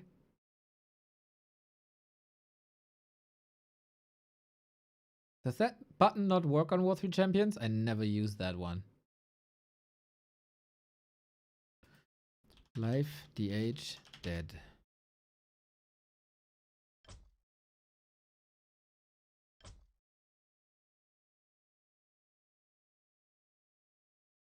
Let's watch. Yeah, 1-0. Hey, I think 1-0 has a better shot at defeating Life than Happy has. Same for Labby. It's not a foregone conclusion. Okay, replay doesn't work. Sorry, we won't see how Life lost that Demon Hunter. I guess we've seen a lot of evidence of Night Elves losing Demon Hunters to creeps anyway. Apart from that, cool series, lots of back and forth, lots of different styles. Very competitive. Love both players. Love you, Tiao, for the initiative. I would love if you guys fill out your predictions. We got 35 predictions thus far. Round of 12 starts tomorrow with a Kaho Moon, Focus, Lawliot, 40 and Sock, as well as Labby and Colorful. Today is the only day where you can cast your predictions. Who is the real prophet of Warcraft 3?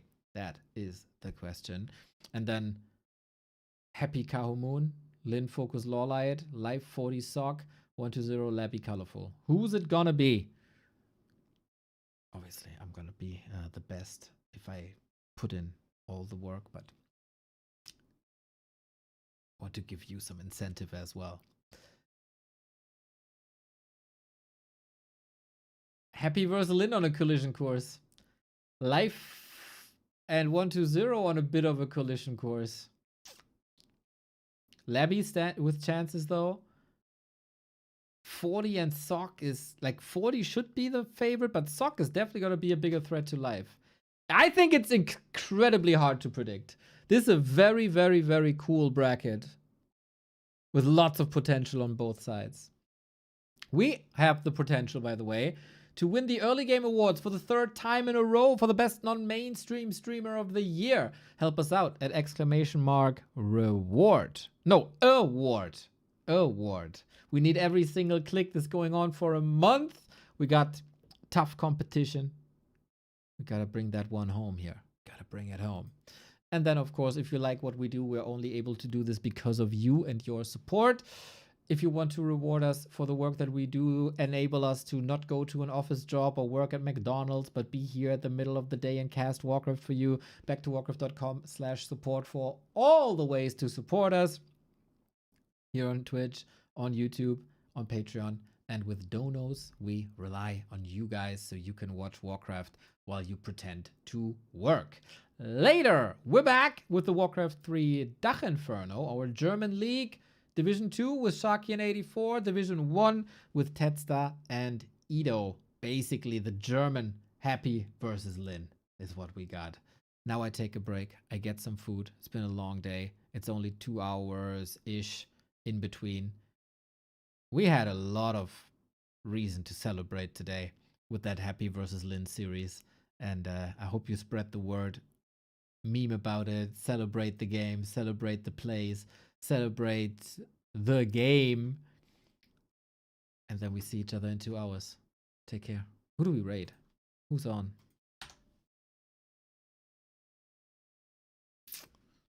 Too many, eh?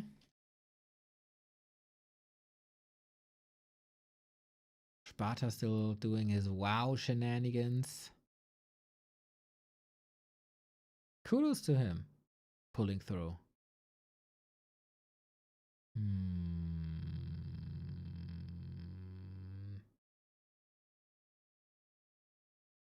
You know, I'm gonna rate you to Sparta. Hoping that he will rate me back. So some German WoW content with Sparta. We love Sparta. See you in 2 hours.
Please say it ain't so. Where do you go for divine delight? Is it someone I know? Someone from before?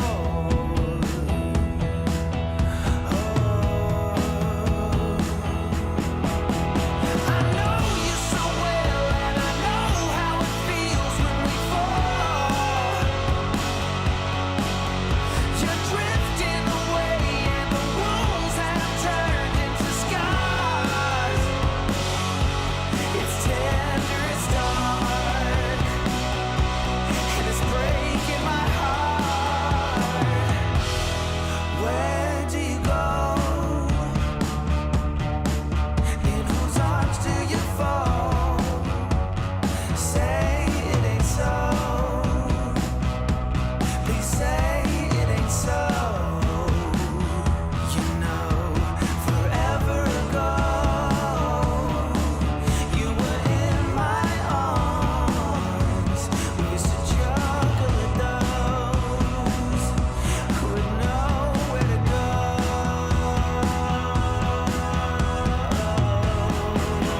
I know you so well, and I know how it feels when we fall. You're drifting away, and the wounds have turned into scars. It's tender, it's dark, and it's breaking my heart. I know you so well.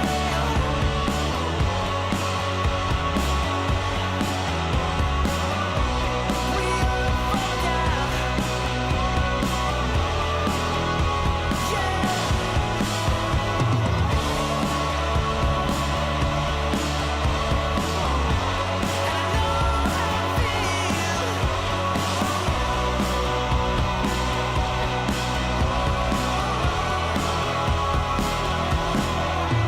I know you so well, and I know how it feels when we fall.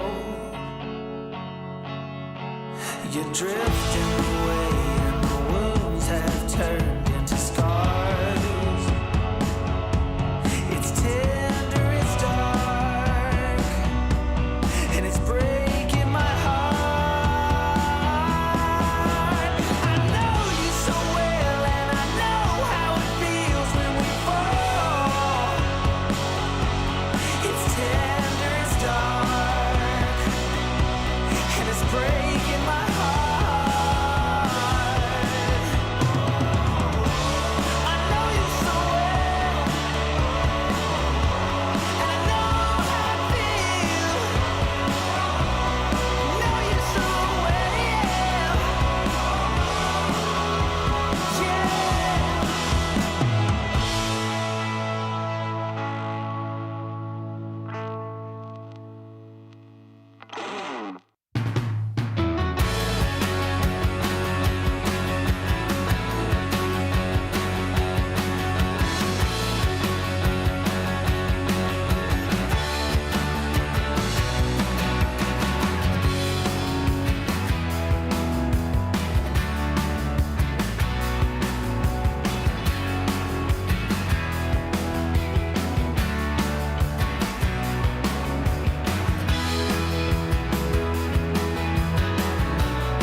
started working at the diner.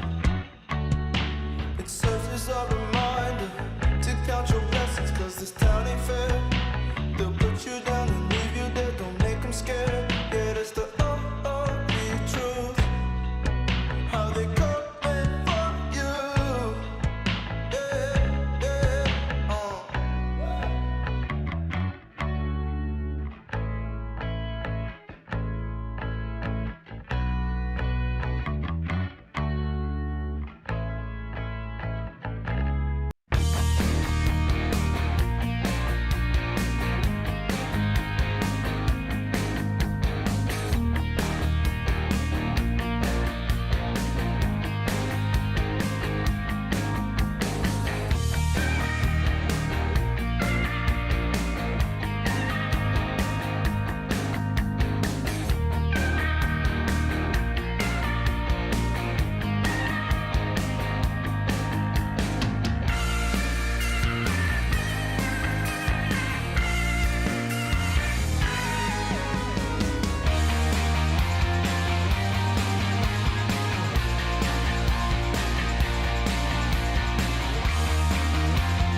fucking macro, you're fucking micro. Timings are tight, we got this one. I'm going super aggro. This guy for sure ain't got no base defense, he is so done.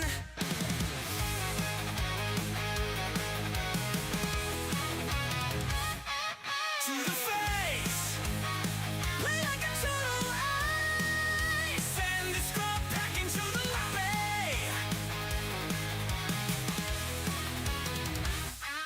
To the face, play like a total ace. Send the scrub back into the lobby.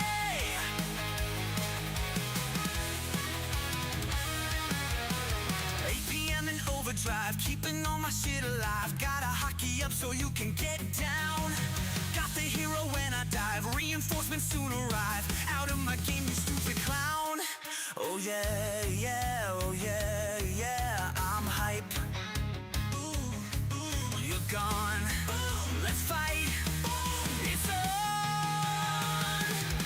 To the face, play like a total ace. Send the scrub back into the lobby. To the face, play like a total ace. Send the scrub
trail. Bad news and high heels made me go off the rails. But one look at her, she's oh so fine. I know I've got to make her mine. She's just my kind, can't get her off my mind. She's my kind of woman, I need her so. Yeah, my kind of woman, I can't let her go. 5 feet of dynamite will keep me dancing through the night. You know, a black cat got nothing on a lucky man.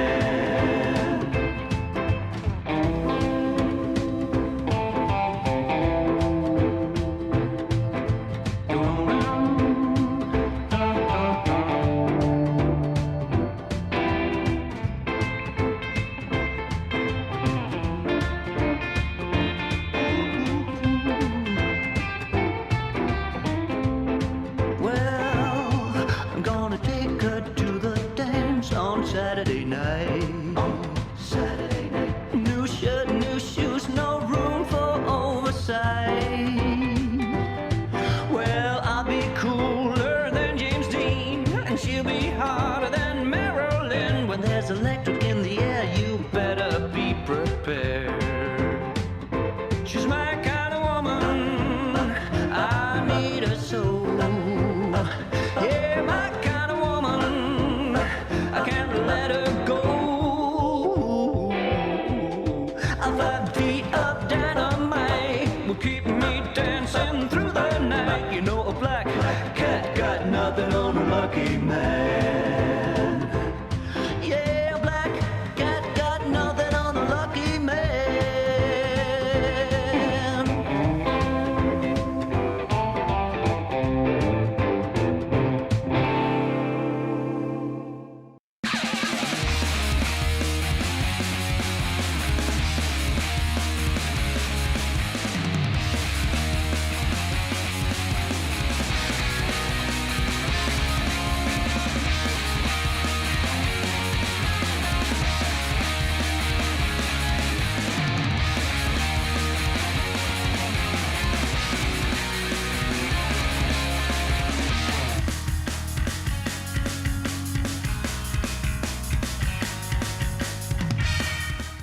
Hi zusammen.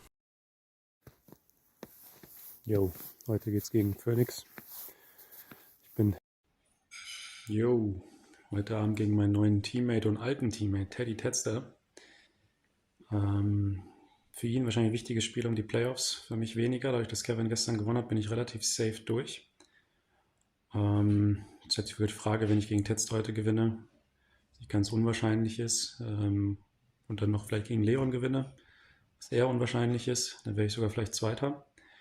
Aber ansonsten schon auf jeden Fall safe Playoffs. Viel wichtiger ist für mich die Frage, was ist eigentlich da bei Teddster los? Was ist das für eine Frisur? Wie kommt er darauf? Was ist da los? Das ist das eine.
started working at the diner.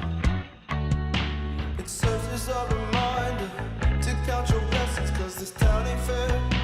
They'll put you down and leave you there, don't make them scared. Yeah, that's the truth. How they coming for you. Yeah, yeah,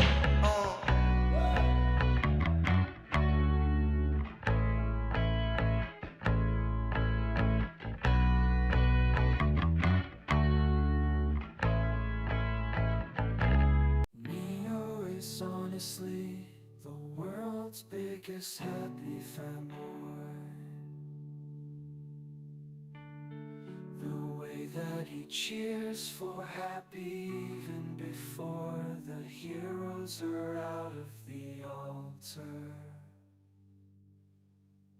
Even when happy does something completely trivial, like killing a grunt that has 100 HP left with death coil, Neo goes crazy. Happy, what a god! What a god! What a god! Fuck silver linings. Happy is such a god. Silver linings are for nerds. I fucking love happy.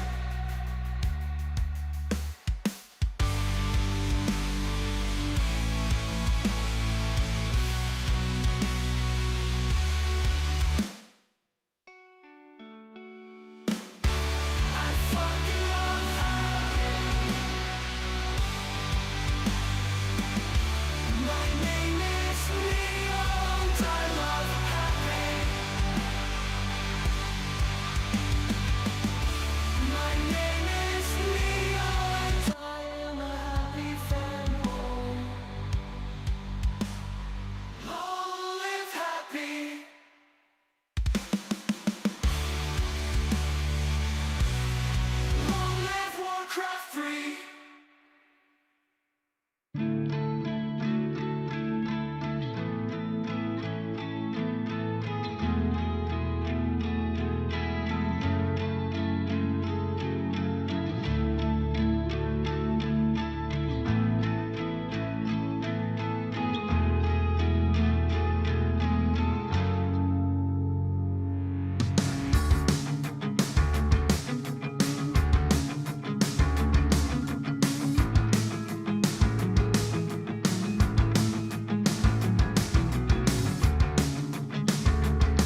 Ja, für mich geht es heute gegen Edo. Mein Teammate, der ja anscheinend über so viel Geld verfügt, dass er sich die Meinung von Manuelsen einfach mal gekauft hat. Ja, Manuelsen will mir jetzt anscheinend Warcraft-Verbot geben. Bisschen lächerlich, weil ich meine, wenn ich will, dann würde ich ihn einfach weghauen. Sowohl Edin spielerisch als auch Manuelsen körperlich. Und lass dich mit dem allen nicht täuschen. Bruder, ich bin blitzschnell. Ich bin eine Tötungsmaschine. Bring mich im Irak, lass mich jetzt in den Irak raus. Lass mich im Irak raus, Bruder. Oder sonst in irgendein Kriegsgebiet, Bruder. Ja, für mich geht es heute gegen Edo. Mein Teammate, der ja anscheinend über so viel Geld verfügt, dass er sich die Meinung von Manuelsen einfach mal gekauft hat. Ja, Manuelsen will mir jetzt anscheinend Warcraft-Verbot geben.